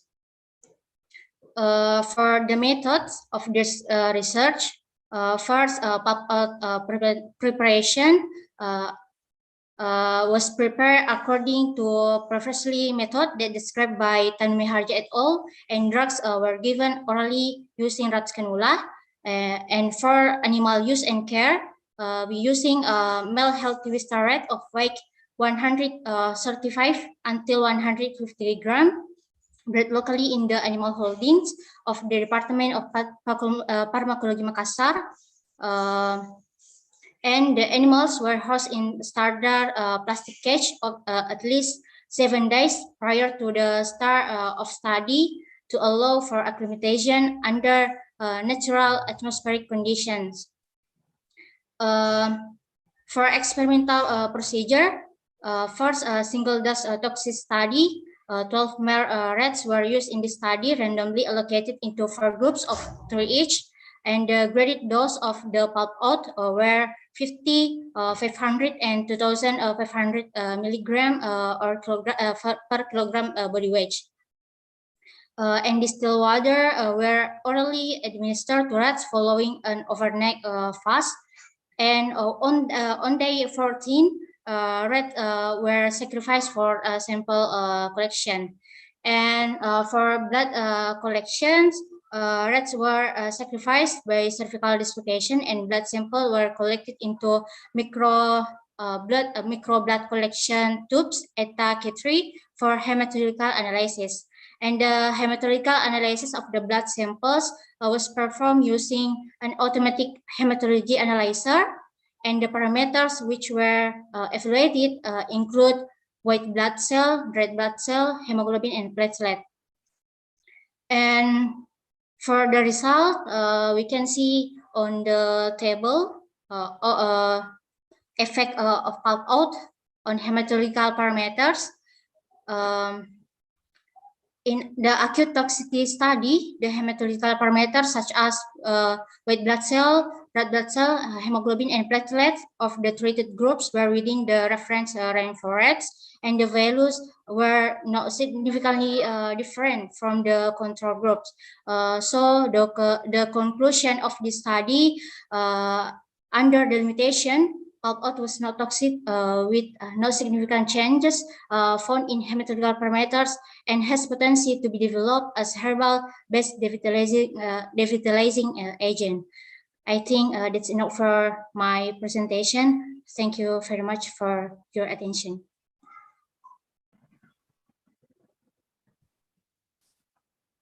Yes, thank you, Ms. Fira. Now we will begin the discussion. Please, the judges. Thank you very much, Dr. Febi. Dr. Anggun, first, maybe?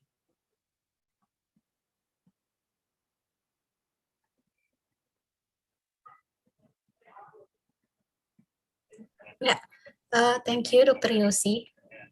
Nice presentation from Musfira. This topic was really interesting for me, especially about hematology examination that become parameter in your research.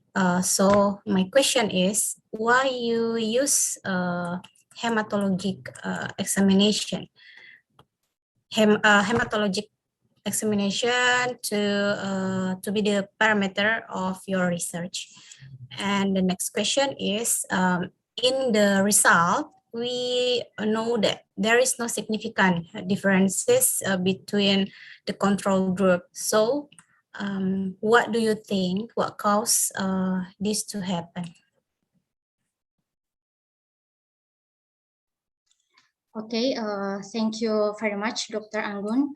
The reason why I use hematological parameters in this acute tox test because blood is one of many parameters for evaluating the systemic toxic effects. Blood is part of immune systems to detect any harmful substance from outside, but however, evaluation of toxic effects should be followed with historical examination.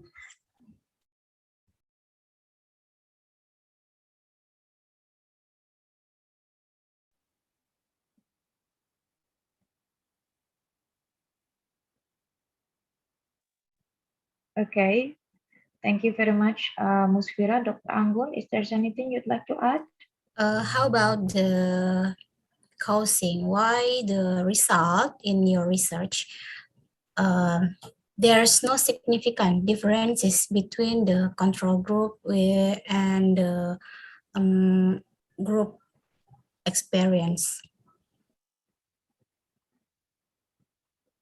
What could probably the possibility that could cause there's no significant difference between the control and the treatment group? Treatment. Okay, thank you. Why there is nothing so significant difference between with control group because pulp out has no toxic effect. According to other journals, when there is significant difference between control group when we given a substance to the animal study, it's indicated there is have a toxic effect, but because the result of the study was nothing significant different, so it means no harmful effects of the pulp out. But however, other parameters should be considered, such as histopathology evaluation. Thank you. Can I make it a little bit clear? So you said that there's no toxic effect, but actually there is a toxic effect, but locally, and it's not leaking. It's not leaked to the hematology system because you use this pop out to devitalize. Means actually locally there's a toxic effect, but it's not leaked to the hematology system, or there's no toxic effect at all.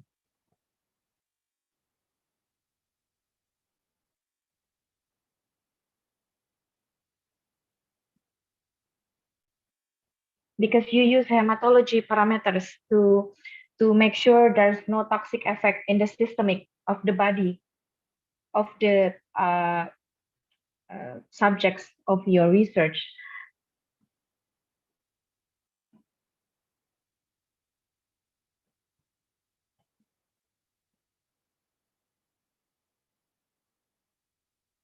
Could you understand my question, or should I explain more? Musfira. Yes, doctor. Okay. Could you understand my question?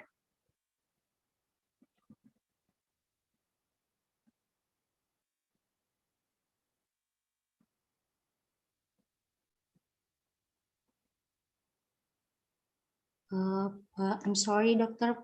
Could you make it clear?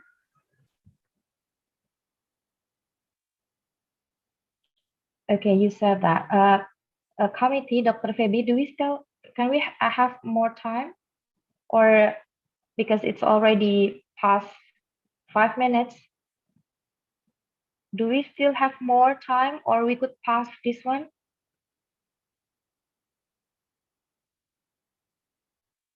Oh, yeah. Yes, the time is over, doctor. Okay, thank you. I will go with the committee. Musfira, maybe next time we can discuss about your research. This is a very great research, very groundbreaking. Congratulations. Thank you. I return to the committee. Thank you, doctor. Now we will go into the last presentation from Muslima. So Muslima, please, the time is yours.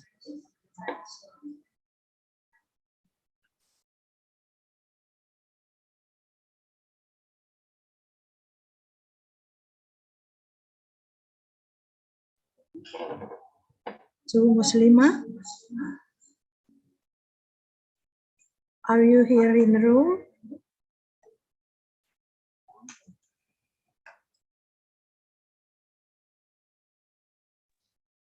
There is no nominee with the name Muslima in this room and in the attendees. Thank you.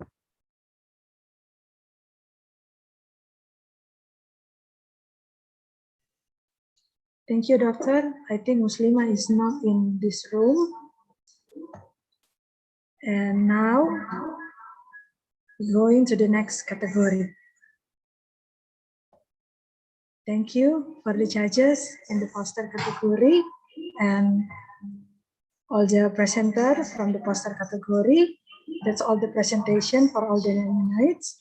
Next, we will begin to the 5-minute literature review category. Before we start in this category, let me introduce and honor honorable judges. We have 2 judges in this category. The first is Israyani DDS Oral Medicine Specialist. The second is Fadil Ulum Arahmat DDS Dental Radiologist. And the third is Sakriani Sahria DDS Pedodontist. And for our presenter in 5-minute literature review category, there are 6 nominated. And now let me introduce our candidate. For the presenter is Desinta Lubial. For the second presenter is Fatul Rijal. The third is Indri Gloria. The fourth is Andi Muhammad Saki. The fifth is Ilmia Amelia. And the last is Andi Muhammad Farhan. I remind to all the candidates. The candidates each have 5 minutes for presentation and 5 minutes to discussion. Now, we will start for the first presenter is Desinta Rowial. For the Desinta, the floor is yours.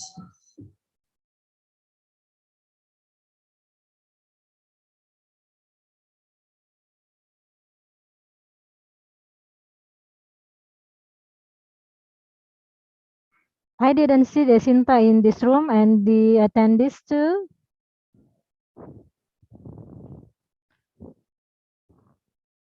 How about it?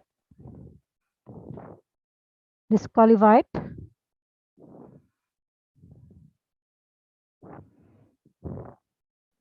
disqualified maybe, yeah?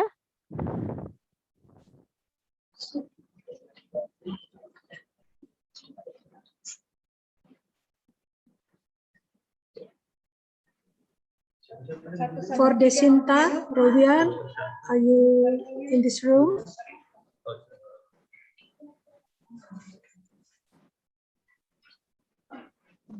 I think Desinta now in this room.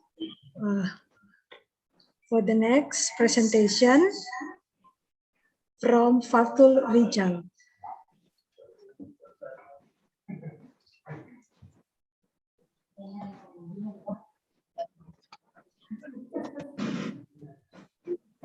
Yes, please, Fatul Rijal, the time is yours.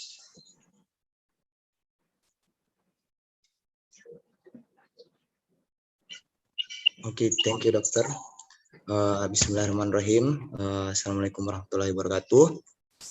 First of all, I want to say thanks for the opportunity to me for this 6th international conference on biophysical technology in dentistry, and I want to say thanks to all the judges and all the participants of the 6th ICoBTD.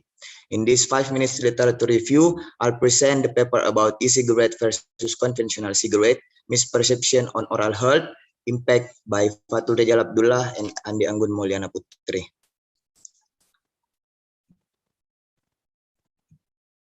Next is the introduction. Around the world, the prevalence of electronic cigarette user among college students is 27.9%. And also, people thought that the electronic cigarette is an alternative on conventional cigarette because they are said that the electronic cigarette have a less impact on oral health. And then also the conventional cigarette, we can, in other words, the people say also this e-cigarette is healthier than conventional cigarette. And then next is the objective. First is the definition of e-cigarette. E-cigarette is a battery-operated device with an inhalation-activated mechanism that hits the one of the components called atomizer to generate the aerosol. Next is the difference between e-cigarette and conventional cigarette. The first is e-cigarettes contain 3 main ingredients. There are nicotine, propylene glycol, and glycerin as a humectant and the flavor. And then the conventional cigarette has 7,000 harmful chemical compounds. Some of them are carbon monoxide, nitrogen oxides, and then formaldehyde, and then tar, and then also there is some harmful chemical compounds. And then the second of the difference between e-cigarette and then conventional cigarette is about the smoke. The smoke of e-cigarette is result of heating system, different with the conventional cigarette. Conventional cigarettes, the smoke is result from the tobacco, the burning tobacco. And then next is the components of electronic cigarette. First is a battery. The function of battery is the source of the energy to operate the e-cigarette.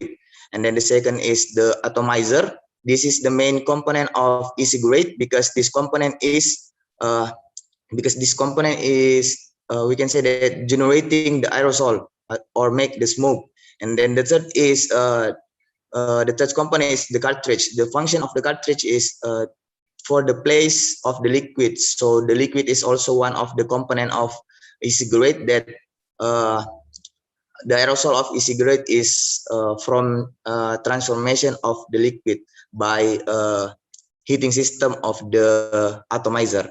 And then next is the substance of the liquid. The first is propylene glycol and glycerin as a humectant. The substance are the carrier of the other substance like the nicotine and then the flavor. The second is nicotine. Nicotine is one of the toxic alkaloid that found in cigarette. This substance is makes the user become addicted.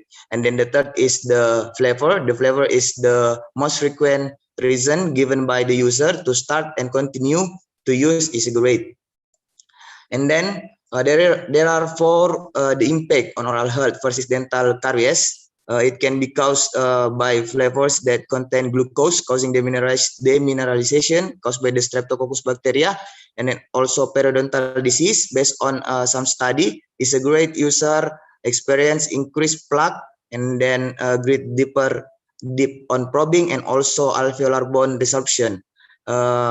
And then the third is serostomia. This is condition which is flow the saliva on oral cavity. Then disease can make some impact again, like difficulty of swallowing, and then chewing, and also speaking, and can make some burning mouth sensation, halitosis, and then can cause the oral candidiasis.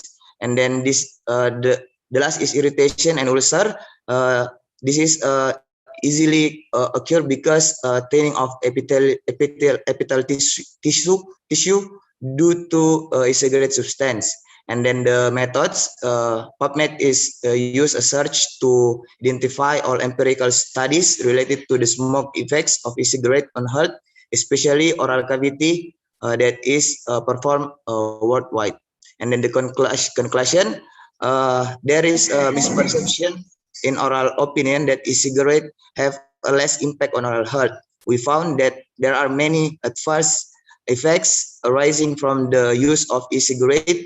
There are like dental caries, parental disease, serostomia, and irritation, also ulcer.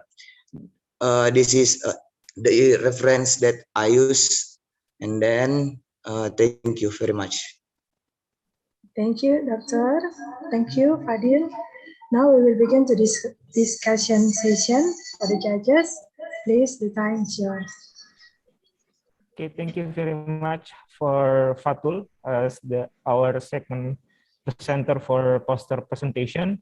I give the chance to Dr. Israyani or Dr. Syakriani to ask a question or discussion to Fatul. Okay. Yeah. Okay. Maybe I wanna ask one question for Fatul. So in your presentation, you mentioned that electric cigarette has impact on oral health, such as dental caries, serostomia, parental disease, and ulcer. But I think conventional cigarette has also the same impact. Yeah. So can you mention one point or one specific oral manifestation that only found on electric cigarette smoker? Yeah. Thank you for the question, Doctor. Based on my literature review, I already searched many journal about the impact of oral health caused by electronic cigarette. I didn't find the specifically disease or impact of oral of the e-cigarette to the oral health impact. Maybe because this e-cigarette is just found around 7 years ago. So we need more some studies again to get to know about the impact, especially from this e-cigarette. Maybe that, Doctor. Okay, thank you. Any comment from Dr. Syakriani? Yeah. So there is no any difference from cigarette electronic and the conventional, but why in your presentation you state that electric cigarette is more harmful than conventional cigarette? So thanks for the question, Doctor. So sorry before that, I didn't say that this e-cigarette is more harmful than conventional cigarette, but there is people think in that e-cigarette is healthier than conventional cigarette, but that is the misperception, because e-cigarette is give also the oral health impact that not very different with the conventional cigarette. Maybe that, doctor. Okay, thank you. Okay, thank you. Next question from Dr. Riz. Dr. Riz. Okay, thank you, Dr. Ulil. Good presentation from Fatul. I have one question. You point out that one of the reasons of the people to use e-cigarettes is to quit conventional smoking. Apart from all of the effects that may be the same or even worse than conventional cigarettes, what advice or dental health education can you convey to e-cigarettes users to avoid things that can damage their oral health? Please. Yes, thanks for the question, doctor. Maybe I want to try to answer that. The education for the e-cigarette user about oral health impact, that first is we can tell to all the user of the e-cigarette that there is misperception about the impact of oral health. That the e-cigarette is not healthier. We cannot say that healthier than conventional cigarette, because there is also the impact. There is also the impact of the this electronic cigarette. Same like not very different with the conventional cigarette. Maybe that, doctor. Okay, thank you. The time is over for you to answer our question. So I return to the master of the ceremony, please. Thank you, Doctor. Now we will going to the third presenter is Indri Gloria.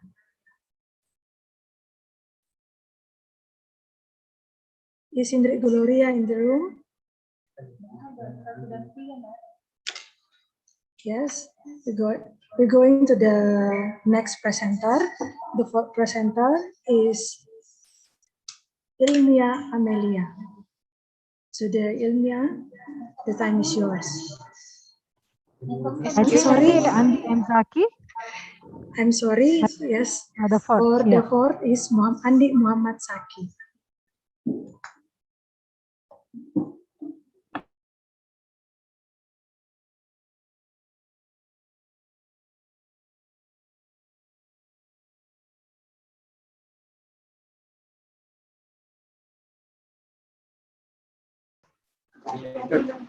Bismillah. Assalamualaikum warahmatullahi wabarakatuh. Thank you so much for the opportunity that is given to me. My name is Andi Muhammad Zakin Ifan. Today I will bring a short presentation. The topic I will discuss about in this afternoon is the effect of diabetes on patients with full danger. So diabetes is a complex metabolic disease and is a major public problem. The number of people who suffer from diabetes continues to increase rapidly every year.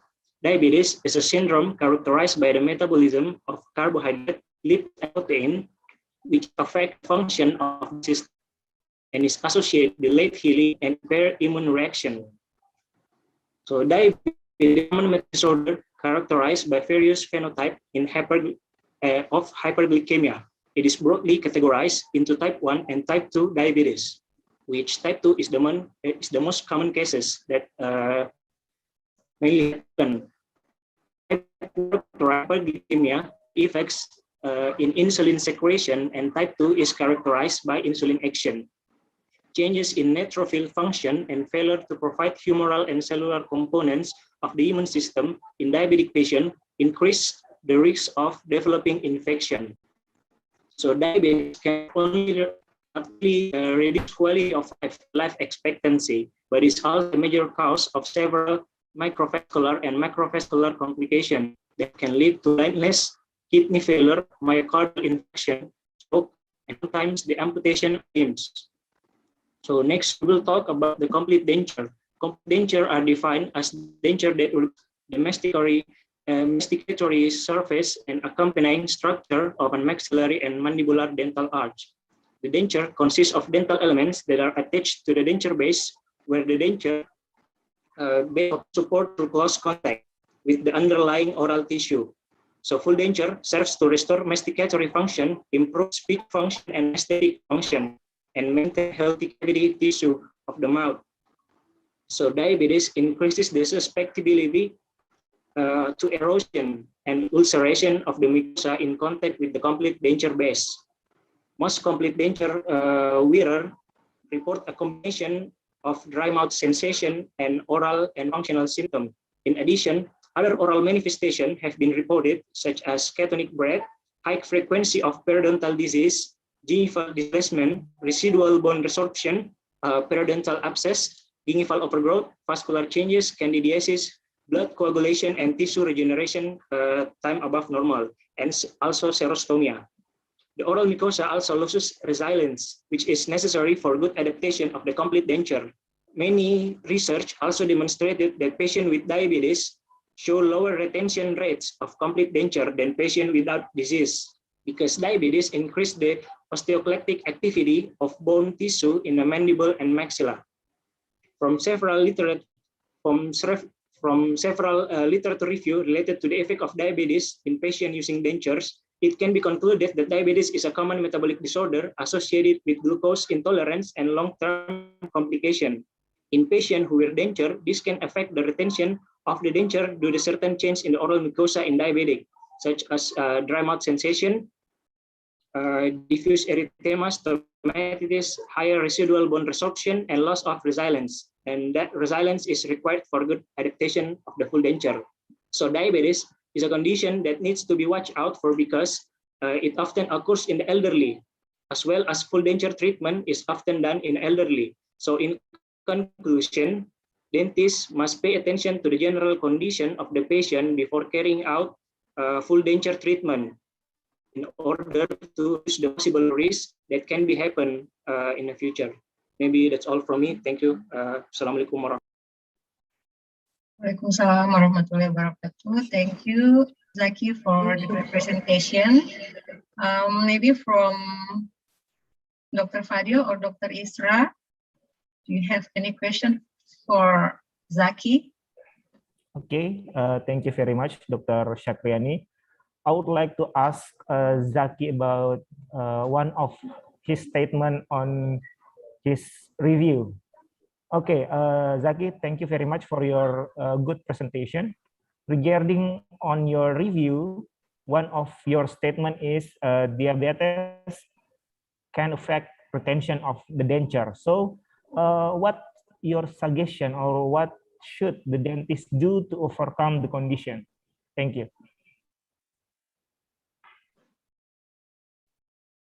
Your suggestion to dentists after you state that diabetes can affect the retention of the denture. What should the dentist do to overcome this condition? Yeah, okay. So thank you so much for the question. So it's true that diabetes can be can have an oral manifestation to the complete denture wearer. It can be reduce the retention of the complete denture. So to the dentist that before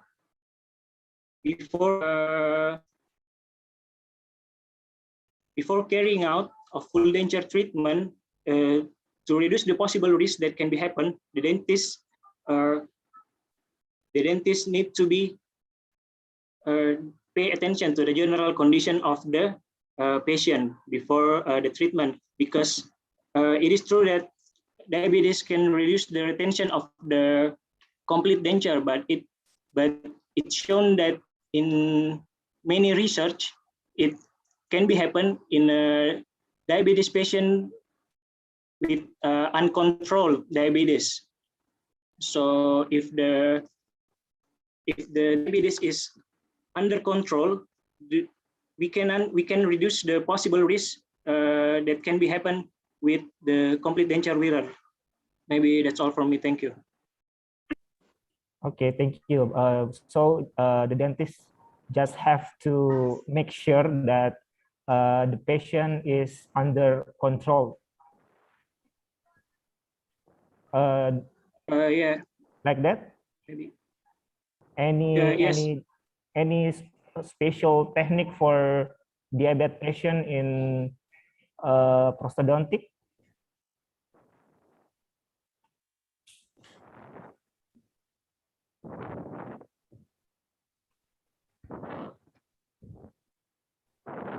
Or just make sure that the patient under control, and after that the dentist can perform a complete denture for the patient.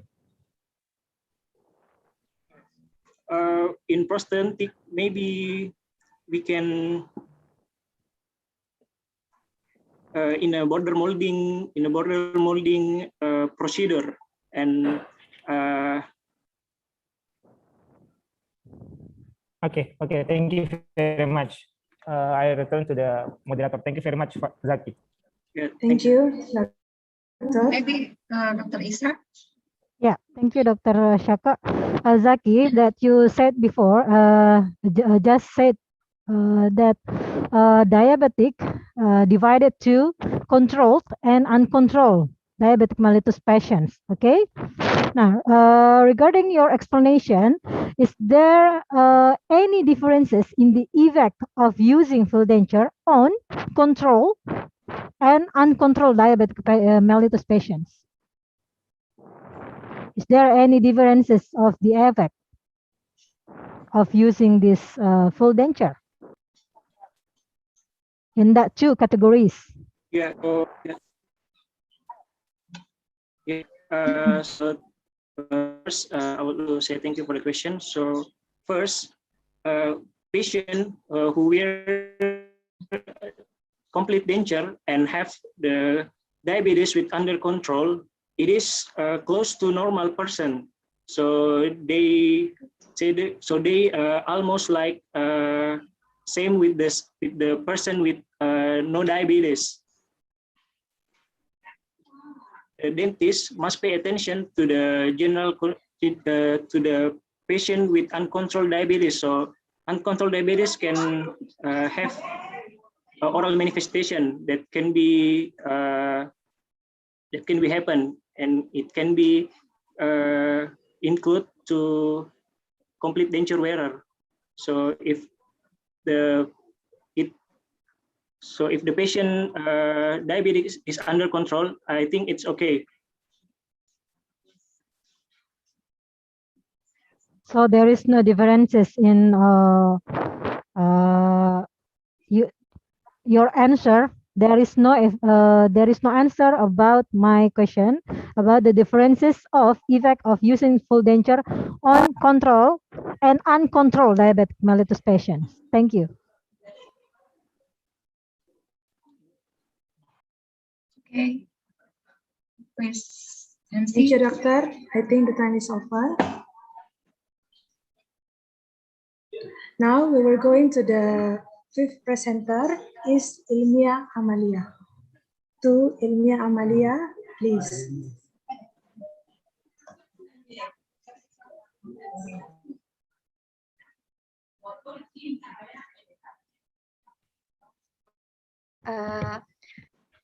The Honorable of Judges, the Honorable to the Executive Committee, the Honorable to all participants, and the Honorable to my supervisor, Dr. Gigi Irfan Sugianto, Master Medical Education, PhD. Assalamualaikum warahmatullahi wabarakatuh. First of all, I would like to thank you for the opportunity that have given to me to participate in International Conference Biophysical Technology in Dentistry. My name is Ilmia Amalia, student at the Faculty of Dentistry, Hasanuddin University. For this time, I would like to present a systematic review with the subject is effective efforts of dental radiographic procedures during the COVID-19 pandemic. This systematic review consists of 4 outlines. There are introduction, literature review, discussion, and conclusion.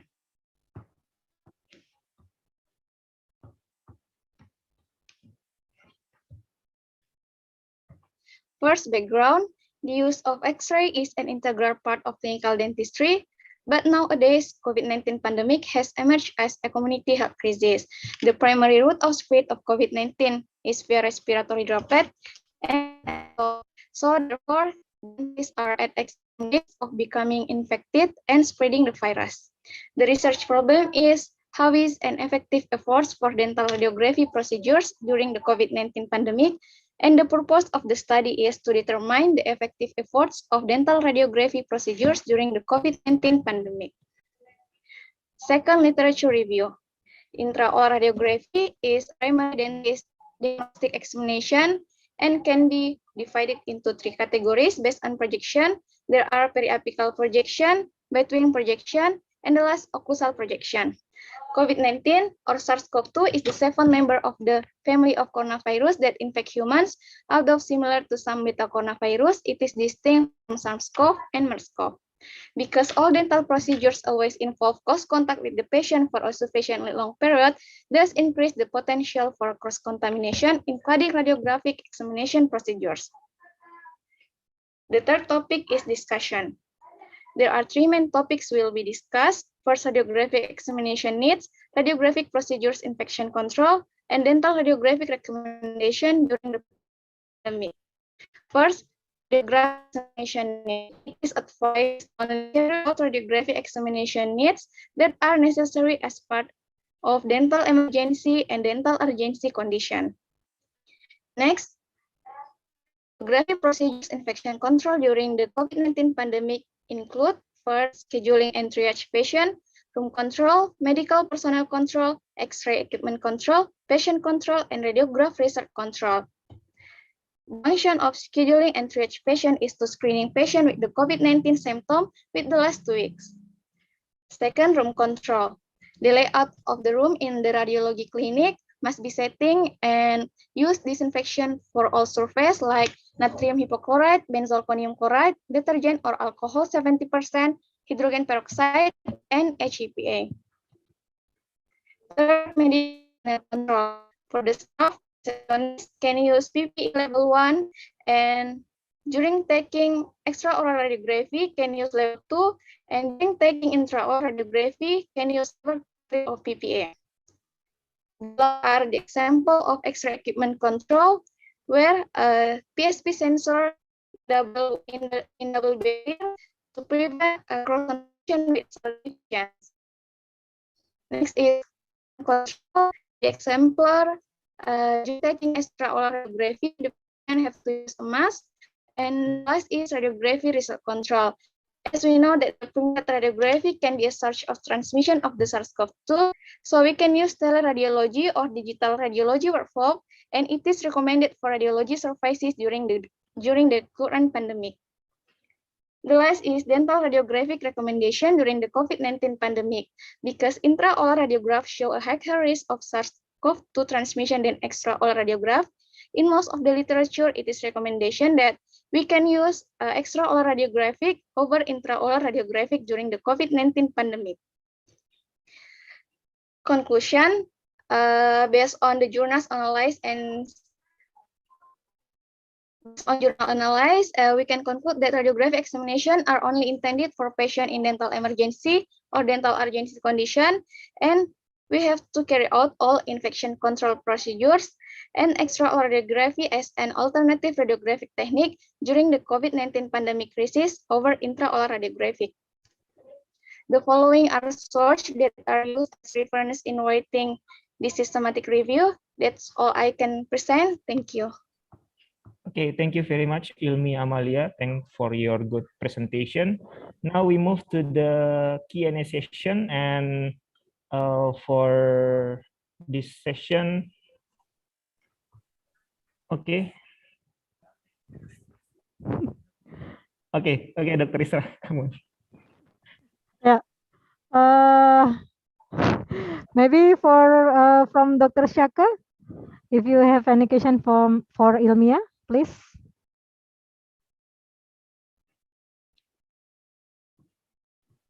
Okay, thank you, Ilmia.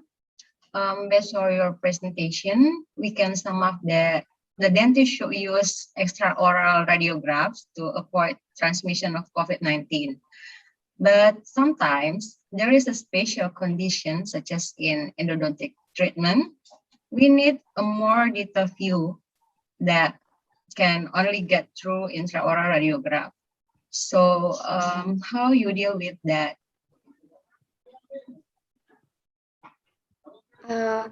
Thank you for the question, Doctor. I will answer the question. Based on the journal I have been analyzed, we can taking intraoral radiographic for a certain case like pulpitis or teeth fracture or other certain case, but on the journal I analyzed, we can taking intraoral radiographic, but it is we have to give attention for infection control when making the radiograph, such as using personal protective equipment level 3, and but so far if the case is can use extraoral radiographic, we have used extraoral radiography over intraoral, but in certain case we still can use, but we have to give attention for PPE and use level 3 PPE. I think this is the answer, Doctor. Okay. Okay. Me. Yeah. Thank you, Dr. Saka. Dr. Ulil, please, if you have any question. Thank you very much, Dr. Isra. Okay, for Ilmi Amalia, okay, your topic is from the radiology, and I am a lecturer of oral and maxillofacial radiology. So I would like to ask you the other side of your topic, that you state that the extraoral radiography more recommended in this pandemic situation than intraoral radiography. But what's your opinion about effectiveness and safety comparison between intraoral digital radiography and intraoral film-based radiography during the COVID-19 pandemic? Which is the safest between the digital and the film-based due to the pandemic situation for reducing the cross-sectional infection? Thank you. Okay, thank you, Doctor, for the question. I will answer the question. I think digital radiography is more safer than conventional radiography, because in conventional we have to use film-based radiography, and we have to direct contamination with the film. We have to taking the film into dark room, and the procedures is giving us risk of direct contamination with saliva from patient.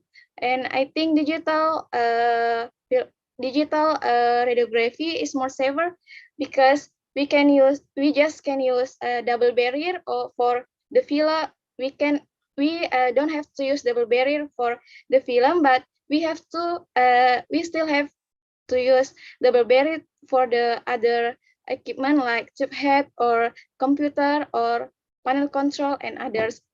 But I can conclude that digital radiography more safer than conventional or film-based radiography. Okay, thank you. How about the film-based is disposable than the digital radiography? What do you think? I think it's more safer than we don't use a double barrier, but if nothing digital radiography in our clinic or installation, we have to give a double barrier in film-based radiography. So it is reducing our direct contamination with the film-based radiography. I think it is the alternative for intraoral radiography if we use double barrier. I think like that, doctor. Okay, thank you very much for your answer. Yeah, I think the time is enough. Time is over. I give back to Febi. Now we will Please, go into Febi. the last presenter is Andi Muhammad Farhan. To Farhan, please, the time is yours.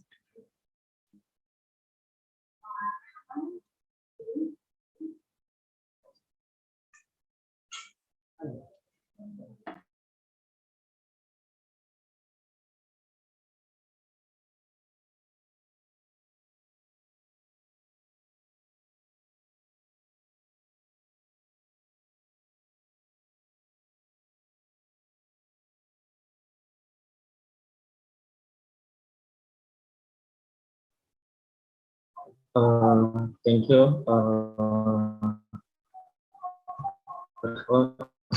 First of all, Assalamualaikum.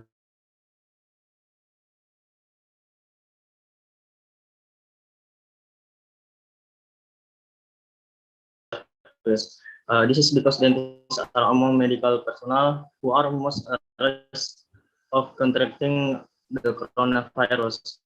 The effect of transmitting the virus, so that the service provided to patient are only emergency, whether in hospital or health centers. The choice of a dentist who only provides emergency service is in line with the advice given by the Indonesian Medical Council and the Indonesian Dentist Association, as well as the executive board of the Indonesian Prosthodontic Association. So it needs the prosthodontist, dentists, and staff are at a potentially higher risk of COVID-19 infection due to their close proximity to patient. Hence, proper risk assessment should be carried out of both staff and patient. During prosthetic dental treatment, important considerations should be given for approach to aerosol generating exposure, procedural risk mitigation, the contamination, and personal protective equipment. In the prosthodontic dental clinic, the following measure can be taken to prevent the infection from COVID-19. First, whenever possible, use disposable instrument to reduce the risk of cross-infection.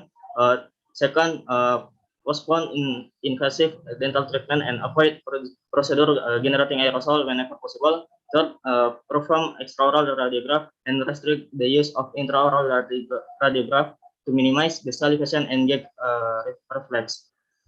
Fourth, use mouthwash 0.23% povidone iodine or 0.56 until 1% hydrogen peroxide for at least 15 seconds before the prosthetic dental procedure. And the last, whenever possible, use rubber dam while doing restorative treatment on teeth, as it significantly reduce the spread of microorganisms. After treatment, an important consideration should be given to hands should be washed properly, and the use of hand sanitizer should be considered. So the appropriate follow-up should be done for the patient for COVID-19 for all clinic staff. All staff should be monitored if they feel unwell. Finally, multidisciplinary clinical approach, including dentistry, is needed in the treatment for this condition. Through a clinical practice support by scientific knowledge, psychological intervention, and mental health support are required to reduce anxiety and stress. So the conclusion is dentist, dental assistant, dental staff, and patient are potentially higher risk of COVID-19 infection during prosthetic dental treatments. The prosthetic dental treatment procedure may range from low to very high risk for COVID-19. Hence, the prosthodontic or prosthetic dental treatment procedure should be done with standard of care and infection control following high standard guidelines and recommendation for COVID-19. I think that's all. Thank you. Okay, thank you very much, Fatan, for your presentation. Now we move to the discussion session, and we have two questions for two judges. The first chance, maybe I invite Dr. Israyani for give some or one question to Fatan. Please, Okay, Dr. thank Israyani, the you. time is yours. Yes, yeah. Thank you, Dr. Ulil. Thank you for great presentation from Farhan. I have one question. One of the integral and most common procedures of prosthodontic treatment is intraoral impression of the jaw and delivery to the dental laboratory for further management. In this regard, what are the important considerations related to this during pandemic COVID-19? If disinfection or washing is carried out, will it affect the results of the jaw impression? Please. Okay, Fatan, please answer the question from Dr. Israyani.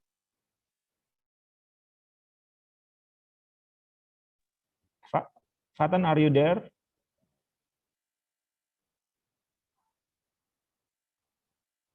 Yeah, Fatan, the time is yours.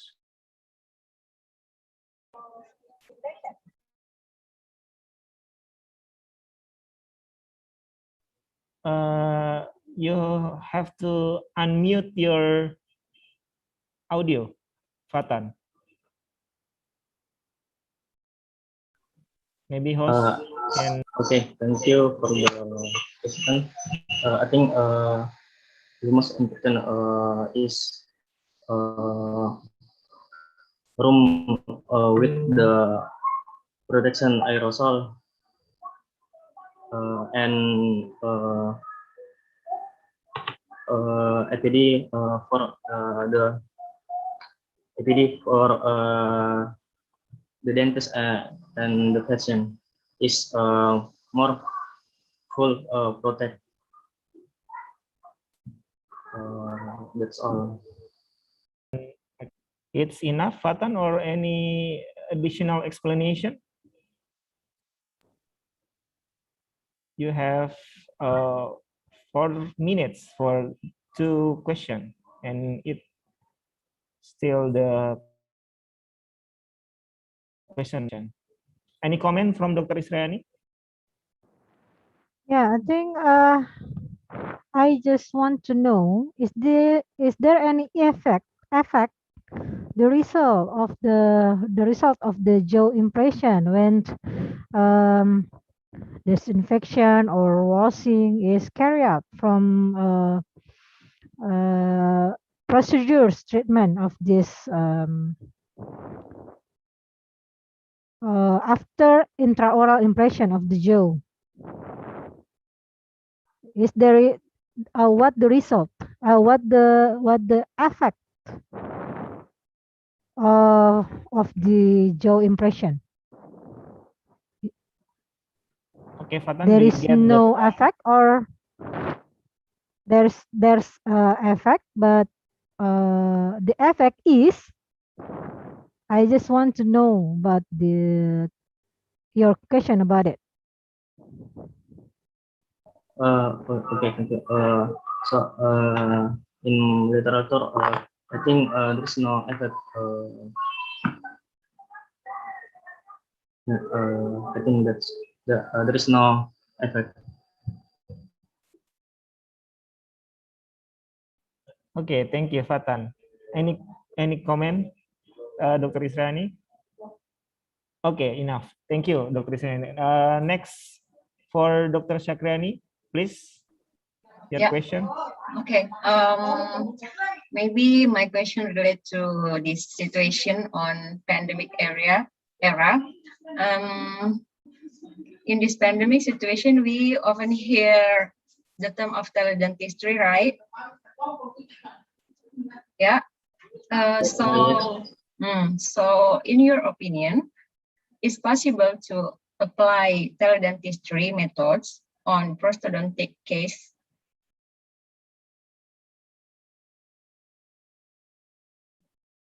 Yeah, it's possible. Yeah. Can you make some explanation, maybe? You have 1 minute more.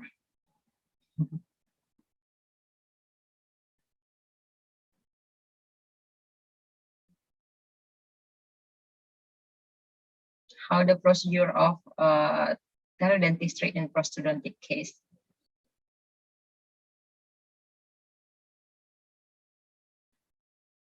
Okay. I think we can make a teledentistry, so we can ask the question in teledentistry what the patient complain. So I think that's.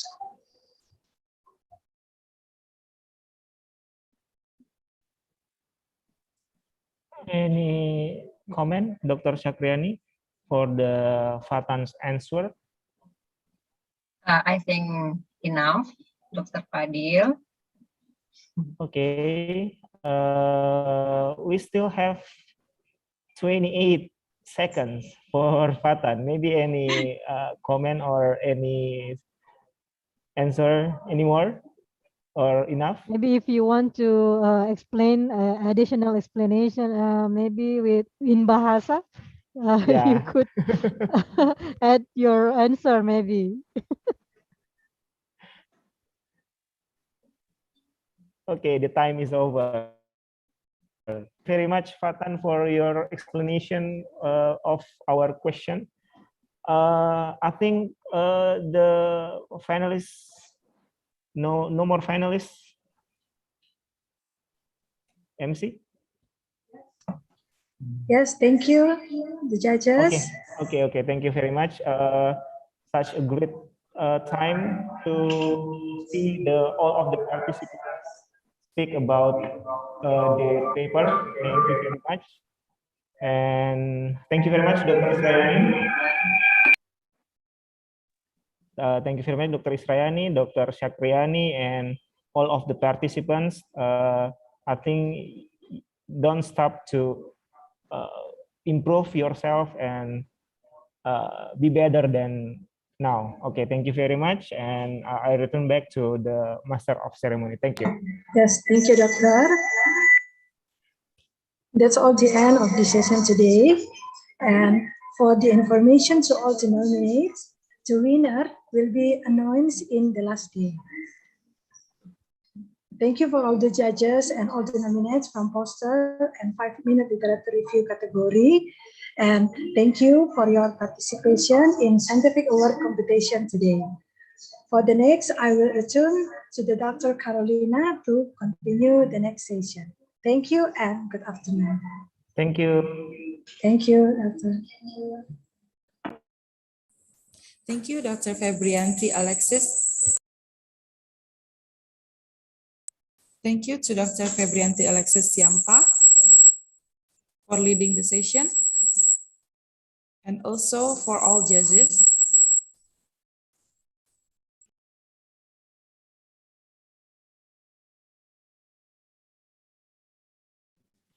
Thank you for Dr. Febrianti Alexis Siampa for leading the session, and also for all judges.